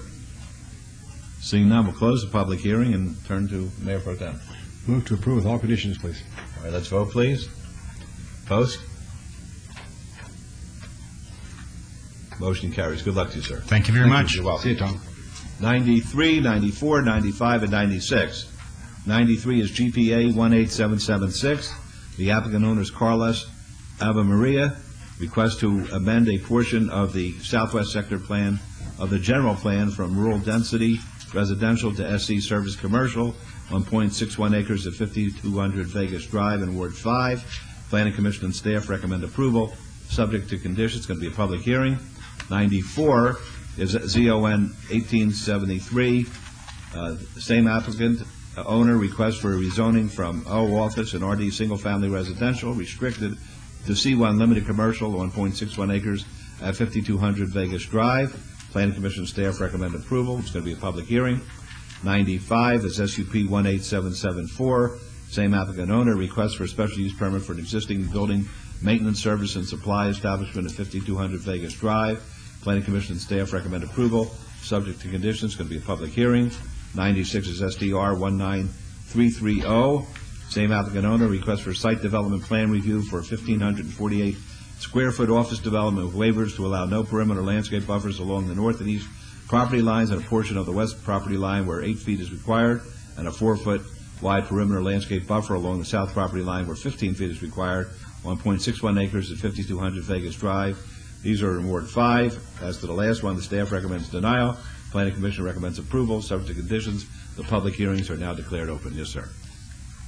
Yeah, I'm the owner of the property, and I'm here to answer any questions. Okay, could you please identify yourself? My name is Carlos Ave Maria. All right, very good, Mr. Ave Maria. Any questions of the gentleman? Folks, a public hearing on all of these. Would anyone like to be heard? All right, seeing none, we'll close the public hearing. Councilwoman Williams. Mayor, I move to approve items 98 through 95. However, on 96, staff recommends. Excuse me, Councilwoman. Just put your mic on. We need your mic on. Oh, I'm sorry. I'm voting. I'm nervous. No, the Councilwoman says she's moving for approval on 93, 94, and 95. As to 96, she indicates that the staff recommends denial. And I agree with that recommendation.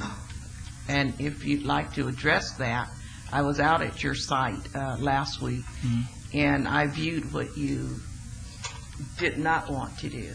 And I believe that is, you did not want to take your pavement all the way back to the street because the people on either side of you didn't have to, but they're not asking that their property be commercialized either. So I think that if that is one of the requirements, that is something you have to do. Now, if I'm wrong, you tell me. Well, the landscaping, I agree to do the trees in the back of the property. Okay. As far as the issue that we're having was with the street that they want me to build in the back. Is that what you're talking about, or are you talking about the actual asphalt for the property itself? The asphalt itself. Oh, okay. Was that your concern? Well, my concern was mainly the street in the back. The actual asphalt, Planning Commission approved it as for like it is. As long as there's no vehicles parked in the back, that's the condition that they had. Because I can't really afford to put asphalt in the entire back of the half back of the property. It's a pretty big piece of land. However, though, I do need to operate my business there, which I have been for the past 3 years, and there's been other air conditioning companies before me. This whole situation got a little complicated lately because there was some stuff in the back, but all that got cleaned up.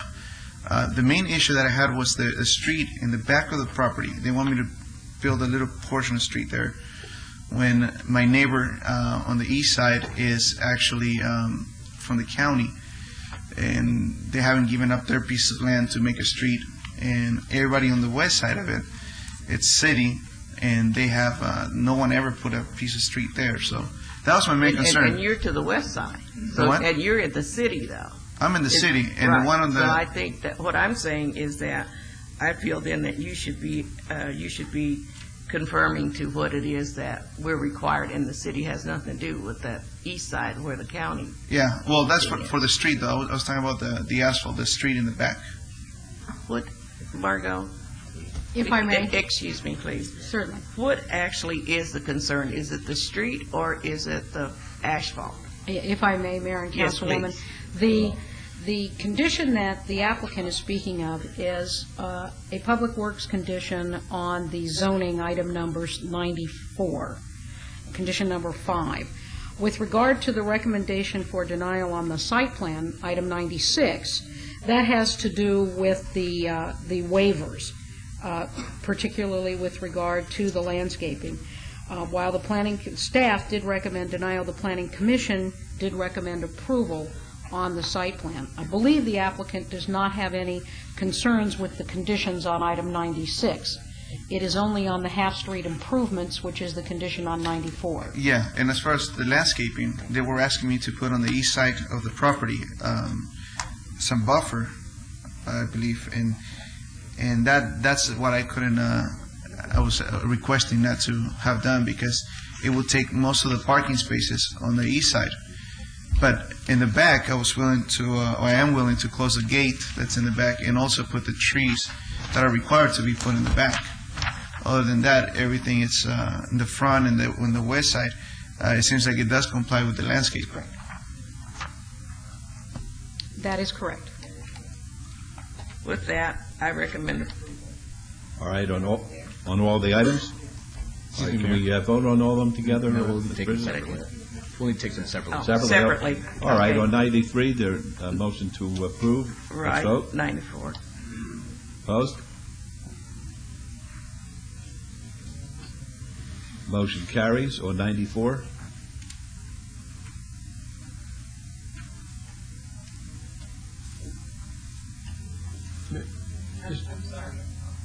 No problem. On 94, I make my motion is to approve. And Mayor, if I may, Public Works, I'd like to confirm that the condition requiring construction of the half-street remains. Yes. Thank you. Definitely. So what does that mean? That I have to have it built? Yeah. Well,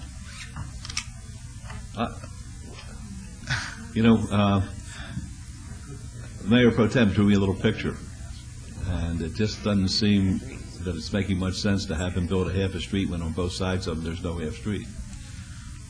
that half street, I mean, no one's have built any. No, I understand. I'm on your side. Yeah, I know. I just wanna- Doesn't make any sense to me. Why we would want them to build a half a street there when on either side there's no half street. Title 19 requires that in order to approve a discretionary item within the city, a zoning or a site plan or something, the applicant must dedicate and construct all public rights-of-way adjacent to his site. Now, we are staff, and we are recommending to you that the applicant be required to comply with Title 19 and Title 18 requirements. You, as the deciding body, can certainly tell us, yes, but we'd like to defer that I think that's a good idea. for some amount of time. And if you would like to do that, you can direct us to, but as staff, our recommendation is he comply with our requirements. Councilwoman, would you consider that it could be deferred until the other two? Yes, I would consider that, and then the newly elected can take it Right, up with and you, it's Mr. not- Ava Maria. Nothing personal. No, absolutely not. We are your staff. All right, let's- If I may, though, the wording, the appropriate wording, would be that the applicant sign and record a covenant running with land agreement for the possible future installation of all half-streets so deferred. And I'm sure Mr. Ava Maria would be happy to do that. Yeah, sure will. This would be deferred until... Till the other streets are built around you. Okay, perfect. That's no problem. Okay? One thing I did want to mention, one quick thing. Why even talk? Why even open your mouth when you got everything you wanted? Okay, forget it. Right? Right. All right, let's vote on that, please. So that's as amended. Yes. Votes, please. Motion carries. 95, please. 95, please. On 95, I recommend approval. All right, let's vote, please. Excuse me, Mayor and Council, if we could ask the applicant if he's agreeable to all those conditions. Yes, and I'm amendments. sorry. Are you agreeable to all the conditions, Mr. Ava Maria? Yeah. Okay, let's vote, please. Opposed? And Motion carries. Sorry. No problem. I'm in a hurry, I guess. No, you shouldn't be. You shouldn't be. Your days are limited, so take your time. The day is limited. Right. Okay. On item 96, now, if I recommend denial, that is saying that I want him to put the landscaping in. Is that what I'm saying? If I may, Mayor and Councilwoman, if you want to approve the project but deny the waivers, then that means he can go ahead with the project, but that he has to do the landscaping to meet code. Which you said he's ready to do. That would be my recommendation. Is that, I'm sorry, is that, does that meet with your approval? Well, the landscaping, does that mean the east side of the property also? All of it. Oh, Well, yeah, that's all the landscape. see, the east side of the property, it'll take all the parking spaces. And, you know, with planning, we went over the stuff in the back of the office. I can do all the trees and all that stuff and close the gate. But like the west and the front, it's already pretty much done. It's just the east side, it's the one that, you know, that's already concrete built, and I just, that's where my parking spaces are at for the office, if I do it on the east side of it. So I would appreciate if that could be waived, the east side of the property. You know, I don't know if I'm in a position to do that, because I was out at your property and I looked at the west side there. What are you going to do over there? You're adding office space, are you? No, I just want to operate my business. That's what I want to do, operate my business, because obviously the zoning that it's at right now, I can't operate it that way. Could you show the backyard again, the back part of the building? Who has the pictures? Yeah. One more. Yeah. Now this, to our right, is the east side. Is that correct? The wall that's showing on the right-hand side, that's the east side. That's the east side. Mm-hmm. Okay. And you don't want to put... I don't have anything planned to do anything in there. Okay. I don't have any plans of doing anything there as we speak. Okay. If there's something to be done in the future or whatever, I could probably, you know, put the landscaping that you guys required. But at this point, I am so confused. I need some assistance on where we're going with this. Would you like to, Wheeler? To try and do this as quickly as I can, this site is essentially two portions. The southern portion that's developed and the northern portion that you see here in the picture that is essentially going to remain, his proposal is to have it remain as it is, which is undeveloped. Right. He is complying with the required landscaping on the southern portion of the west side, so that's the developed I know side. that side. On the west, it is going to be landscaped. In the front, there will be considerable landscaping also. There is also landscaping to the rear, that's the far north, along Marietta Avenue. It is along the entire eastern site, both the south and the north. The southern portion, because that's where his parking is, he really can't put the landscaping there because then it would take away all that parking. Then I wouldn't want to require him to do that. And then the northern half of the eastern side, Right. where this picture shows where he is not developing at this time, he is also asking not to do landscaping there. Essentially, if he brings forward a project in the future, then he could would be required to do so. Right. Okay, what would be my motion? Then if that is acceptable to you, your motion would be for approval as the item is before you at this time. That is my motion. All right, let's vote on that, please. Opposed? Motion carries. Do you want to make any speeches? Where do I sign that agreement? Okay, out of here. Thanks.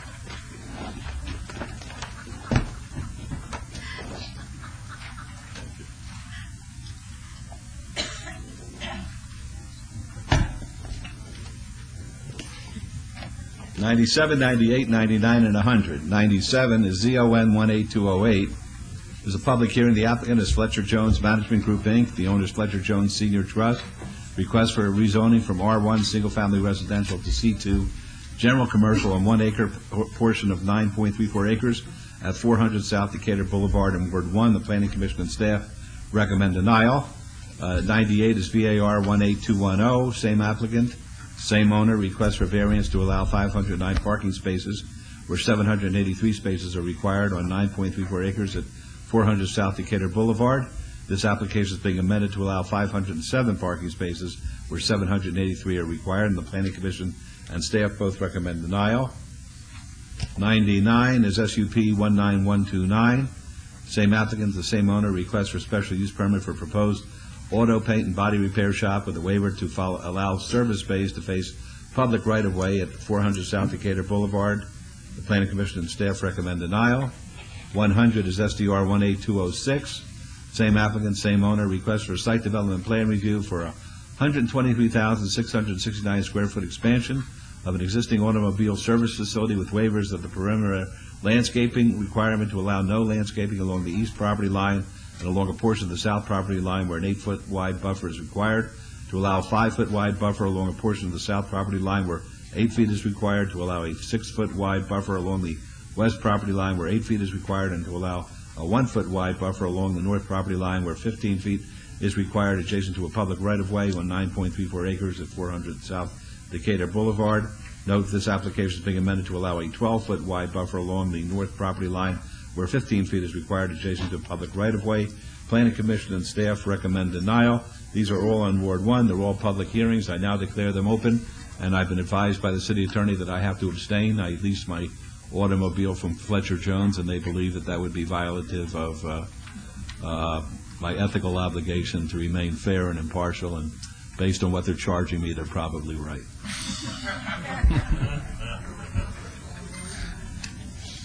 Good afternoon, Mayor Pro Tem Reese and members of the council. Ed Garcia, Jones Vargas, 3773 Howard Hughes Parkway, here on behalf of the applicant Fletcher Jones, as well as the tenant Bill Hurd Chevrolet. As stated, this is a property that's located at the southwest corner of Decatur Boulevard and Meadows Lane.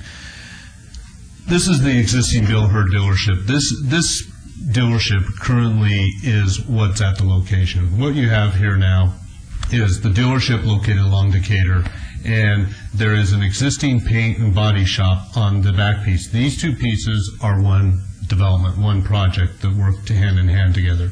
Now, as it stands right now, what we have going on here is this as this only existing paint and body shop, this is all the proposed building. Right now, this is basically car storage. This is all inventory storage. This is where all the new and used cars are stored to be sold at the dealership. And what happens is most of the service, many of the service jobs are conducted here in the back of the dealership on the southern portion of the property. As you can see here, we have these functions here that are delineated out here. Parts storage, hand car wash, paint booth, wax booth, gas tank storage, air compressor, those type of things, which were all done outdoors. Part of what brought this along is this was something that was a conversation with the councilwoman quite some time ago, was to try and do something to upgrade this facility, to do something for these uses that were basically been going on there forever, basically occurring outdoors and causing a lot of noise and really with kind of not as much control over emissions and things that we should have. So what the plan was to go ahead and put this all under one roof. The only area that was available for us to do that would be on this piece of property.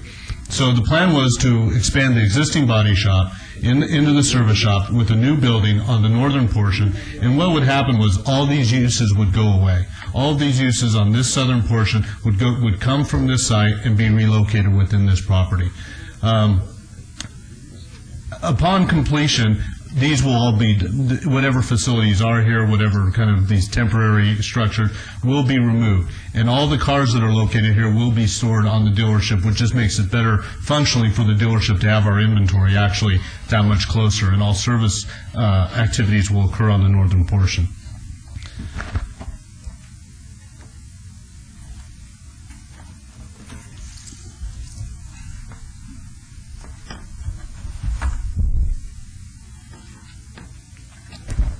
This is the new proposed Bill Hurd Chevrolet facility, which we would be constructing on the site. If you've been over there, you realize that it's a site that probably hasn't had any direct investment in quite some time. This is a significant upgrade to a state-of-the-art facility, which is something that we've entered into an agreement to provide this facility to Bill Hurd to allow them to remain on the site. This is a site that Fletcher Jones wants to maintain as a car facility, and this is something that we need to do to be able to keep our tenant there with being able them to provide them with something where people want to go and get their car serviced that they purchase at Bill Hurd. Once again, we're not adding any operations. All the operations are just being placed under one roof, making more efficient, more up-to-date property.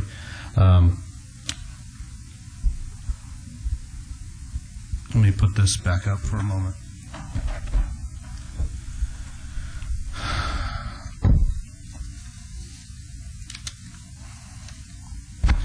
As you know, there's the Downs and Stella Fleming properties are these properties here. Right now, I mean, they're the ones who've had some issues with some of the noise and some of the other things that are going on at this location. With the new location, all that's going to be over here now is car auto inventory. All of these uses that are currently kind of annoyances to them will be moved away, and we've met with them and talked to them. And although some of them may be here today, I think for the most part, most of them were very pleased with the changes we were implementing. Now, there are some folks that we've met with. We've met with the neighbors several times, met with the neighbors both at these developments and at the Country Club Estates and the Promenade, which are further out outside of this picture. They aren't directly adjacent. We have met with those folks, and frankly, to my knowledge, any condition that they've requested short of simply abandoning the property, we've agreed to.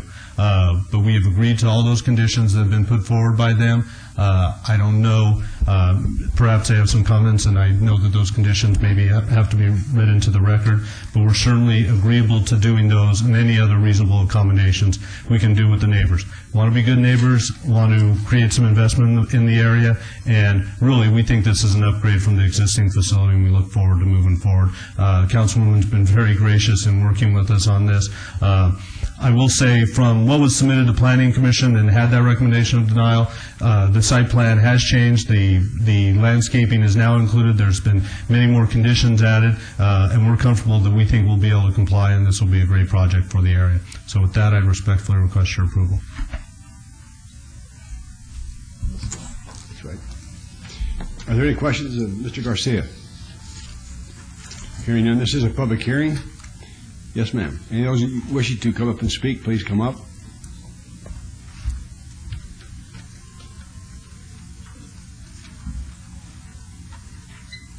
Hi. I've never done this before. My name is Nancy Trousdale, and I live at the Promenades at the Meadows on Meadows Lane. This may be everything he says, except for one problem. They plan on opening, Meadows Lane is from Decatur to our gate, because we have a guarded gate there, is only 4/10 of a mile. That 4/10 of a mile is the only way we can get out to Decatur. We can't get out the other way. We can, I should say we can. We can get out the other way if we go through the residential properties, which is should not be done because they have all the bumps and everything. That's the only way we can get out, is that 4/10 of a mile. They plan on putting on this 4/10 of a mile 2 gates, one going out and one going in. One right up against the property of the tenants. There is a country club sits there, and they have over 100 tenants. They're in our property of Promenades. We have over 100 people that live there that have bought their property.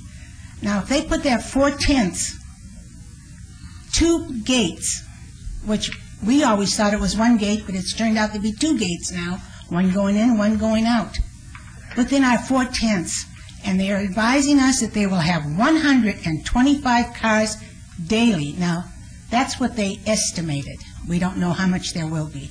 But 125 cars daily between 7 and whenever they close.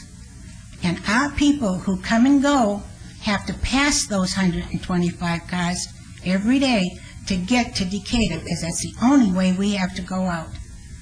Now, this building is beautiful, but it's going to be right up against the tenants' area, and the balcony of the second floor of the tenants will be overlooking this whole flooring. All of the roofs will be, that's what they will overlook. We will have a problem. We're all retired. Some of us are on motor scooters. Those motor scooters that are on motor scooters, they actually take their scooters and go down to visit the Vons or the Target. Now, they're going to have to go through those 2 gates or past those 2 gates to get there. We're talking about a lot of people.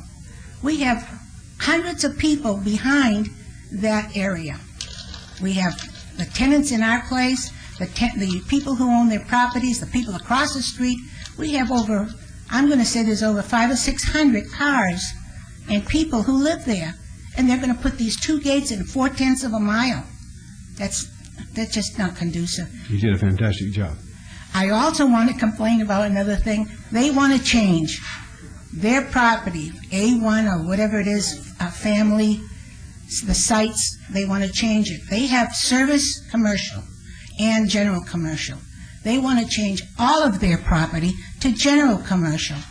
What does that do to the residential area? If that's changed to general commercial, they can do anything they want. No, they can't. They have to come back before the city council. Yes, but they're allowed to do X, and they can certainly do those. And according to your memo that I found last time I was here, it's not good for the residents. Okay. Okay? Thank you. Thank you. Again, you did great. Anyone else wishing to speak?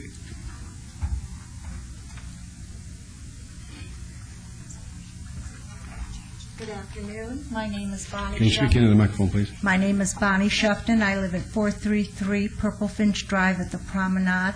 I do own my own place there.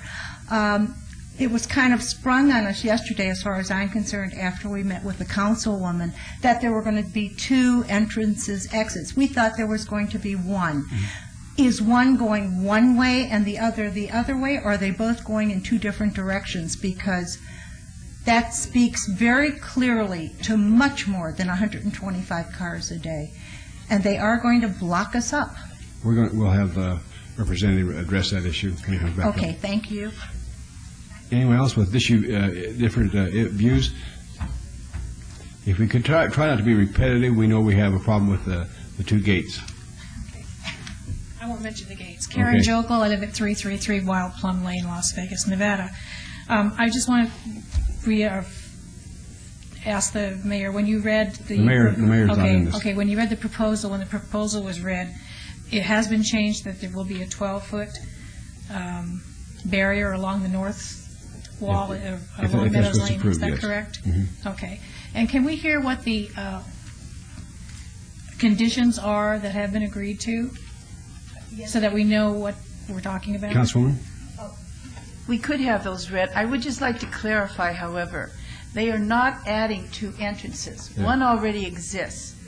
Only one new entrance is being added, so that we have a clarification on that. Thank you. And we could read those for you. Did you not get them in the printed form? Excuse me? Can you come back? Ma'am? Yes, I was just handed them when I walked in here. Oh, okay. Did you look over the conditions? Yes, but I think they need to be presented to the people that are here. Okay, that's fine. I just wanted to make sure you got them because we told you we would get them, and we're meeting with Mr. Garcia up through lunchtime, so Yes. that's why we didn't get them to you sooner. Do you want to read the conditions, Let's Councilwoman? read the conditions. I would like to state that we started from a situation that is far different than what it is today. As far as the conditions we've added have made a big difference. So if you would go ahead, please, Margot. She's going to read the conditions. All right? That's what you want. Mayor Pro Tem and Councilwoman, the additional conditions that are proposed are that an 8-foot-high decorative block wall shall be provided along the entire west property line, including that section connecting the two portions of the entire southern property line. Secured pedestrian access may be allowed with approval of the Planning and Development Department. Second, there shall be security personnel on site patrolling the exterior of the site 24 hours per day. A telephone number to take calls regarding problems on site 24 hours shall be maintained on file with the ward office and with registered associations. No barbed wire is allowed on site at any time. Any existing barbed wire shall be removed within 30 days. Increased lighting shall be installed at the extreme southwest corner of the site, providing lighting on site and on the property adjacent to the west, subject to the approval of the P&D Department. No amplified sound shall be allowed on site in the northwest parking area. All western and southern facing doors shall be closed while work is being conducted within the buildings. No storage of for-sale vehicle inventory shall be allowed on site. The building shall not exceed 1 story or a maximum of 27 feet. Employees shall be instructed to not use the Meadow Lane's entrance or exit. Tow truck operators are to be instructed to not use the West Meadows Lane entrance. And landscaping with non-deciduous trees shall be added on all southern and western perimeter walls. Thank you. Mayor Pro Tem. Could we... Just a minute, Councilwoman. Well, I have some that I'd like to read in as well, at your discretion. Please, Mr. Anderson. Install electronic pedestrian crossing beacons acceptable to the city traffic engineer across the proposed driveways accessing Meadows Lane outside of the right-of-way concurrent with construction of the driveways. The beacons shall be operational prior to occupancy of the site and shall be maintained in perpetuity by the property owner. Failure to maintain such beacons as determined by the city traffic engineer may result in closure of the driveways. Next condition. Submit a written request to the city traffic engineer to eliminate on-street parking on Meadows Lane adjacent to this site. All costs for curb painting and or signage shall be borne by the applicant. Another condition, coordinate with the city traffic engineer to determine if Meadows Lane west of this site can be posted no trucks. Comply with the recommendations of the traffic engineer. If posting is allowed, all such signage shall be installed at the applicant's expense. And finally, there shall be no loading, unloading, or staging of delivery vehicles on the public right-of-way adjacent to this site. Them's good conditions, but who's going to make sure that they adhere to these conditions?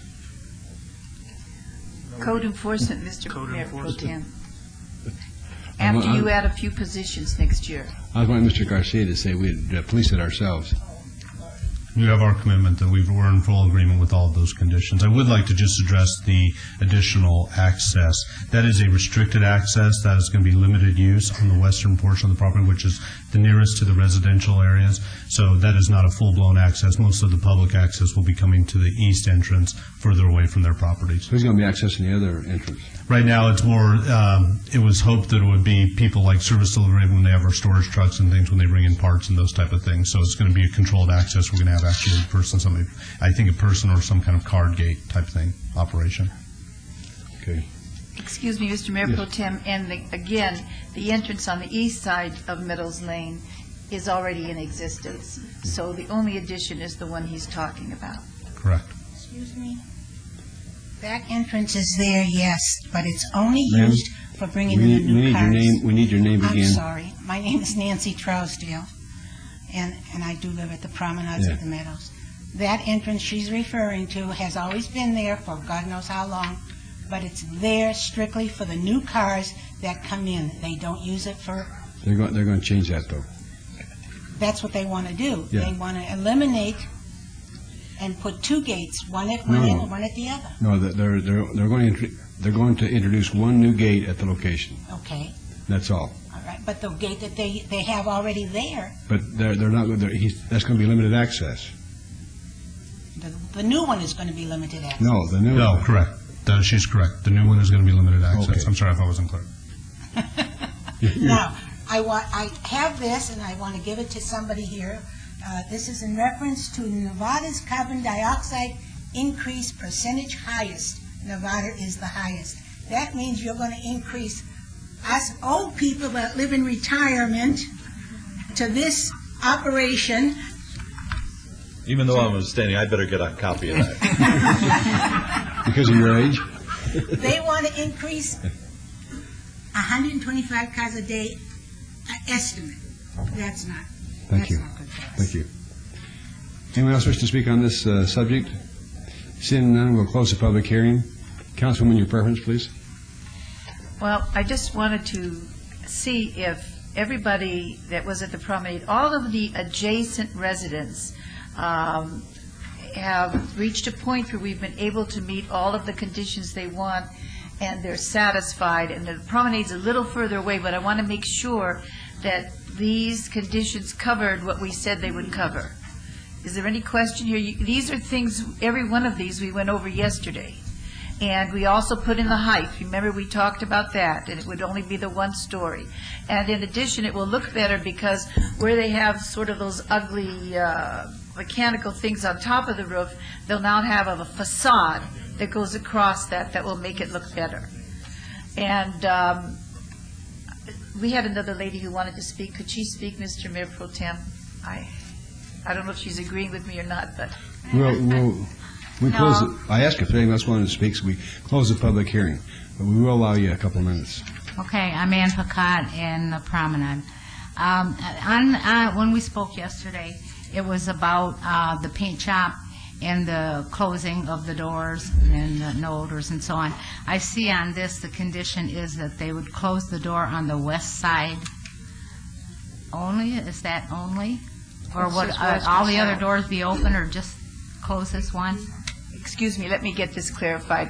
When I turned it in, it was that we were going to have the working closed. Go ahead. I said the condition that I read is all western and southern facing doors shall be closed while work is being conducted within the buildings. Will the rest of that building be open? Because when that odor comes across our walls, it's not going nowhere unless you get a big wind. Well, one thing I will tell you is you're going to have more up-to-date, environmentally controlled paint shop. You don't have it now because it's so outdated, and that will make a big difference for you. We had the condition there, Mr. Garcia, as far as all work will be contained within closed buildings.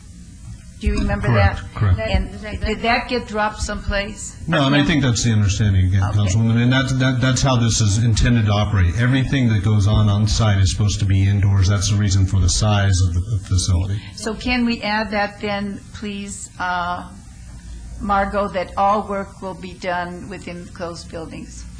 On that site, that northwest site that's near you. All work will be done within enclosed buildings, closed buildings. And that was very good you pointed that out. Thank you. Was there anything else? We've tried very hard to work with you and follow through on your recommendations. And I just wanted to again point one other thing out. On that 1 acre, remember, it's only 1 acre that's being changed from R1 to C2, just the one. And the C2 is what the rest of the property of Herds is. And that 1 acre, it was just almost a bookkeeping type of thing that needed to be done. Okay? I move to approve. That is on item number 97. You've heard the motion. Please cast your vote. With all conditions and added conditions. Thank you. The added are on 100. All of the ads are on. Oh, we'll put all the ads on the 100 one? Yes. Please post.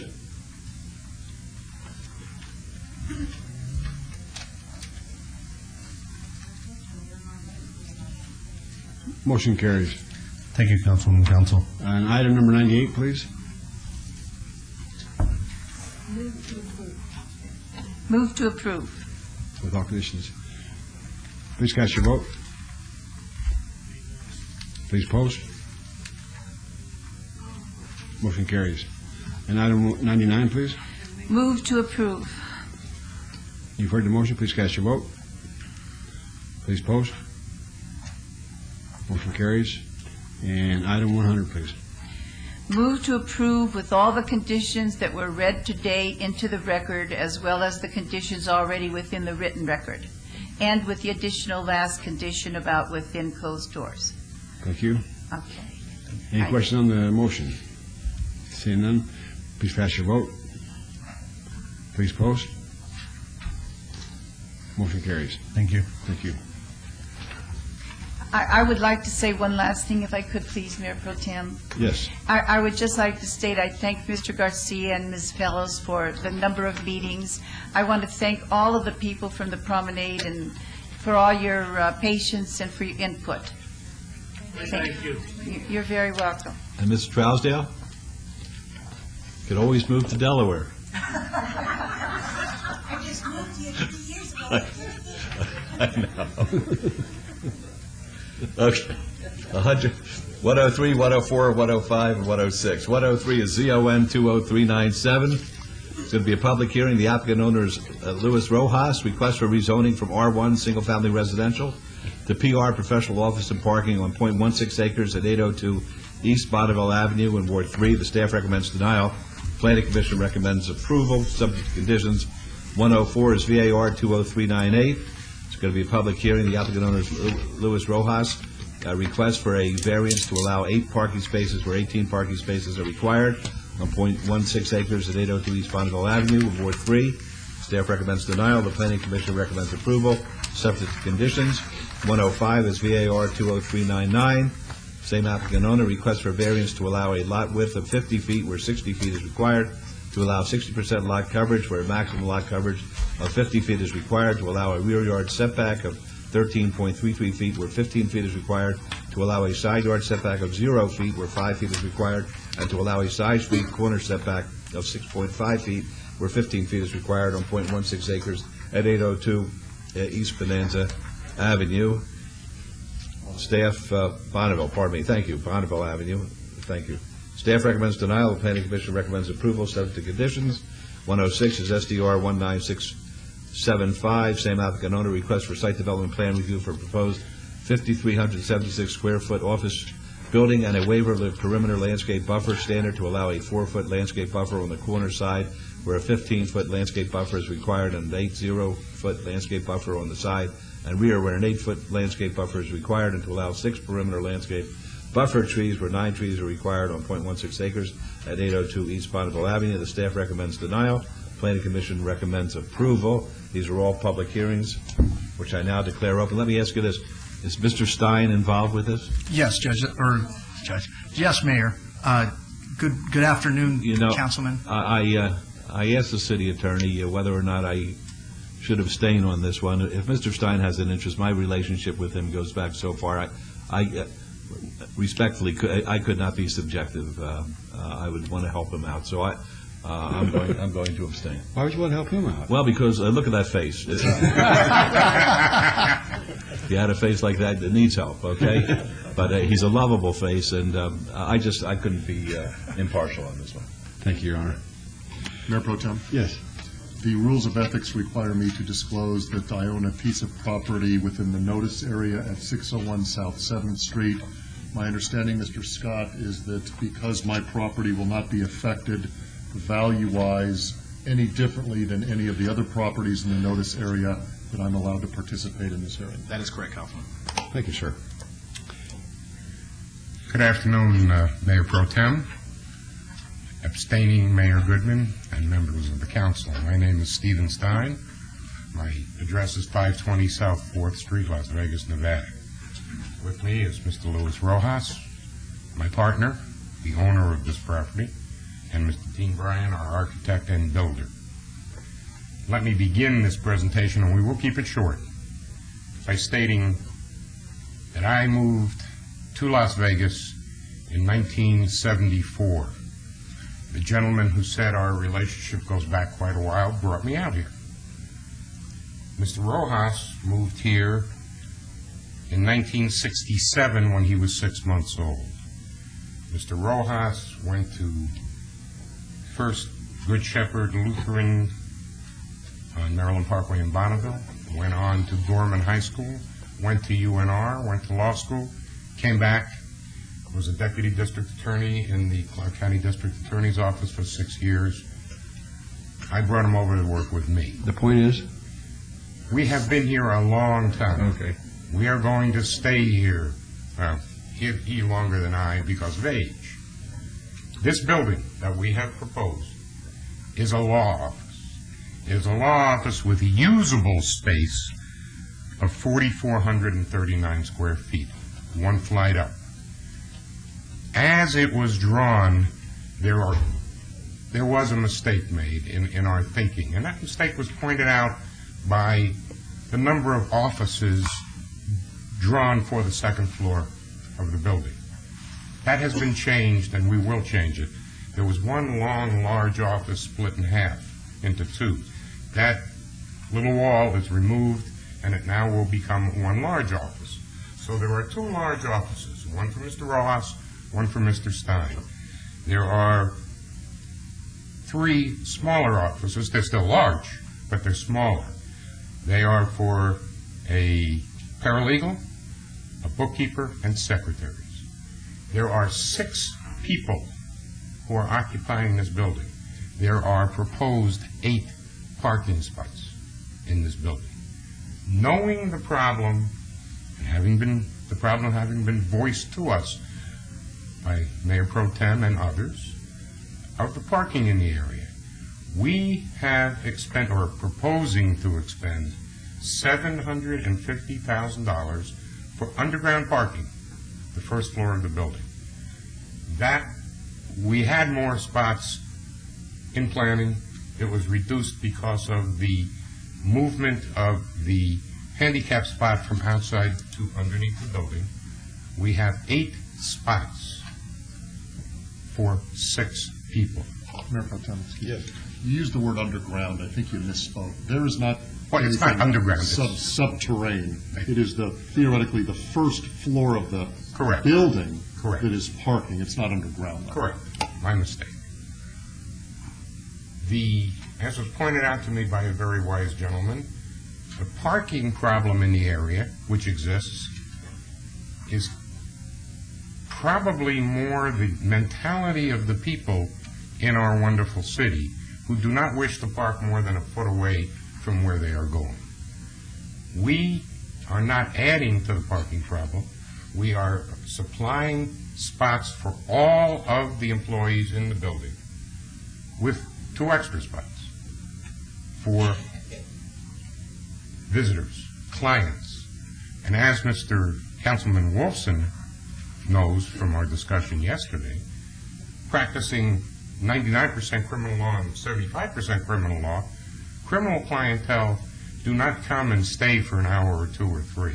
They come in, they spend 15, 20 minutes, half hour at the most. And usually first visit is a half hour. After that, are shorter. They come and go.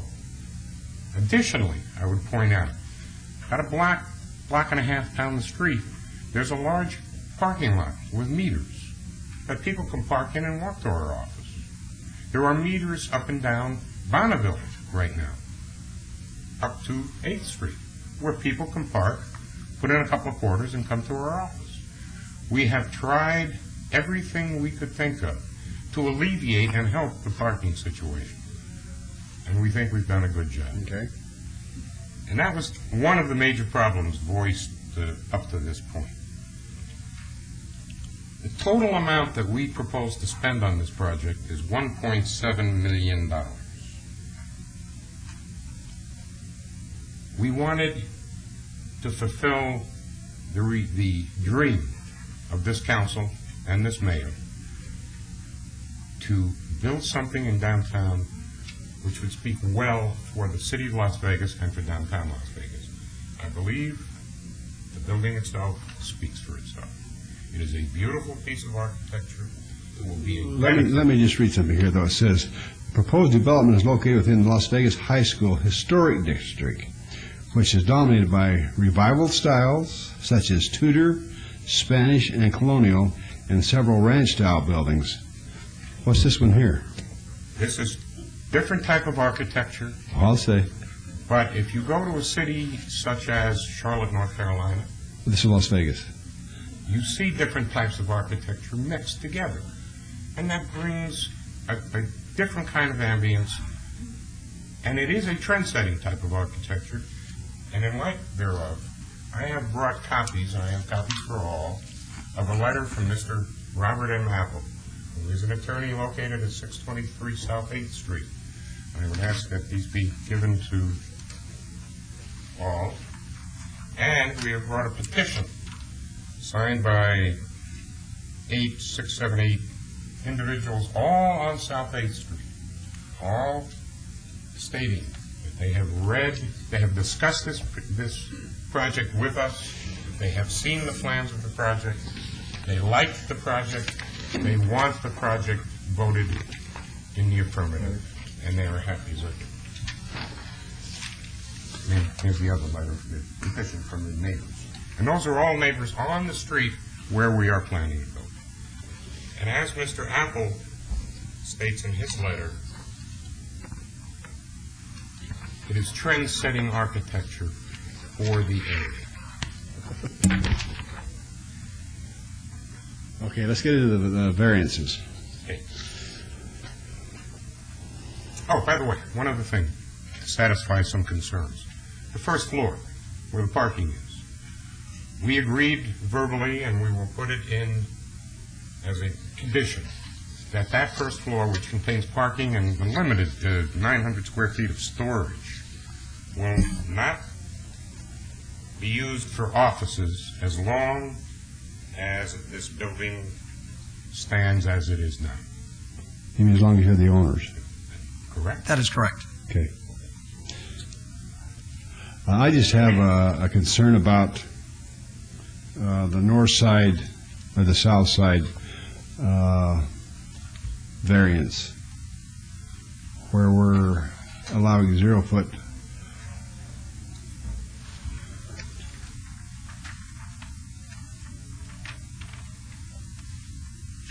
On the south side, where 5 feet is required, and we're allowing you a 0 foot setback. We do have 2 vacant parcels on the south of your property, and if we allow you this variance, then they could very well come back and say, well, we want to build on our property line also. They could. And by written agreement between Mr. Rojas and the owners of those 2 parcels, they agreed to that, the setback to the land line. But as was pointed out again yesterday by a very intelligent young man, they have 2 lots. We have 1. In order to respond and handle the problem with parking, we needed the variance for the parking. They have 2 lots. They may not need the variance. Okay. They may not. I cannot speak for them. Okay. But you are right, they could. This is a public hearing. Anyone wish to speak on these items? Please step forward.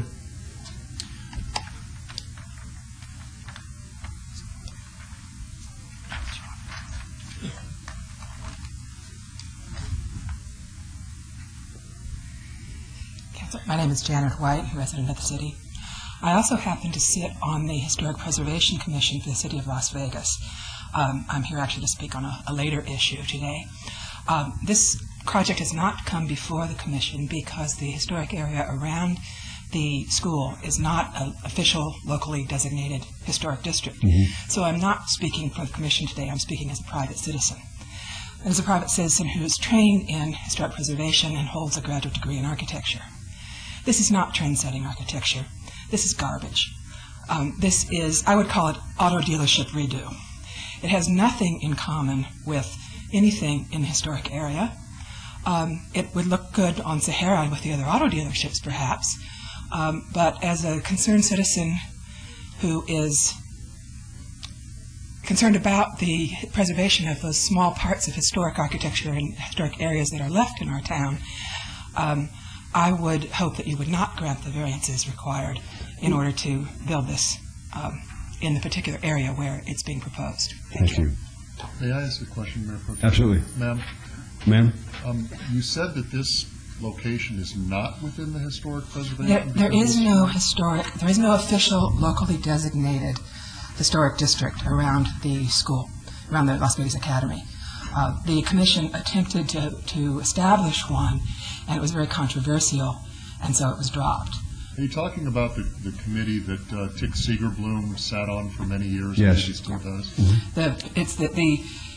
In order for this project to come before the official Historic Preservation Commission of the city, it would need to be in, we only have one local historic district, it's Dundas Park. That's not the historic. And it's not so it's not officially a historic district, no. If I may, just to clarify, it's in a national historic district. It is not in the local historic district. Only those properties in the local historic district are required by Title 19 to come before the HPC, the Historic Preservation Commission. But this is in a nationally designated historic preservation. When did this happen? In the 90s. It was at the same time that the hearings were held for it to be locally designated, and the decision was made not to locally designate it, but the national designation did go through. I think that's the distinction, because when I built my building, which is only 2 blocks over, and came before this council, I was required to go before that body, and that must have been 8 or 9 years ago. So I guess that what you're talking about, Margot, occurred after I was required to come before that body. That was before I was serving on the commission. Well, I represented the area at this time when they was trying to get this designated as a historic district. And again, the local designation was not approved. Yeah. It is not a locally designated district. That's true. Thank you, ma'am.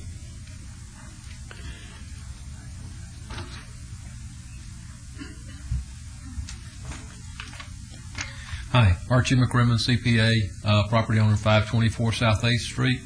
My property is located approximately 3 offices to the east of this property on the other side of Bonneville. We received notification from the city. We've never been approached by the owners. I'm not going to address the architecture of the building. I think that was handled eloquently by the young lady that just left. I do want to talk about the parking variance. Yes, these gentlemen only have 6 people working there. I previously worked for a very large law firm in this town. We were constantly adding and subtracting people. I know these gentlemen are going to keep a nice small criminal practice, and they're not going to need a lot of people. But eventually, they're not going to be using this building. They're either going to sublease to some people, or they're going to sell the building, and they're going to take this nice 600 square foot office that these gentlemen are now using, 800, I don't know how big they're going to be, and they're going to chop them up and they're going to stick 4 or 5 people in there, which is going to complicate the parking problem. Not at this time, maybe not for 2 years, but in 5 years or 10 years, we're going to have 15 or 30 people working in that building, and there's not going to be parking for those people.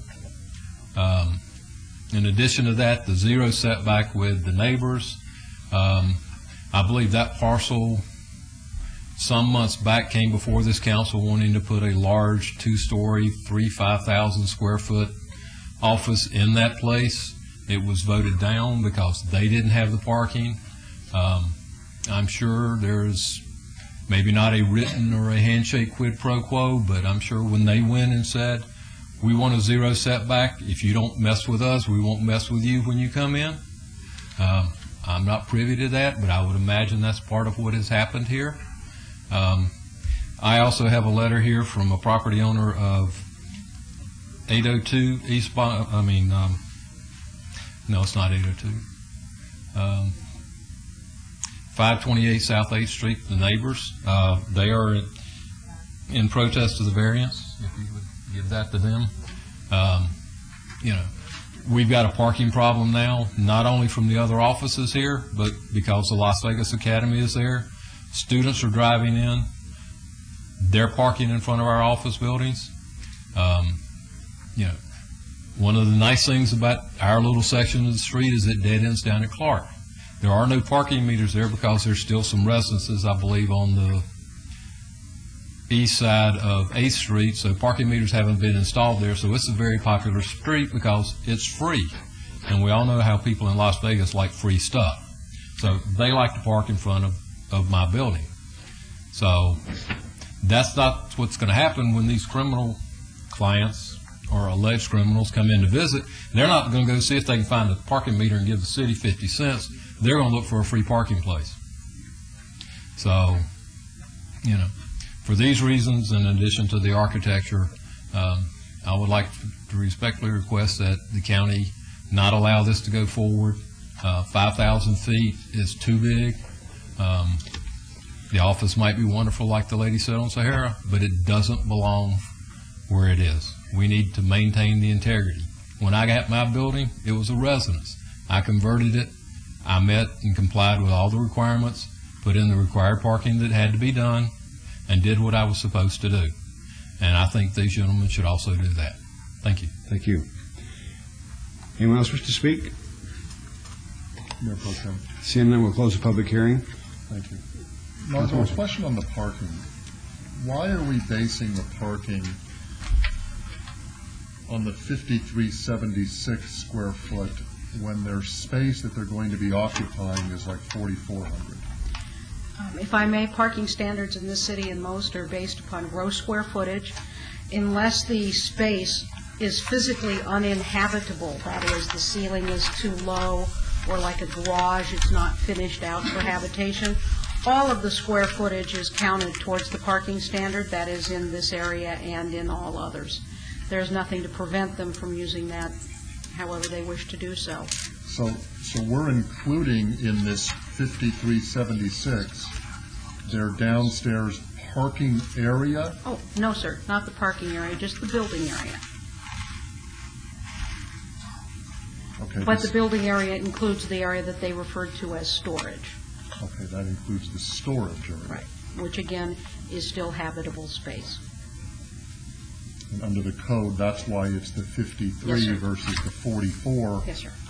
square feet, which is the practical use of the... If I may, it's the difference between, you'll find in a much larger project, they'll talk about leasable area, but parking standards are based upon gross, not leasable area. And if I may, to your question, Mayor Pro Tem, the federal designation was in 1991. Thanks. I think it was before my time. Are there any other questions of the applicants? Mr. Mayor Pro Tem Reese, I just wanted to say that I love history, love the historical district, and maybe you feel this doesn't fit in, but I must tell you that I love the clean lines of the architecture, and I didn't think it was garbage. I just want to put that on a record. And I think I belong to almost all the historical associations in town, but it's just it's a different taste. It's a different taste. Thank you. I just read that, Councilwoman, Councilman Wolfson and I was having a discussion, and he poured that out to me because I was talking to him about, the architecture of this building and stuff. And it's like some people like Chevys because that's all they can afford. Some people like Cadillacs or whatever, but that's why they make all these different cars. And again, we have allowed variances. We've allowed different architectures in this little area here. I, too, love this area. I think it's important to our downtown redevelopment attempts that we're making. I sometimes rattle Mr. Stein's chain a little bit because, to me, when I first looked at it, it was kind of like that Rouveau Institute. When I first looked at it, I said, how functional is this going to be? And this building here, I look at it, I'm saying to myself, how functional is it going to be? But again, they're out of the box. It's unique. And hopefully it will fit in down there at this location, because I feel like that they've addressed the needs for the variances. I think they established with the owner of the 2 vacant lots to the south of them. I think that will enable us to go ahead and approve this item today. I can appreciate people that come down and express their concerns for what's going on in their neighborhood. I've always had a concern about parking in this area, and it seems like when we allowed some of these high-rises to be built, we've had a lot of influx in workers coming down there early, taking up a lot of the parking spaces. I tried to make sure that all the high-rise developments, developers, furnish parking for their employees, even if they have to bus them or whatever.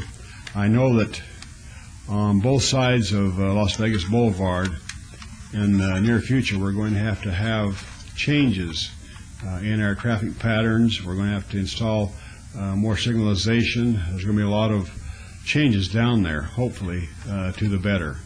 And again, this is a very unique area. It is very close to our downtown Centennial Plan.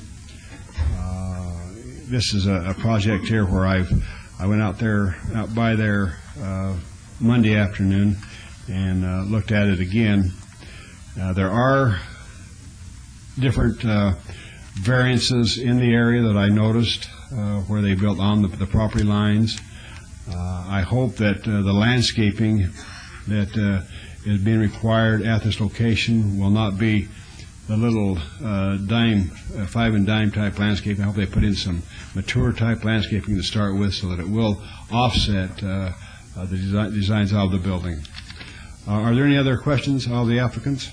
Any other comments? Mr. Wilson, please. Quickly, Mayor Pro Tem, I just want to commend Mr. Rojas and Mr. Stein, because what we want to do to amplify on what you said, Mayor Pro Tem, is to encourage you are young compared to the rest of us, young business owners to invest substantial sums of money. And the sum of money you said, Mr. Stein, is a substantial sum of money. It's only going to add to this area. Not all of us agree necessarily with the look of the building, but, I work in this area on a regular basis. I'm here 6-7 days a week. I'm very familiar with the downtown area, and there's all types of buildings in this area. If you go a block to the south, I don't want to mention names, but there's a couple of colonial-style buildings and other types of buildings. They're not all Spanish, is the point.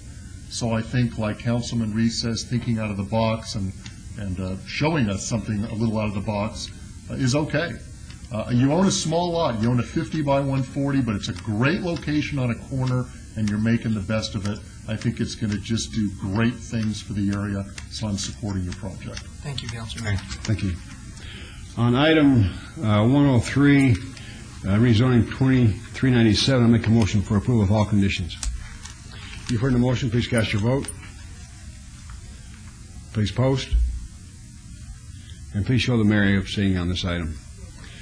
On item 104, the variance for the parking spaces, I feel like that they are putting in parking spaces underneath the building. They are attempting to alleviate some of that concern. I feel like that in regards to what Councilman Wolfson was leaning to, I think that the parking spaces that we are requiring may be over about 4 or 5 parking spaces, so I don't think the variance is that much. And with that, I'll make a motion for approval of item 104 with all conditions following the Planning Commission's recommendation. You've heard the motion. Please cast your vote. Please post. And again, show the mayor abstaining. On item 105, the variance for the setbacks, I would make a motion for approval with all conditions. Please cast your vote. Please post. Motion carries. And item 108, on the site development review, I make a motion for approval, stating, instituting what I said about the landscaping, that they will come in and put in some high-grade type landscaping to make it look nice. Mr. Right Mayor away. Pro Tem, Yes. I think that's item number 106. I'm sorry, 106, yes. You've heard the motion. Please cast your vote. Can we condition this on Mr. Stein also chipping in to pay for some of this? I'd love that. Would you accept I a have to borrow friendly the money from the amendment? He's abstaining. Would you accept a friendly amendment requiring Mr. Stein to contribute about 50%? Yes, that'd be good. Okay. I'll write him a check. Our intention is to do it just like it's right there with the canary ponds. Every one of those canary ponds probably going to cost about $8,000 to $9,000. So our intention is to make it as perfect looking as close to this what you have in front of you, Pro Tem Mayor. Looks beautiful. You've heard the motion. Please cast your vote. Please post. Motion carries. Thank you, ladies and gentlemen. Thank you, members. Thank you. We will make you proud. Mayor Pro Tem. Yes. Dr. Selby, I think these type applications are certainly going to increase in the next few years, especially in this area. And I'd be interested in if recently we've been having concerns with our traffic enforcement or complaints from business owners. Is there a real parking problem? Because it seems like over the last 3-4 years when we've approved these, there's always been a perception that this is the one that's going to cause the parking issues. So if there's some way we could do some analysis, I'd be interested in seeing. We'll do that. And Councilman Brown, in regards to what you're saying, I really appreciate that. But I've been in an understanding for the last couple of years that we are trying to Manhattanize our downtown area, where people don't pull up to the front door and get out and go in. That we want them to get out and walk a little bit and see what's going on in the rest of the city, so to speak. And so we are, and again, we have allowed these variances for the parking over the years. And I've always been concerned with that. But again, when you go down, you see some of the parking garages and where they're located, and we're trying to make it walking friendly, I guess. No, and we're on the same page. I think all too often we hear this perceived problem with parking, and I've yet to see or hear evidence that there truly is a parking issue. And as the Mayor Pro Tem says, you go to just about any city, and both workers and residential component people are used to walking 5 blocks, 10 blocks to get to their business or their homes or their retail. So it'd be good, just maybe as a snapshot where we are and what we anticipate the overall issue to be. Thank you. My heart doctor said it's good for your health. At this time, I would like to excuse the mayor. As somebody wasn't here this morning, Councilman Brown alluded to the fact that the mayor is celebrating his 45th wedding anniversary with his sweet wife today, and he is taking absence now to take her to San Diego for the rest of the week, and he really needs to rest. Maybe when he comes back, we can all put up with him. And now, congratulations, Mayor. Item 110, RQR 18626, abeyance item, public hearing. Applicant Reagan National Advertising, owner COG3 LTD, required 1-year review of an approved special use SUP 2758, which allowed a 40-foot tall, 14 by 48-foot off-premise advertising billboard sign at 1110 South Rainbow Boulevard. This is in Councilman Tarkanian's ward. Planning Commission staff recommend approval. Mr. Brown is present, so we'll open up the public hearing. Mr. Brown? Good afternoon, Jay Brown, 520 South 4th Street, representing the applicant, and we'd ask that you follow recommendations of the Planning Commission, and I'll answer any questions. This is a public hearing. Anyone wish to speak on this item? Seeing none, we'll close the public hearing. Councilman Tarkanian, your pleasure, please. I wanted to ask Margot, is the condition there no LED, is that? I have a change, Mayor Pro Tem Yes. and Councilwoman. The condition number 7 would be changed to read, "There shall be no video and/or digital display on this billboard," would be the language. Mr. Brown? No objection. No objection. May I ask why that was changed from the LED? Why did you do that? The city attorney It's my indicated that understanding this from- is a more... It's my understanding from meeting with the industry that it's considered to be a video display or digital display versus an LED. So that's why the terminology was changed. Okay, no problem. No problem. Councilman Tarkanian. I move to approve a 3-year review of this sign. Agreeable. You've heard the motion. Please cast your vote. Please post. Thank you very much. Thank you. Item 111 is advanced item, public hearing. Applicant Clear Channel Outdoor owner Nevada Commerce Bank required to review of a approved special use permit, which allowed a 40-foot high, 14 by 40-foot off-premise advertising billboard sign at 3200 Valley View Boulevard. This is in Councilman Tarkanian's ward. Planning Commission and staff recommend approval. I'll declare the public hearing open. Yes, sir. Good afternoon, council members. Lucas Tucker, 300 South 4th Street, and I'm here on behalf of the applicant. And this Planning Commission did recommend approval, subject to a condition that we provide a letter from the applicant's professional engineer stating that the structure is structurally sound. We don't have that letter for you today, but we have been diligently trying to get that letter. As soon as the Planning Commission gave its approval, we submitted our request to the applicant's engineers for that letter in hopes that I would have it for you today. We haven't been able to get it. Our applicant does business in 48 of the 50 states, and they have the same engineer for all of their projects. And this billboard was originally approved back in 1995, so it's, their engineers' files are likely in archive somewhere. And we're trying to diligently get that document for you. This is certainly a condition that we're able to comply with and we want to comply with. I just don't have it for you today. So we respectfully request that you approve the review with the condition that we provide that letter within 60 or 90 days. Thank you. This is a public hearing. Anyone else who speak on this item? Council members? Councilman Tarkanian. I'd just like to check with Margot Wheeler, please. We had other calls where the company, the applicant, preferred to obey until the letter came, or to obey for the next 2 to 4 weeks. Does this cause a problem if we do it this way?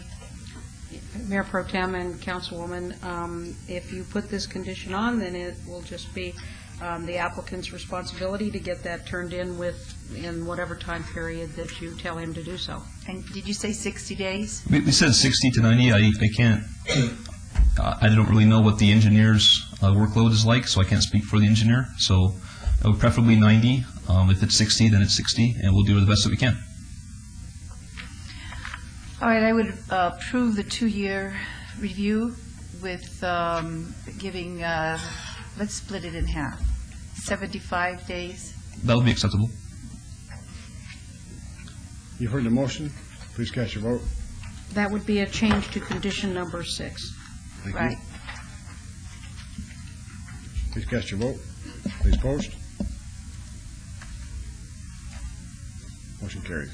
Thank you, council members. Mayor Pro Tem? Yes.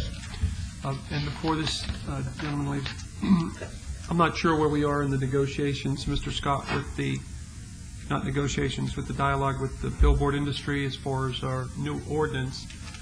But this condition, I think, is going to be on just about all of the applications and reviews. Just to understand more why we're asking for this. There are some boards out there that we don't have original permitting papers, be it that the city doesn't have it, company may have purchased a board that doesn't have it. So the purpose behind it is just to make sure the structures, especially the older ones, are safe. Are structurally sound. Okay. And what it is they've been permitted, but they haven't received their final inspections, and that's what we're trying to get them to do. And I think we all agree that it's important to make sure they're safe. So I would, in light of the one engineer that's doing business in 48 states, I would talk to your client and tell them that this is going to be an issue here in Las Vegas. And if we can deal with the industry and talk to some of your colleagues, there may be a special billboard final permit inspector engineer out there that's looking for work. But I'd hate to hear on every application that we can't find the people to do this. There's been some dialogue over the last couple months that it is very difficult, but anticipating a new ordinance and new applications with the same condition, I just encourage you to get some dialogue going to try to expedite this. Okay, Councilmember Brown, I will certainly relay those thoughts to our client. Thank you. Thank you. Just a moment, please.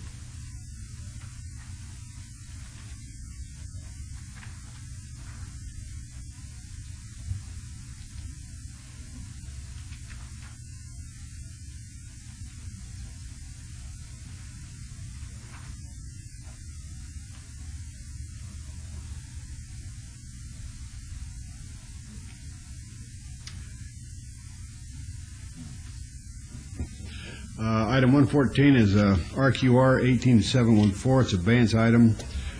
Public hearing, applicant Las Vegas Billboards, owner Richard Wilkie, required two-year review of an approved special use permit which allowed a 40-foot tall, 14-foot by 48-foot off-premise advertising billboard sign at 2001 Western Avenue. This is in Ward 3. Planning Commission staff recommend approval. I see a representative here.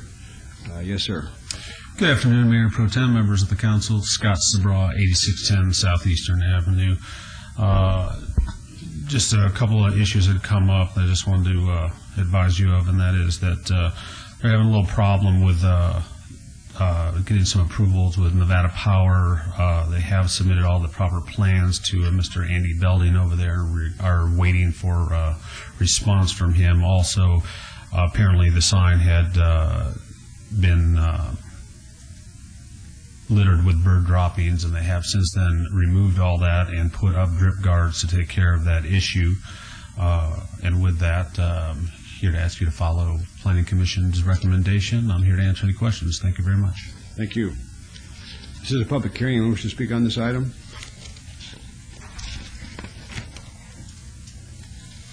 Seeing no one, will close the public hearing.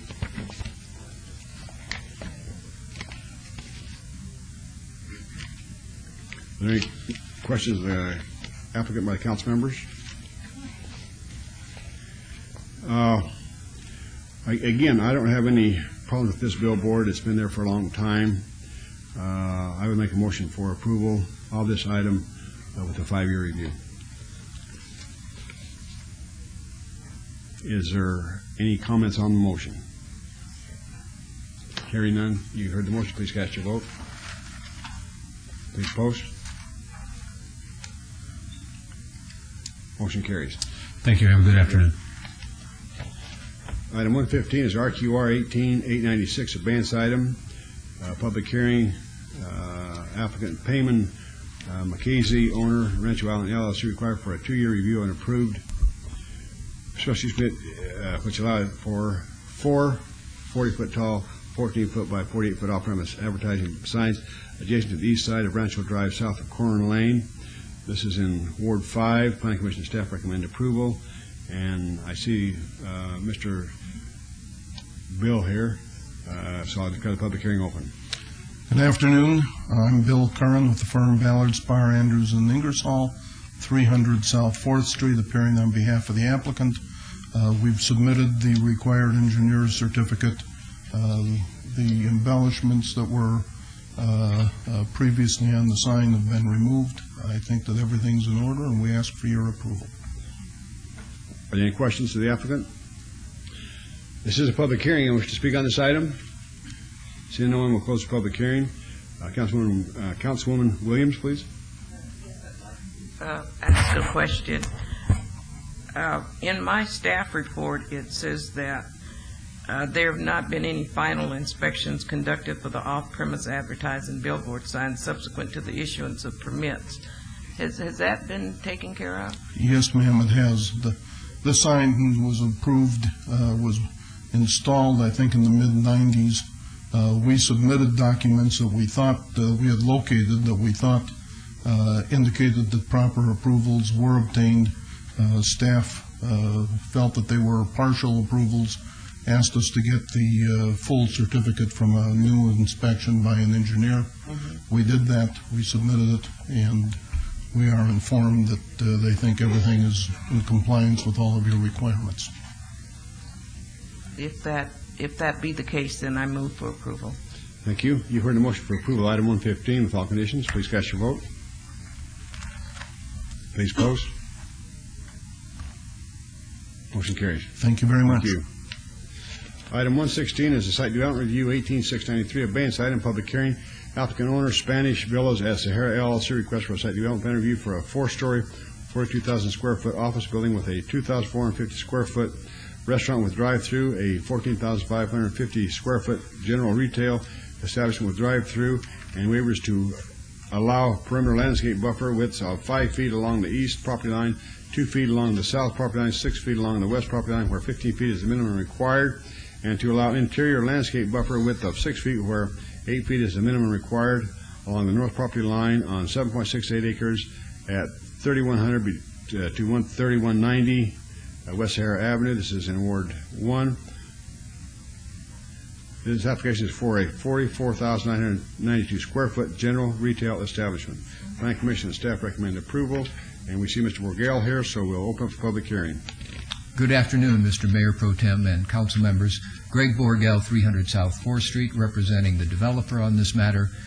You may recall that another item was before you on the same project 2 weeks ago and approved, and we reached the point of almost approving the site development review when it was determined that because the square footage of one of the new buildings was incorrectly noted in the agenda, that it should be re-notified. It has been re-notified. You've read the correct number, and we would ask that you proceed to approve it with the conditions recommended by the Planning Commission.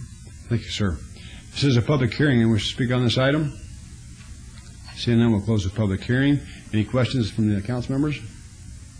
Seeing none, this is in Councilwoman Tarkanian's ward, please.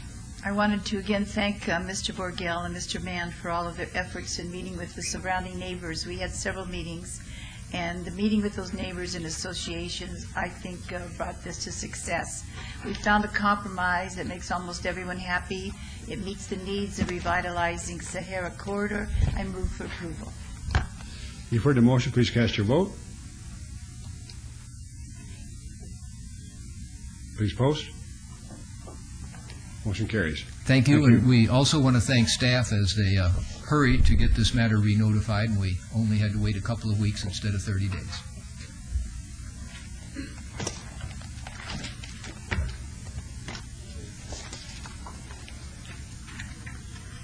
Item 117 and 118. Item 117 is General Plan Amendment 19992, public hearing. Applicant owner, TBG Development LLC, request to amend a portion of the Centennial Hill sector plan of the general plan from PCD to SC Service Commercial on 1.87 acres at the southwest corner of Grand Teton Drive and Buffalo Drive. This is in Ward 6. Planning Commission staff recommend approval. And item 118 is a rezoning related to GPA 1992, public hearing. Applicant owner, TBG Development LLC, request for a rezoning from UN Developed Plan Community Development to General Plan Designation to C1 Limited Commercial on 1.87 acres on the southwest corner of Grand Teton Drive and Buffalo Drive. Again, Planning Commission staff recommend approval. I see the applicant's representative present. We'll declare the public hearing open. Yes, sir. Yeah, Mark Musser, TBG Development, 11920 Southern Highlands Boulevard, Las Vegas. We just ask that you would approve our applications here, and we've met with the neighbors and have everyone on board with our project, and we're pretty excited about doing this. You've read the conditions. Do you read all the conditions? Yes, we have. Yes. Thank you. This is a public hearing. I wish to speak on these items. Seeing no one, we'll close the public hearing. Any questions to the applicant? Hearing none, Councilman Ross, please. Thank you, Mayor Pro Tem. I would move to follow planning and staff's recommendations for approval, subject to conditions. That's on item 117. You've heard the motion. Please cast your vote. Please post. Motion carries.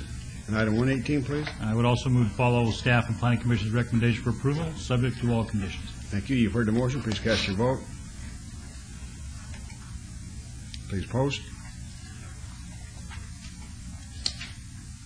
And also, I forgot to read into the record the item 119, which is part of the applicant's application, is site development review. Public hearing, applicant owner TBG Development LLC request for a site development plan review for a 10,896 square foot child care center and 8,000 square foot medical office building on 1.86 acres at the southwest corner of Grand Teton Drive and Buffalo Drive. Planning Commission and staff recommend approval on this item also. Any questions on this item? Public hearing. Close the public hearing. Councilman Ross. I would also move to follow planning commission's staff's recommendation for approval. Thank you. Sorry for that inconvenience. You've heard the motion. Please cast your vote. Please post. Motion carries. Thank you. Councilor. Item 120, 21, 22, and 23, 24, and 25. Item 120 is a GPA 2216 public hearing. Applicant owner Syntex Homes request to amend a portion of the southwest sector plan of the master plan from high-density residential to medium-density residential on 4.91 acres, 300 feet south of Lake Mead Boulevard and Rock Springs Drive. This is in Ward 1. Planning Commission failed to obtain a supermajority vote, which is tantamount to a denial, and staff recommends denial. Item 121 is rezoning related to GPA 2216.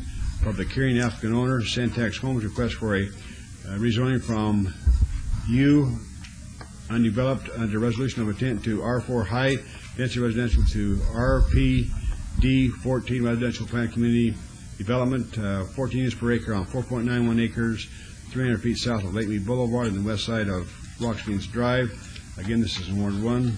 Staff recommends denial. Planning Commission recommends approval with a 4-3 vote.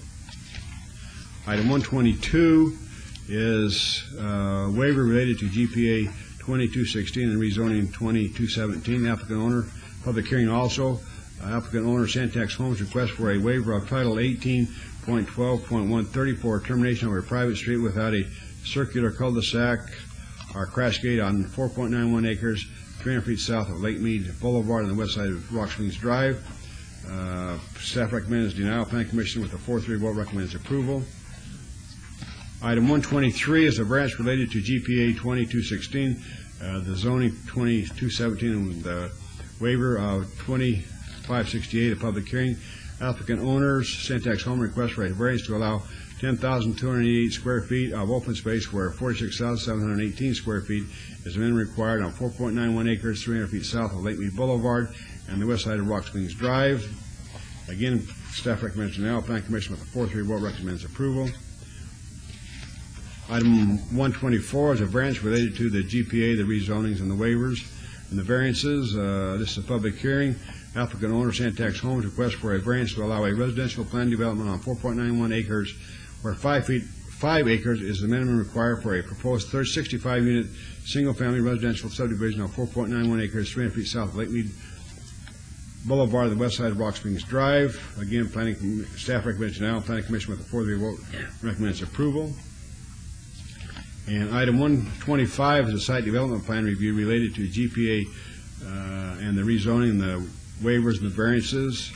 Again, it's public hearing. The same applicant owner, Syntex Homes, request for a site development plan review for a proposed 65-lot single-family residential subdivision on 4.91 acres, 300 feet south of Lake Mead Boulevard and the west side of Rock Springs Drive. Again, this is in Councilman Tarkanian's ward.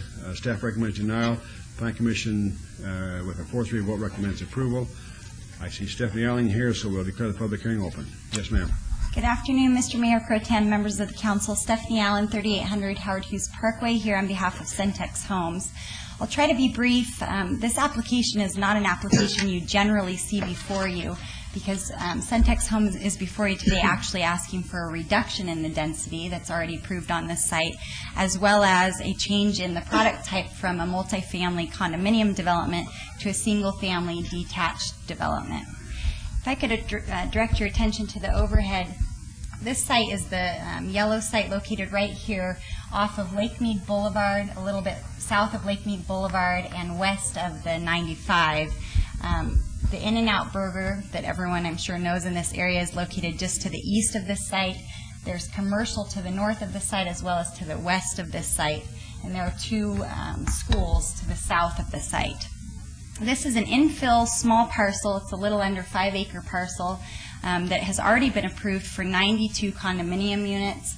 What we're before you today for is a 62-unit single-family detached development in this community that we think will actually be a better product and a better development than what is already approved on this site. So with that said, I'll show you the site plan.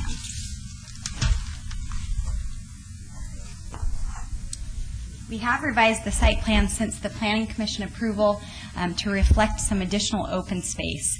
And the reason is what's originally approved on this site was an R4 development that actually did not require open space, even though it was a higher density.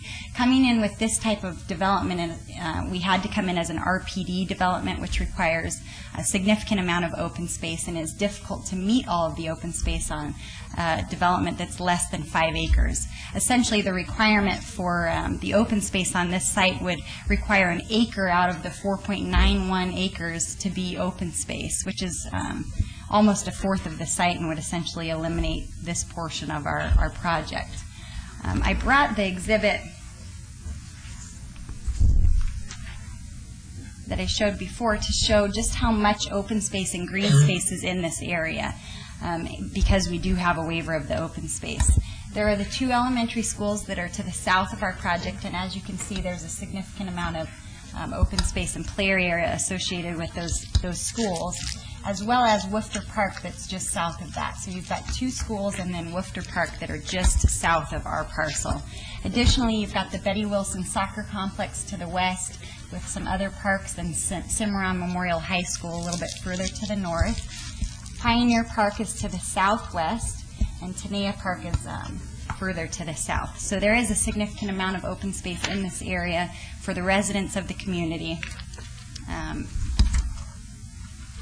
And we've added some additional open space into the development from what was originally proposed at the Planning Commission. In this common lot B, we're proposing a barbecue area as well as a tot lot. I've got an additional condition that we'd like to read into the record that would provide a tot lot in common lot B, as well as some benches along the common lot G area for the residents of the community. And I've submitted that to the clerk as well as to staff, and the condition just reads, one tot lot shall be provided in common lot B, and 2 benches shall be provided in common lot G.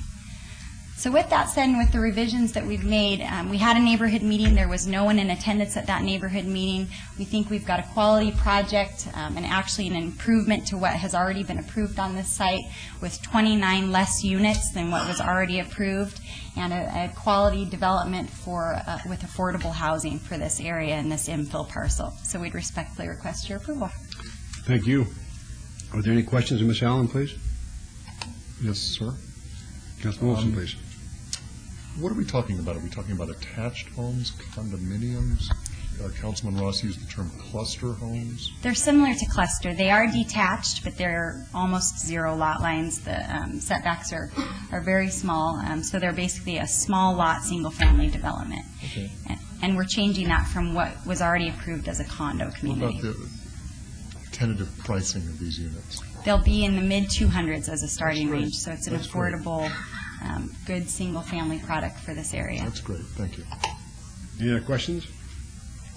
These items are public hearings. Anyone from the public wishing to speak on these items?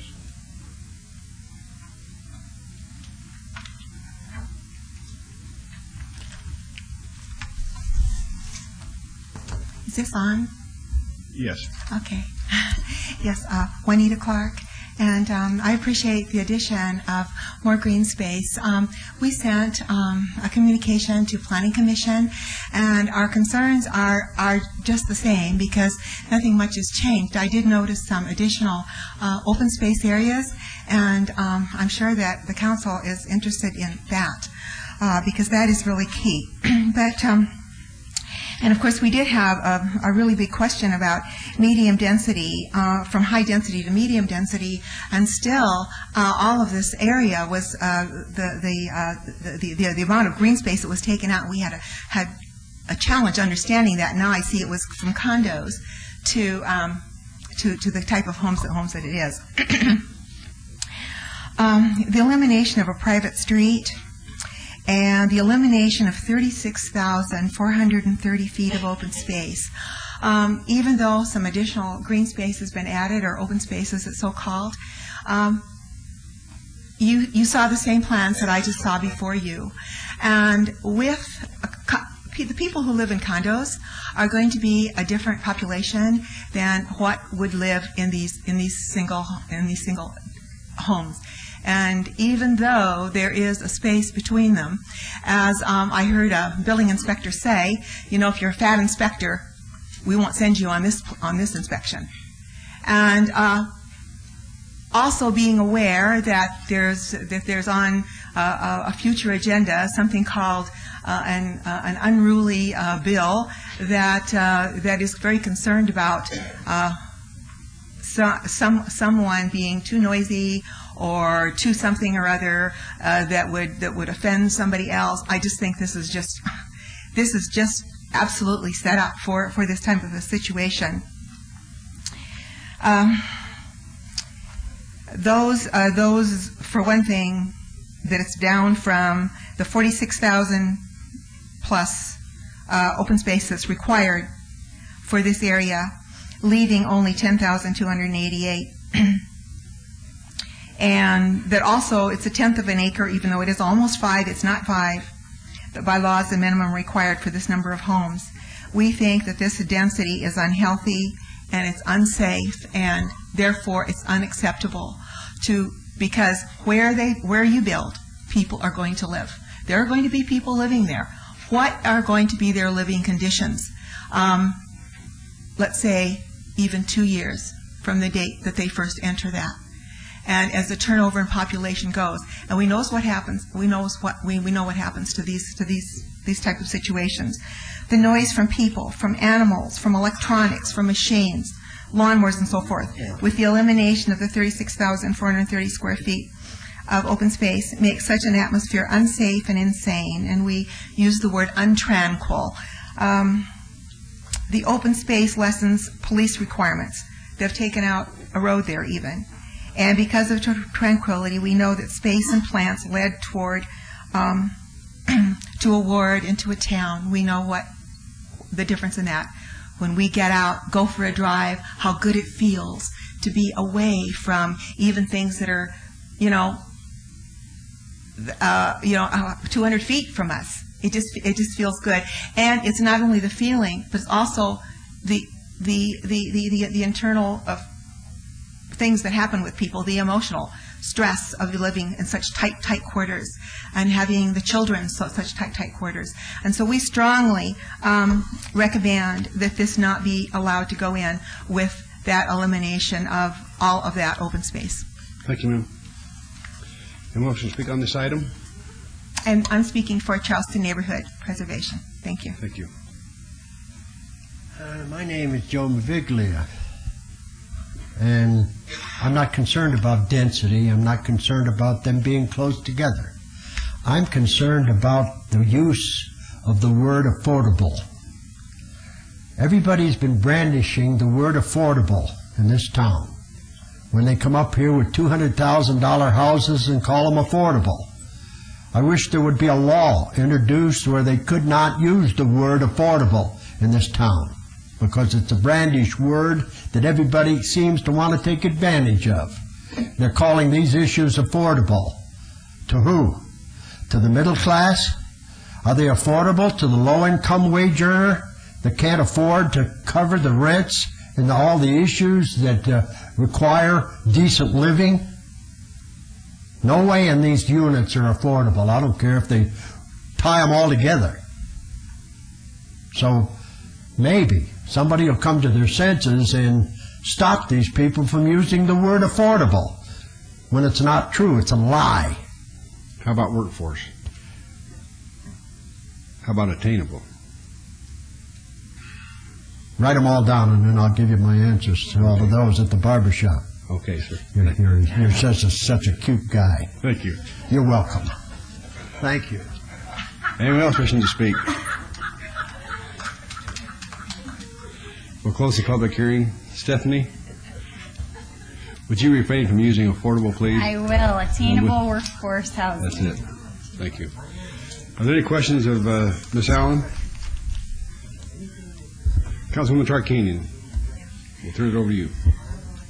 I was very pleased that the density is reduced from high density to medium density as far as the request is concerned. I found from what the pictures show, the homes would be attractive homes. Could you put that up again, please?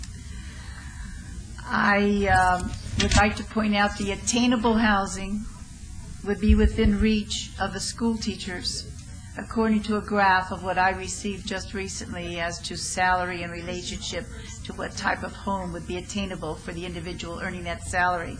You have 2 schools nearby, as well as several other schools not too far away. You have 2 schools within walking distance.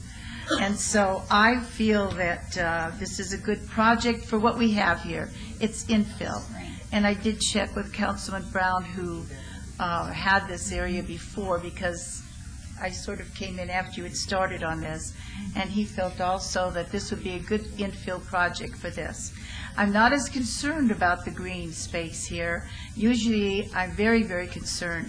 But if you would put up those pictures again, I'd like to show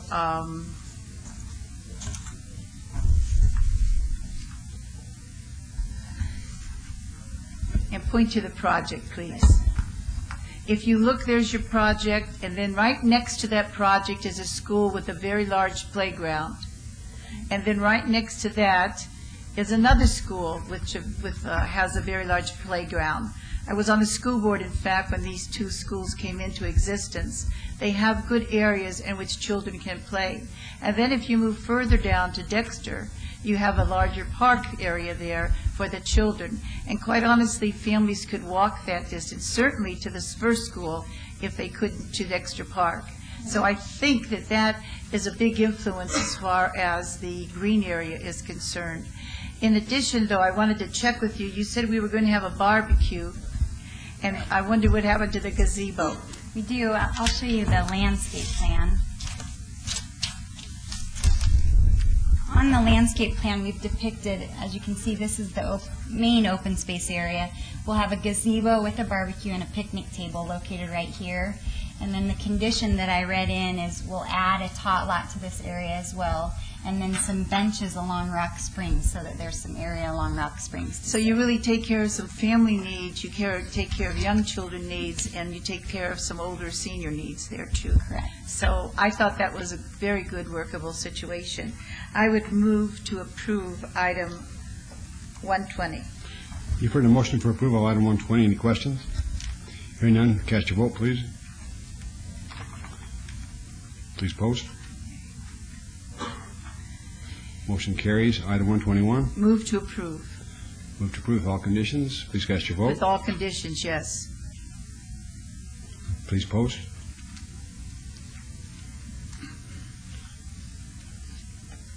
That motion carries also. Item 122. Move to approve with all conditions, with the addition of what we just spoke about today. Thank And you. I'm assuming if we're getting all that other, you're going to give us trees and shrubs too. Correct, yes. I might count the numbers of trees and just see. Okay, there are a lot of trees. Yes. All right, thank you. I move to approve item 123 with all conditions, and as I said, 122. 122. excuse me. Thank you. You've heard the motion. Please cast your vote. Please post. Motion carries. Move to approve item 123 with all amendments, conditions, or whatever. You've heard the motion. Please cast your vote. Please post. Motion carries. Item 124. Move to approve. Our motion for approval. Please cast your vote. Please post. That's with all conditions. Item 125, please. Move to approve. Got a motion for approval. If I may, on 125? Yes.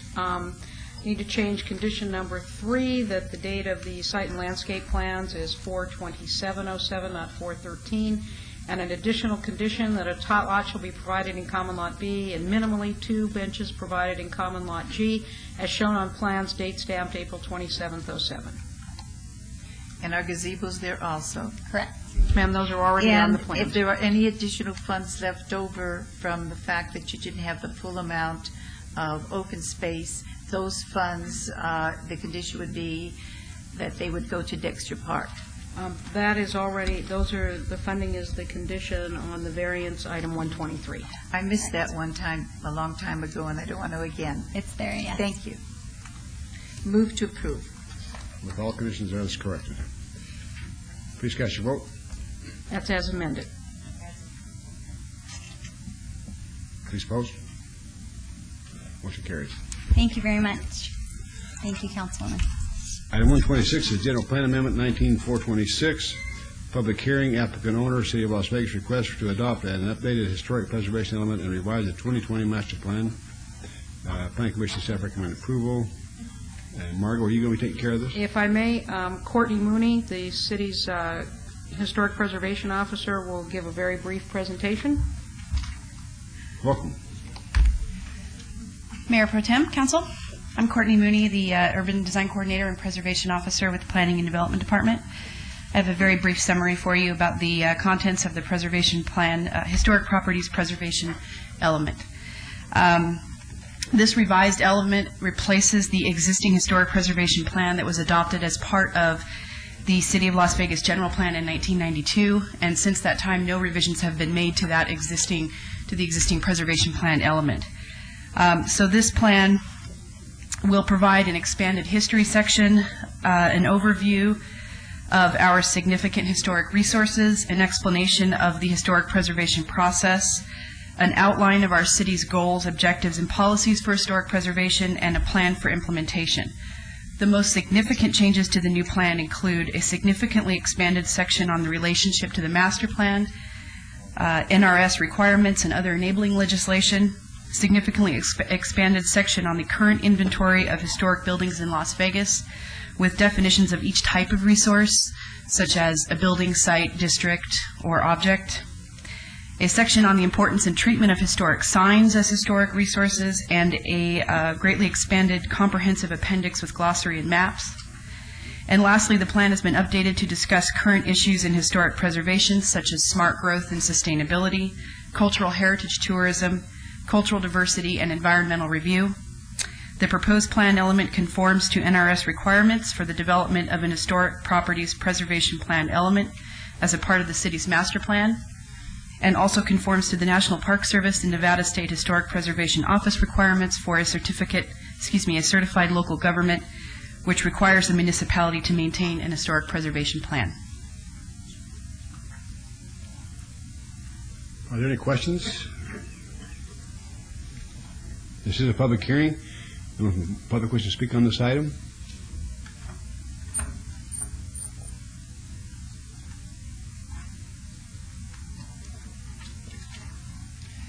Council, this time I am speaking as a Historic Preservation Commissioner. I urge you to adopt this amendment. The staff has done an excellent job of clarifying the existing legislation or regulation. It's now much clearer with the glossary and with the definitions that have been included, specifically what we're talking about. And I particularly like to call your attention to the fact that it now includes historic signs, something which in this town is a major factor in historic preservation. So the staff, I'd like to commend the staff on the excellent job they've done for this and ask that you approve it and approve the work they've done. Thank you. Thanks very much.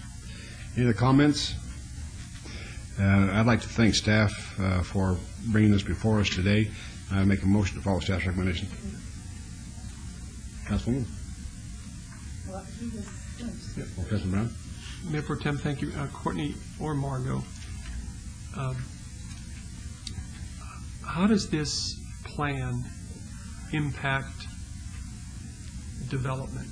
And I'm not sure if this is the document that guides us, but if we were to take, I think one of the maps was earlier, the Las Vegas High School, if that is adopted either as a national historic place or a Las Vegas historic place, and then a block away, a development comes, assembles land, and wants to do a mixed-use high-rise.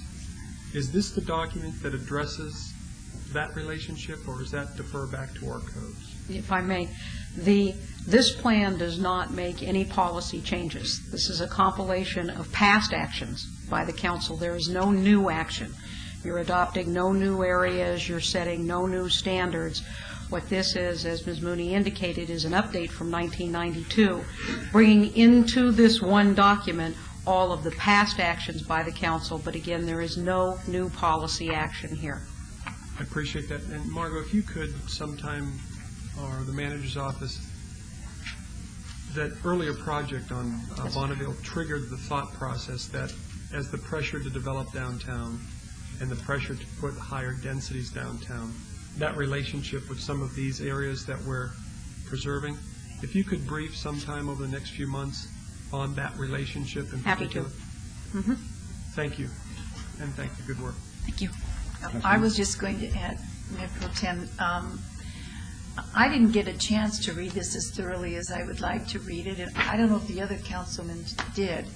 And if they did and they feel it's appropriate, then we would go ahead. But if they also hit the time problem I did, I was just wondering if we could maybe in our next briefing have someone go over some of these things specifically and answer questions.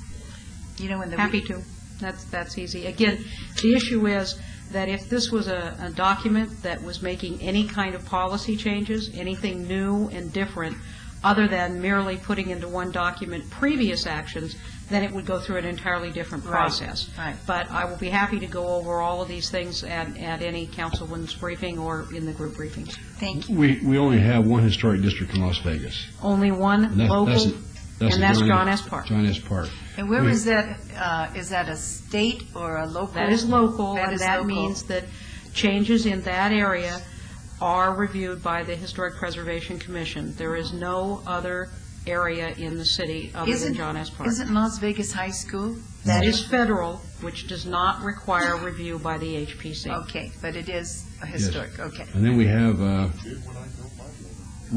we have two historic designations in my area. One was removed, and that was the Green Shack down on Boulder Highway. And then we have the Huntridge Theater. That's correct. In my ward. And on the Green Shack, sir, as you went through many hearings prior to them being able to demolish. So this really wouldn't affect anything that we do in the city. It would just clarify those things that we have to do if we want to create historic districts, and what the people live within that historic district, what would allow them to do. And that's very good, because we have some areas in my ward also that we're interested in, have asked about that. So thank you. Any other questions? Again, I would make a motion for approval of this item and just ask staff to work with the council members if they have any questions or comments. You've heard the motion. Please cast your vote. Please post. Motion carries. Thank you. Item 127 is a GPA 2465 public hearing. Applicant SW Desert Equities LLC, owner Bryan Surgery LLC et al. Request to amend a portion of Centennial Health's sector plan of the master plan from R rural density residential to PCD planned community development on 23.3 acres at the southeast corner of Wallify Way and Deer Springs Way. This is in Ward 6. Planning Commission and staff recommend approval. I see Mr. Kemper here, so we'll try the public hearing open. Yes, sir. Thank you. Good afternoon, Mayor Pro Tem, members of the council. Chris Kemper here on behalf of the owner and applicant. I fully understand that a general plan amendment by its nature invokes in the hearts and minds of neighbors the feeling that something ghastly is about to occur, and they are not always wrong in that feeling. But in this case, the general plan amendment to PCD, which we seek, does not carry with it the requested approval of any zone change, any use permit, any waiver, any site plan review, any approved densities or intensities of any kind at any location on this site. We have 23 acres of land with the Beltway essentially to the south of us, the Providence development to the west of us, the Las Vegas Valley Water District property, as you can see, to the east of us, and undeveloped RMP property to the north of us. And while it would be disingenuous of me to suggest that the owner does not believe that at least a portion of this site would be appropriate for some plan other than the present 3.5 units per acre, the general plan amendment which we seek today allows for nothing more than the opportunity to work with adjacent property owners, neighbors, staff, council, and all other interested parties to determine what use or uses for this property are compatible with surrounding and existing zonings and conditions. I cannot emphasize enough that this general plan amendment merely opens the door to discussion. No densities are established, no buffers determined, no uses of any kind approved. All of those things await another time through the public hearing process.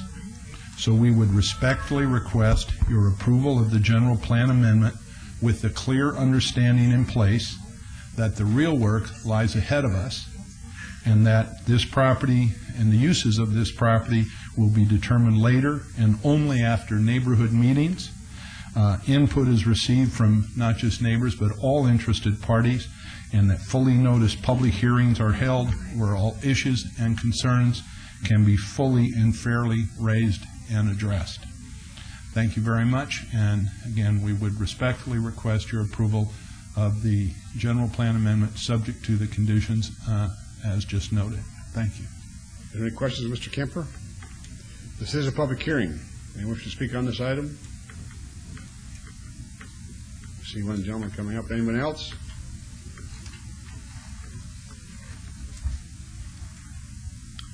I'm Richard Lemon. I live at 9645 Haley Avenue in the Rural Preservation District just to the north of this. As a little bit of a history, going back when the interlocal agreement was made between the city and the county, all the land to the west of Hualapai was planned community development, and all the land to the east of Hualapai, including the applicant's land, was in the Rural Neighborhood Preservation District. During the next year, when they developed the final plan, planners from the county and city determined that it really wasn't compatible to have the Rural Preservation District adjacent to planned community development. So they created the rural density buffer or transitional zone, which is where the applicant's property lies, which separates the rural preservation from planned community. They did this by actually taking about 35% of the land within our rural preservation district and made it rural. Now the applicant wants to change this to planned community development, which puts it right back to the incompatible use. And we fear not only that, but it would be setting a precedent, and you'll see every lot owner in this rural district that runs up and down Hualapai and across Deer Springs in here requesting a change. And I recommend that it be denied. Thank you, sir. Anyone else wishing to speak on this item? Seeing none, we'll close the public hearing. Councilman Ross, please. Thank you, Your Honor. Mr. Lyman, I appreciate your comments as well. I'm fully aware of where you are and those neighborhoods and the impact that any changes would significantly have in that area. So thank you for being here. I want to assure you that Mr. Kemper, myself, and other folks from his staff have met many times regarding this property. I'll point out also that both the Planning Commission and staff have recommended denial of this. However, Mr. Kemper put it on the record very clearly that anything that would have anything to do with this property other than this general plan amendment would have to come back to the community. There are currently no plans. This is just an opportunity to open up the ability to start the talk, start negotiating, and starting to figure out what his clients want to do with that parcel. And I assure you, as I will assure the rest of the residents out there, I'm very mindful of the impact anything will have on your neighborhood. As you can tell, the Water District property there to the east and Providence there to the west, I'm concerned that in generally speaking, that property along a freeway be maintained to be rural. I have a hard time with that. The higher density projects, in my mind, as the city plans, it needs to be on freeways and freeway interchanges. We have a unique situation out there because of where we live. We've got the combination of everything. So before anything ever occurs on this property, and Mr. Kemper, you stated on the record, you will have numerous neighborhood meetings. You and I have a record and a history with each other that long before you even come in here with an application, you've had the meetings. So we always follow that path. With that, Your Honor, I would move to approve Agenda Item 127 and allow this zoning to change from rural to PCD. You've heard the motion. Any question on the motion? Hearing none, please cast your vote. Please post. Motion carries. Thank you very much. Items 128, Mayor Pro Tem, may I take a second and thank Councilwoman Williams for serving? I know everyone intends to do that, and I actually want to take the time to say thank you. It's a real tough role that you had coming in and taking over on such short notice, and you did a wonderful job. And you impressed me especially today because you said something that so many people are afraid to say. You said, I don't know, and I need some help. And when you said that, I said, that's my kind of person, because she knows when she doesn't know something, and that's a pretty wise person. So thank you very much for how well you served, and we appreciate it very much. Thank you, Chris. We've all cried and had our cake. 28, 29, and 30. Rezoning 2495, applicant Drake Real Estate Services, owner Outpar LLC, request for rezoning from undeveloped SE Service Commercial General Plan designation to C1 Limited Commercial on 2.13 acres on the west side of Jones Boulevard, approximately 275 feet south of Cheyenne Avenue. This is in Ward 5, Councilwoman Williams' ward. Planning Commission staff recommend approval. Item 129 is special use permit 2505. Applicant Drake Real Estate Services, owner Outpar LLC, request for a special use permit for a retail establishment with accessory packaged liquors off sale on the west side of Jones Boulevard. Again, this is in Councilwoman Williams' ward. Planning Commission staff again recommend approval. And item 130, the site development review is also a public hearing. Applicant Drake Real Estate Services, owner Outpar LLC, request for a site development plan review for proposed 14,028 square foot grocery store and a waiver of the perimeter landscaping standards to allow a 7.5 foot wide buffer along the east property line where 15 feet is required on 2.13 acres on the west side of Jones Boulevard, approximately 275 feet south of Cheyenne Avenue. Planning Commission staff recommend approval. I see the applicant's representative present. I would ask our legal staff, has she met the time allotted to her as working for the city of Las Vegas? Yes, she on has. the 10th floor? Yes, she has. That's Miss Lenny Scar. I just want to make sure that that's all put on the record, Lenny. It's been almost 2 years. Well, it's... Time flies. Yes, especially when you get our age. It's true. Lenny Scar, 3753 Howard Hughes Parkway, representing the applicant. We're proposing to build a 14,000 square foot grocery store on this vacant lot just south of the Walgreens there at the corner of Cheyenne and Jones. The lot is currently zoned U undeveloped, so we're asking to have it rezoned to C1 in conformance with the master plan.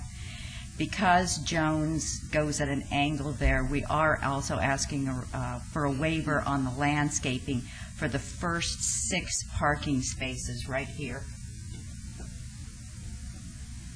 The rest of the landscaping along Jones and everywhere else meets the standards, so it's just that section that we do need that small waiver. It goes from 7.5 feet down to 0. And as with other grocery stores in the valley, we are also requesting a special use permit to sell packaged liquor for off-sale. And we have read all the conditions. We agree with them. We ask for your approval. Thank you very much. Is there any questions of Ms. Scar? Seeing none, this is a public hearing. With those of you who wish to speak, please step forward.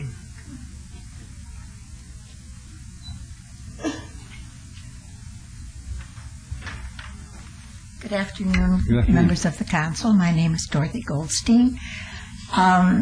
I'm concerned about having another facility that sells liquor. I think we have enough in the area. Any place that sells liquor brings a different population to the area, and we already are having an increase in many of the problems that are occurring throughout the city of Las Vegas. That is my concern. Thank you very much.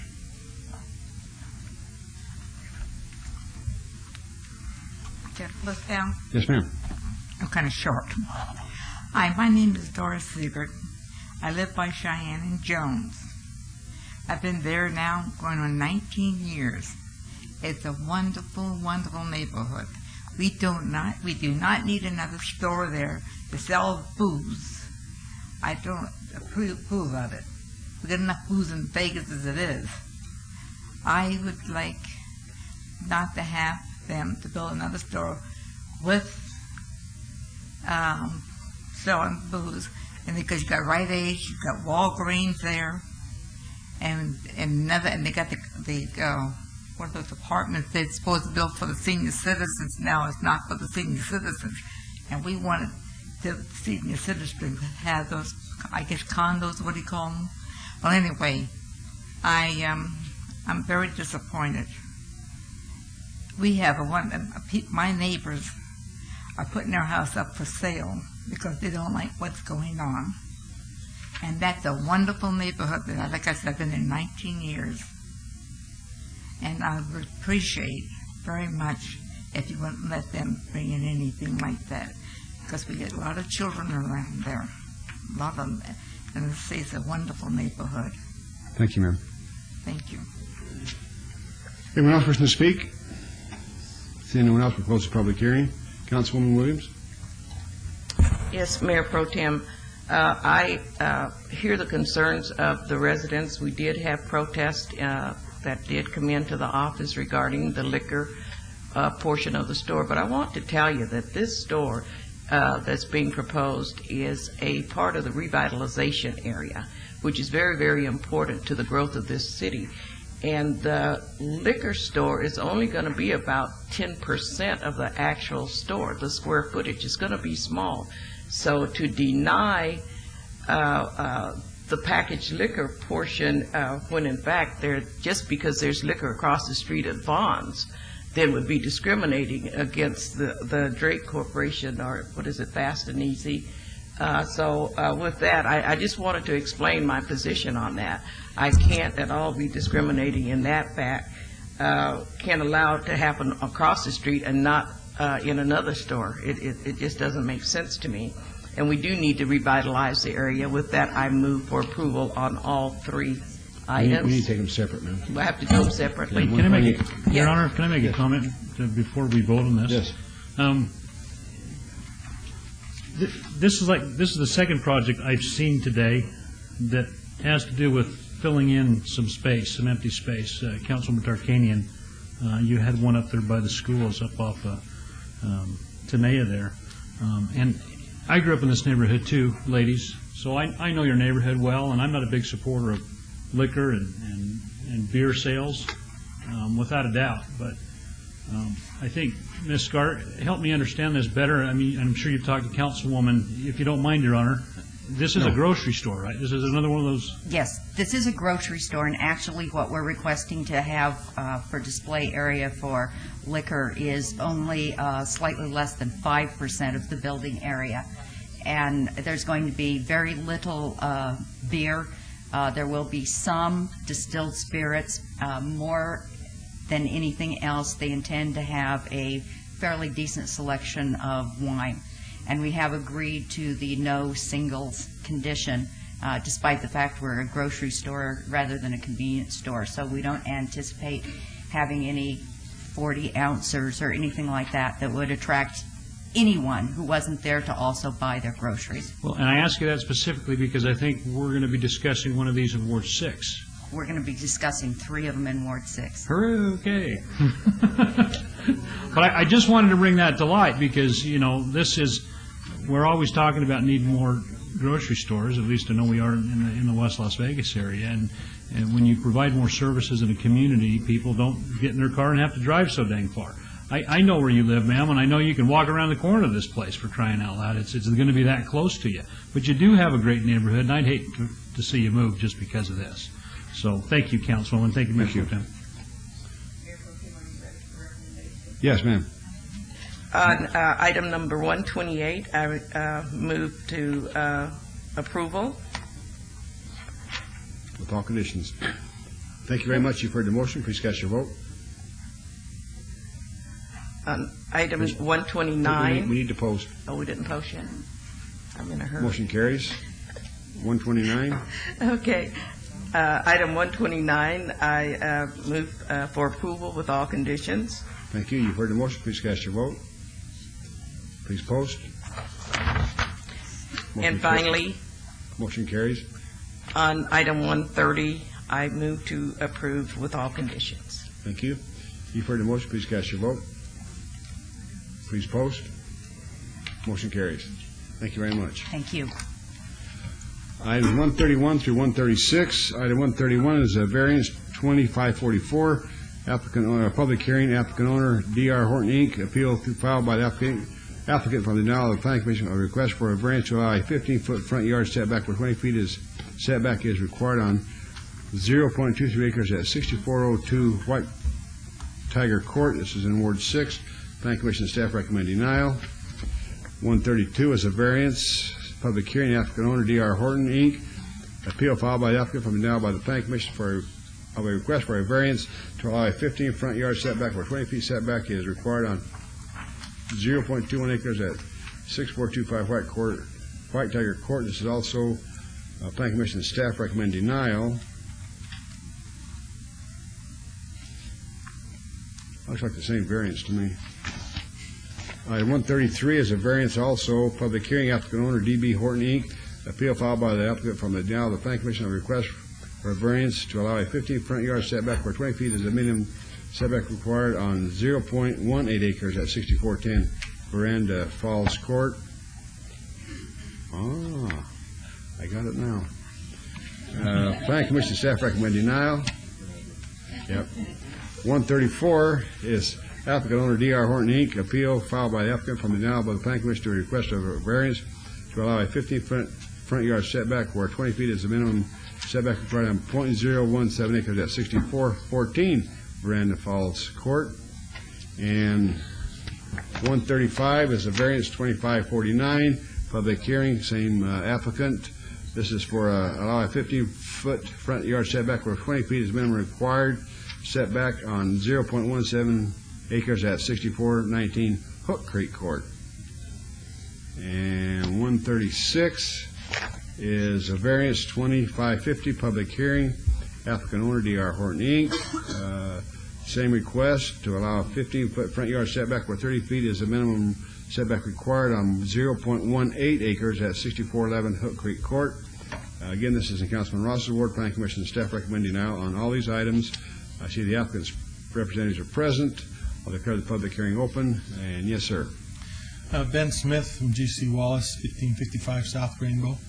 On all of these items, we discovered just as we were sitting here in the council room that there's a mistake in one of our exhibits, and therefore we would like to ask to put these to abeyance and give us the opportunity to meet with Councilman Ross one more time to go over it, because we showed him the wrong, there was a problem with our exhibit that we did, and I'd like to make sure he truly understands what we're doing versus having talked to him previously. Councilman Ross?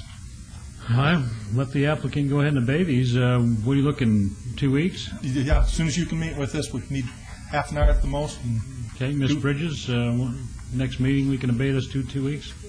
June 20th, but, Mr. Scott, can I go ahead and make a motion for all of these agenda items for advance? Yes, you can, Councilman. But this is a public hearing, though, Steve. I'd like to is there anyone here wishing to speak on these items? Seeing none, we'll close the public hearing. Councilman Ross? Thank you, Your Honor. Agenda items 131 through 136, I would move to obey till, Beverly, would you tell me? June 20th. June 20th. And we'll call my office and we'll hook back up. Okay? Thank you. Okay, have a good day, gentlemen. Thank you. You've heard the motion. Any question on the motion?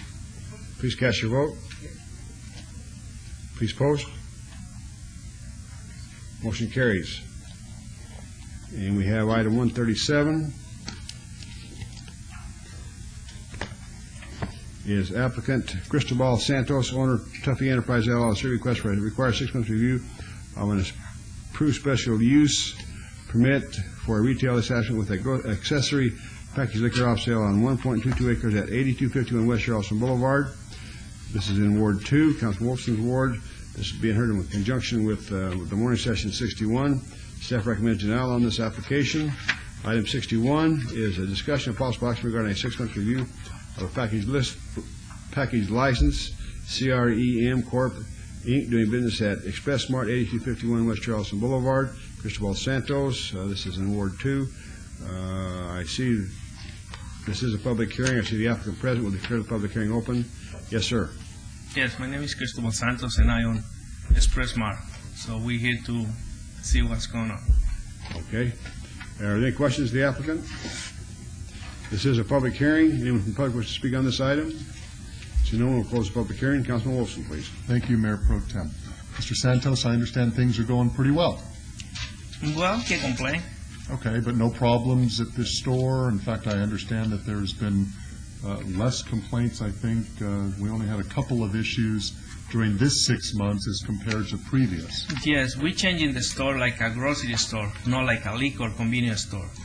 We cut 6 doors from the 18 doors we used to have. We cut in 12 to put a grocery, produce, all kinds of. Okay, so the emphasis is more on grocery and produce than liquor. Yeah, no, the liquor is only like maybe 50 feet square feet. I mean, on the liquor. Okay, we put a meat inside the store.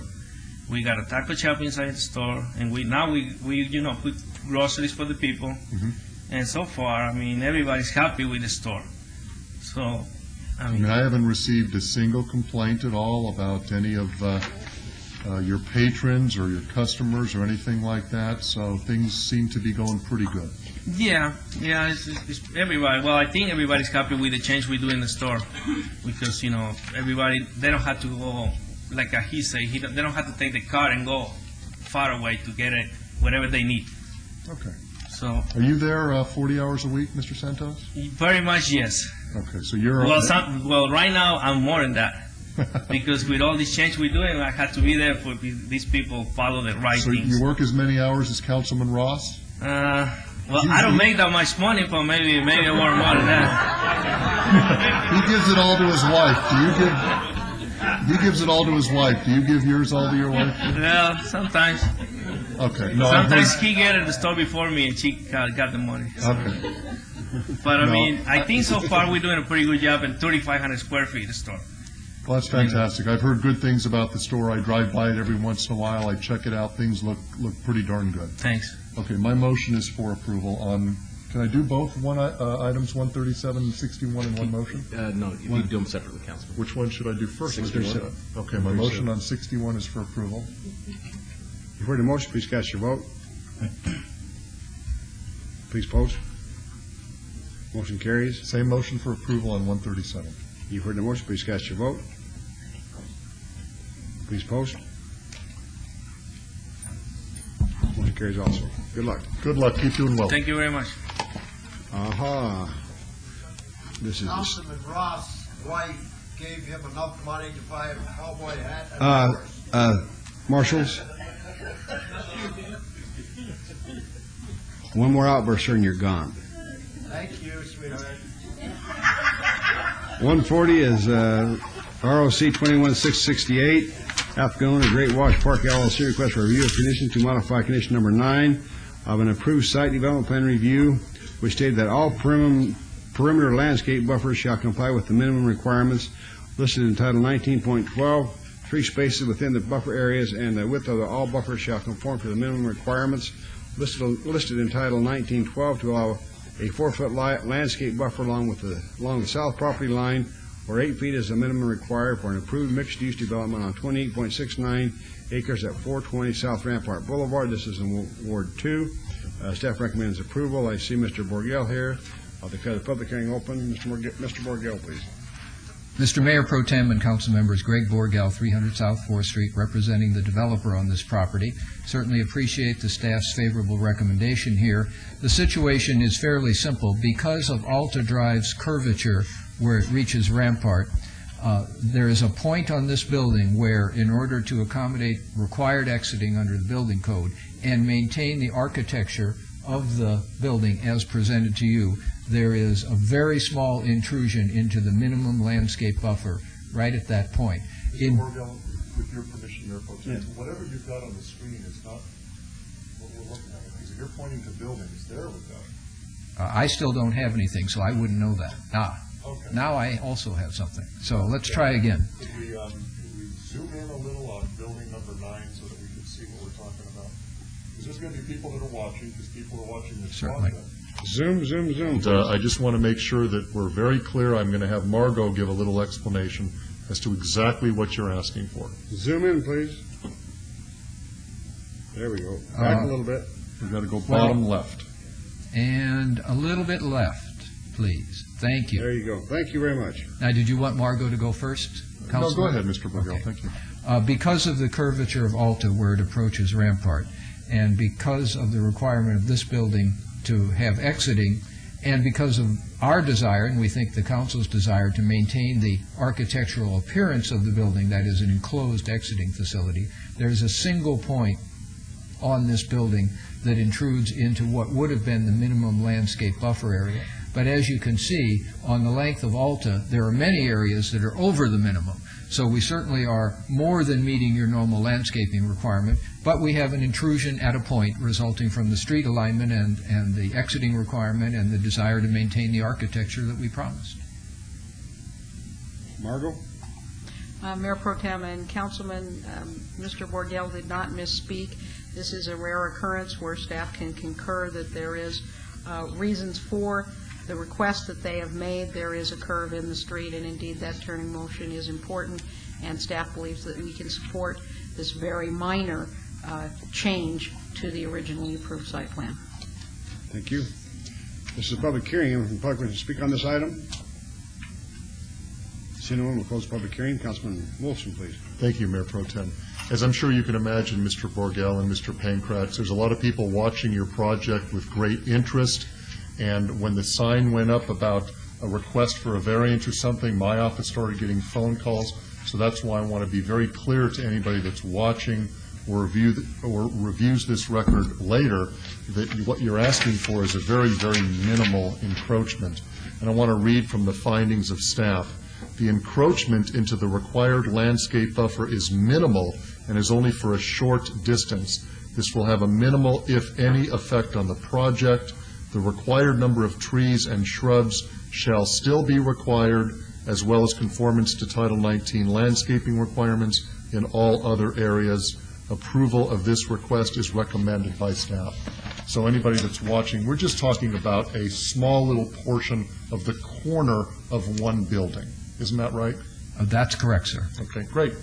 My motion is for approval, and I'm just looking forward to when this project is going to be open and providing the great amenities for everybody in this city to enjoy. Thank you. You've heard the motion on item 140. Please cast your vote.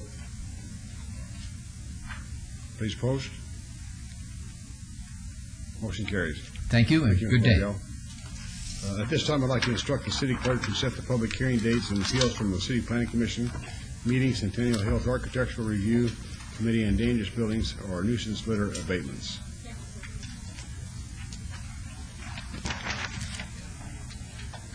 Our next item is citizen participation. Public comment during this portion of the agenda must be limited to the matters within the jurisdiction of the City Council No subject may be acted upon by the City Council unless that subject is on the agenda and is scheduled for action. If you wish to be heard, come to the podium and give your name for the record. The amount of discussion on any single subject, as well as the amount of time any single speaker is allowed, may be limited. Ms. Clerk, would you please set the limit of 3 minutes, please?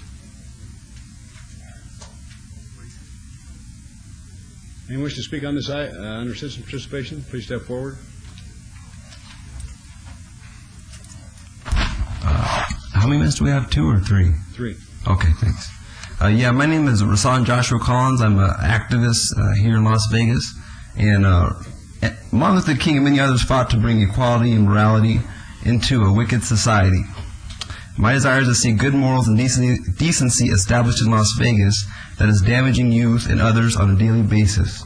People in power with friends in high places are not above the law, and sadly I'm finding many in power, including police, don't even know the law of the land they are governing. Do any of you know what NRS 196 and NRS 201.195 and 201.265 state? Any of you? Okay. We can't take action. I know some you can. Okay. NRS 196 discusses treason, okay? Basically it's saying that it's insurrection if you don't support the laws of the land. Okay, 21265 talks about minors and not giving wicked material to them, pornographic stuff. And 201.195 talks about infamous crimes against nature. This also describes homosexuality acts, lesbianism, and a lot of other things that, fellatio, that kind of stuff. Okay, so those are crimes in the state, not just in the Bible. I'm a Christian. Okay. Now, Mayor Oscar Goodman was part of a homosexual parade recently that I protested, and many children were around during the parade. I basically got in front of the parade and just stood there, and then the parade stopped in front of me, and then a couple of homosexuals kind of grabbed my backpack and stuff, and then eventually the police grabbed me right by my hair, threw me down, and I didn't even see them coming. Okay, and I injured my shoulder, still hurt to this time right now, and I ended up going to jail. Okay, and they wanted me there till June 5th, but I got out, and I prayed really hard. I got out released, when I went to court, and the cops didn't show up to the thing. So now my next court date is August 27th at 10 a.m. But I'm hoping to bring an end to the homosexual sex offender movement, and ask for the police and city council's full support and help under penalty of treason. Treason being a Category B felony punishable by not less than 2 years in the state prison. If you're in support of establishing and enforcing state law, I ask that you please raise your hand and surrender, showing you do not desire to levy war and create perversion and insurrection in the state of Nevada. Lord willing, I and others, many others, will be contacting the governor and others above this council with your response in hopes that this insurrection will end soon. So who would want to raise their hand? We can't take action. Can't take action. Okay. Okay. Well, I'm concerned right now. There's an upcoming gay and sex offender rodeo, and I'm hoping to get that canceled. Okay, because this is abomination to God. All that homosexuality, and it's treason if you don't stand against it. Okay. So I hope that you will move in the correct way, and we're going to contact those in charge, including the governor, regarding these things. Okay. And if you have any questions or want to help, email me at servingjesus99212@yahoo.com, because you're not above the law, and you have to support the laws of the land. In Las Vegas, I don't care what state we're in, we need to support the laws of the land. That's what and a lot of you don't even know the laws. I just saw it. It's sad. I talked to police. They don't even know the laws of the land. Thank you, sir. Thank okay? You. Thank you. Bless.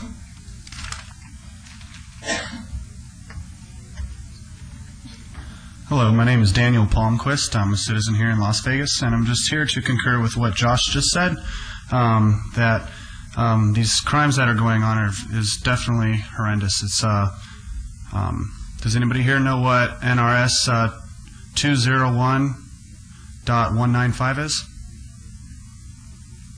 Okay.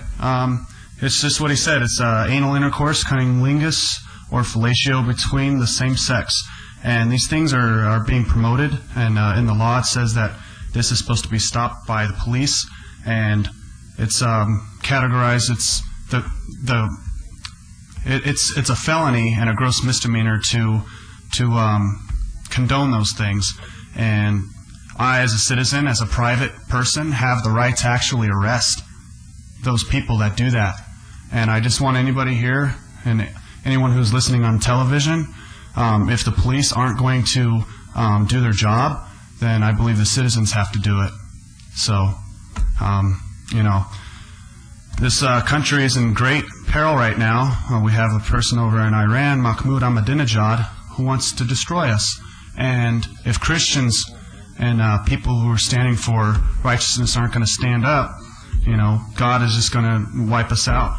And I just want to read one thing from the Holy Bible, Ezekiel 33:11. Say unto them, as I live, saith the Lord, I have no pleasure in the death of the wicked, but that the wicked would turn from their wicked ways.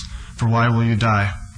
And Jesus said, all power has been given to me in heaven and earth. Now go you into all the nations and preach the gospel. Now people would say that we have the common sense to know right from wrong, but some people act against their own consciousness. And the laws need to be executed in the land. We can't just pick and choose what laws that we execute. So that's all I have to say. Thank you very much. Dorothy Barnes, Las Vegas resident. I'm here because I've been wanting to talk to you, Councilman Reese, regarding my granddaughter. At one time I heard she was in your household. And I want to know if you're still doing favors. You've used that seat to do favors for your friends and everything. And it's one thing you use that seat to do favors, but I've asked you all not to use me.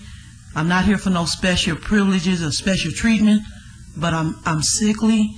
I cannot have people to lie on me and use me and slander me. And you've used my distress signature order and do favors. Lynette, former city councilwoman Lynette Boggs McDonald, I know she's in some trouble. It is time to repent. I'm not just here to preach a sermon. I'm saying do unto others as you would have others do unto you. That's all. Simple as that. And I've asked them not to use me. I don't care who it is, white, black, pink, or polka dot. When I was in the school, I took up Army ROTC, and we had a drill sergeant. He said, I don't care whether you're black, white, pink, or polka dot. We're all in this thing together. And I don't like being used. That's why I'm twice divorced. I got 2 ex-husbands. And I don't like being hurt by men, women, or whoever. I don't hurt people, and I want people to stop hurting me, using their influence to do favors, whether secretly or openly. They don't have my signature on no legal document giving them that right. And you wouldn't want nobody to do that to you and your people. And everybody has to protect their own. I understand the Ku Klux Klan, they don't want black people over them. Some blacks don't want the whites over them for the same thing. I'm not here to get over anyone. And I've asked them to remove my name off their program. And I want my name off that program. If they don't want me out on Nellis Air Force Base, play with Queen Elizabeth with someone else. The Pope, whoever y'all going to play games with. But I'll be 50, God bless me, to see the 27th of this month. I'm a grown woman. If men and women have faced me with the problem, I would talk to them. But let's not play this cat and mouse game. Let's not play with like children. We're grown-ups. Let's conduct ourselves as such and treat each other with mutual respect. Thank you. Anyone else wishing to speak? Yes, sir. County Commissioners, I've been here before. This is City Council. City Councilman, I'm sorry. Been here before about Walmart. I've got some pictures here up at the Charleston and Fair Center that I will give to y'all, showing y'all that there is no sidewalk once you get from Fair Center, going westbound on the 206. You get off, you go to Fair Center, you come across, there is no sidewalk. Just a moment, please. Let's see these. I brought this up before. Where's this at, sir? Charleston and Fair Center. Where's Fair Center? It's right after you pass Arville, right before you get to Decatur. Okay. And like I said, there is no sidewalk there. I brought these pictures to show, and I've been trying to get, I've been trying to get something done about this because, like I said before, I've been cussed out, I've almost been hit, and I shouldn't have to go down the driveway like I'm showing right there. I shouldn't have to do that. All I'm asking for is just a little bit of common courtesy. I've contacted these that wine garden properties. They said that they're supposed to have some people coming down to do a check on it. Councilwoman, if we could, Councilwoman can meet with you after the meeting, but we need those pictures back for the city clerk's office. I would like a copy of them if I could get a copy of them. Yeah. Sir, are you talking about sidewalks within the parking center itself or on the perimeter? On the perimeter, when you come, like I said, after you cross Charleston, yes, to go into the Walmart, yes, where that big sign is, right, right there. There is no sidewalk there, as you've seen on the pictures. I know we have been having some sidewalk problems in the use of wheelchairs because we have some street lights who sort of take up all the sidewalks someplace and they can't get around. But I would like a copy, if I could, of the pictures, and you can leave your number or we can talk with you here afterwards, whichever you prefer. I'd like to go look at the area and then maybe I'll go with you. Just let me know when, and I can meet, because like I say, I have to go by bus. Well, if after the meeting you give me your telephone number, we will call you and make arrangements to go to the property with Okay, you. like I said, I've called Wine Garden Properties, and talked to them, and Councilwoman, we're not supposed to be taking action. If you want to meet with him afterwards. That's what I said. Yeah. Okay. We'll meet with you afterwards. Thank you. Afterwards.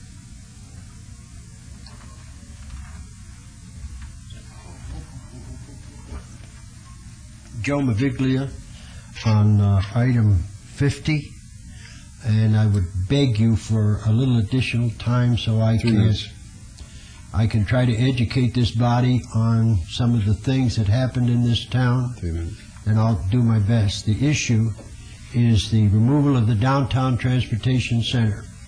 I spent 6 years on the Citizens Committee for Better Transit when we were fighting Barry Perea to get the decent bus system in this town.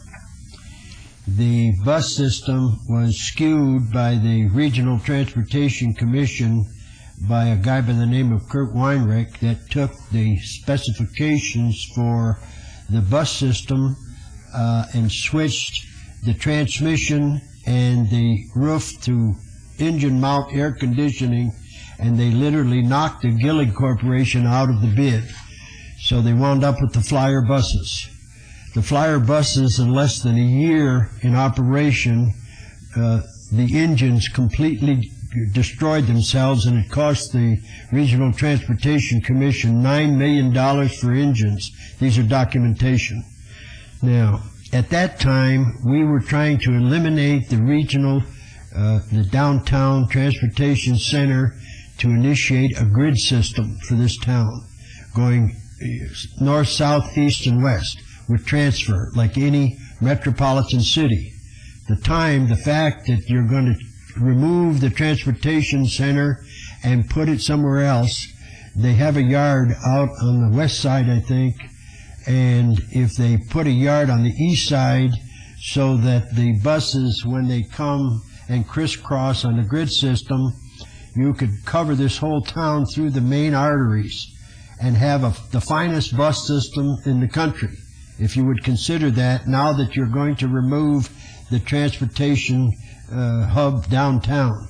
So it's something for you to educate yourself and possibly look into what I'm suggesting to the benefit of the citizenry in regards to a decent bus system, because this bus system is like a spaghetti bowl.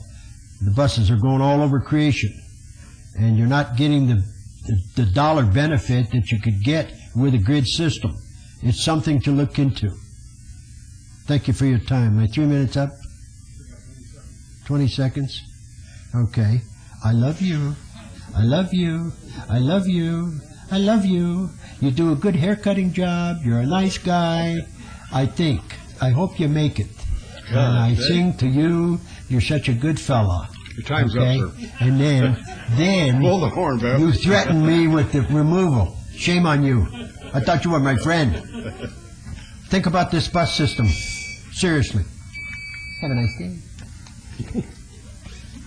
Oh, one more thing. No. One more thing. Sorry. Time's up. Sorry. You're going to throw me out. I'm going to tell you. My trailer deal is about to take off, I visited today with the prison system out there on West Russell. They are interested. It's not trailers, it's mobile homes. Thank you. Well, trailers and mobile homes, same thing. See if we can't get you to live in one of them for a while.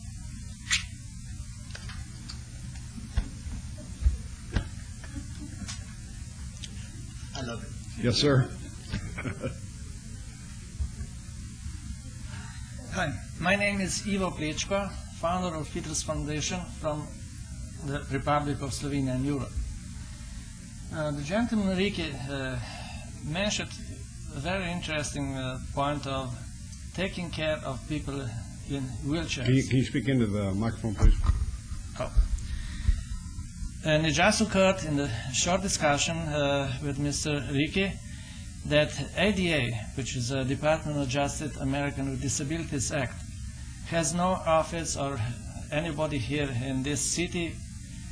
And with so much construction going on, it would be very nice if you can recommend that they consider having a representative here who will instruct construction industry to take care of this subject. This is all I wanted to mention. Okay? Thank you. Anyone else wishing to speak?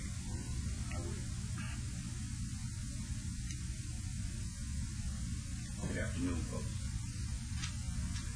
My name is Orlando Delgado. I have some pictures here that I would like to pass you. I would like you to look at it. Give it 2 minutes and tell me what you see, and then we'll go from there. May I?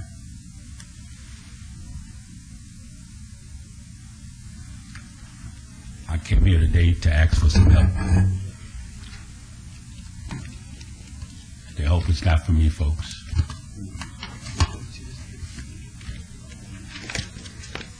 Do we have an overhead camera? Can you folks tell me what you see, please? Could you tell me what you see?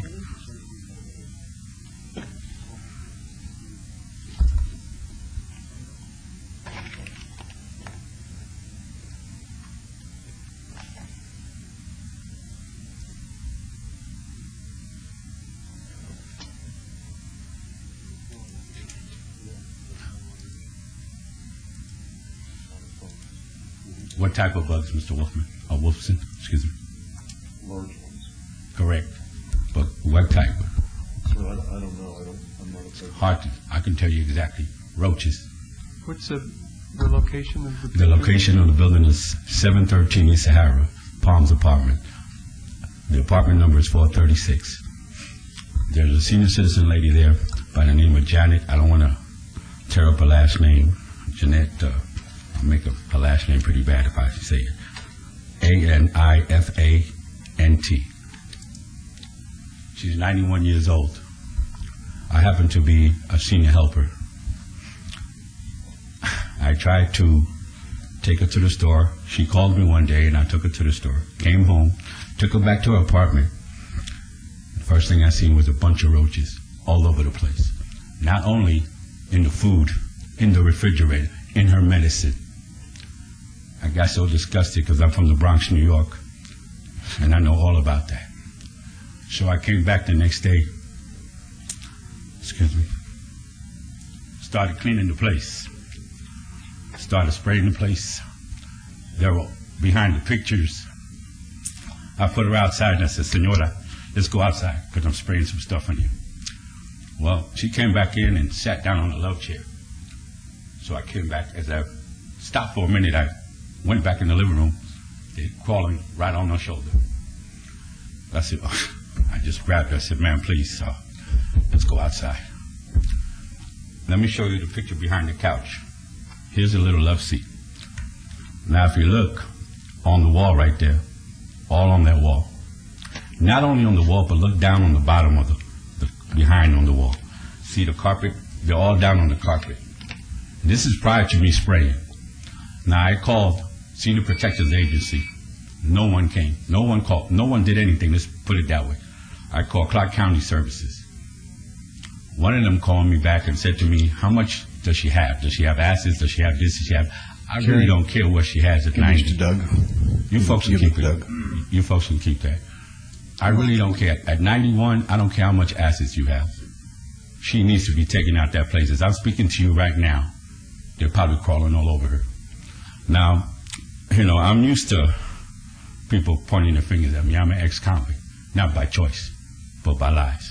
Just like this woman, she's in prison like I was. I was in prison with roaches, now she's in prison with roaches. But the difference is that these roaches will kill her. She has more light bulbs in her house than she has food. Why? Because she can't keep the food. Because they'll eat the food. So when I take her to the store, she buys $30 worth and it's gone that fast. Let me tell you why she keeps the light bulbs. Do you know why, folks?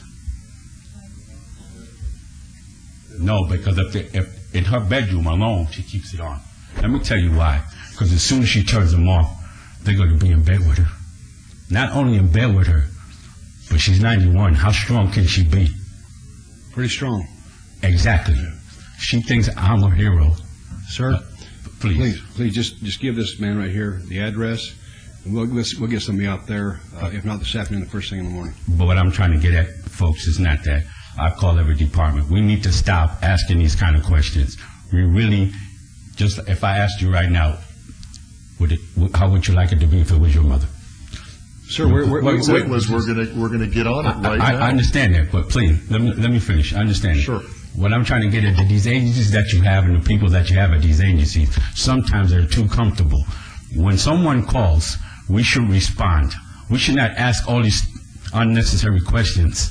That's what I'm trying to get at. I know you people are intelligent up here. I'm not here to get on your case because I know you don't know what's going on. You're doing great things, folks. Really, you are. Okay? But as an ex-convict, I'm trying to pay back. And this is what happens. Her sister calls and curses me out. No problem. Now she calls Metro. Metro looks at my background and tells her not to be involved with me. Am I mad at Metro? Obviously not, because they don't know any better. But now she's back in that place because they're too busy concentrating on me. How does an ex-convict pay back society if you don't give them a chance? People think I'm trying to rip them off. Let me tell you what she paid me.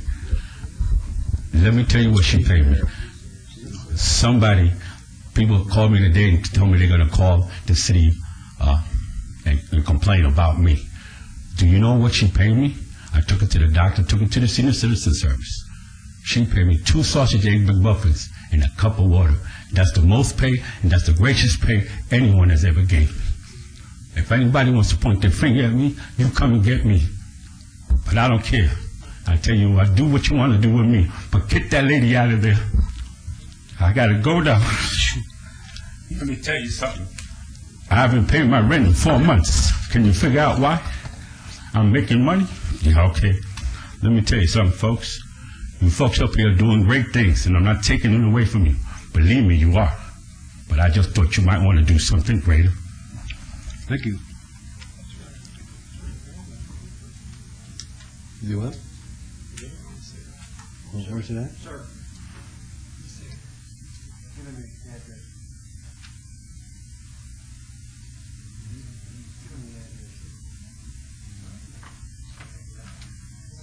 Anyone else wishing to speak under citizen participation? Seeing no one, we'll adjourn this meeting today. But first of all, I would personally like to thank Councilwoman Williams for her attendance here today and for the help she gave us, the leadership she showed us. Brenda, we're going to miss you.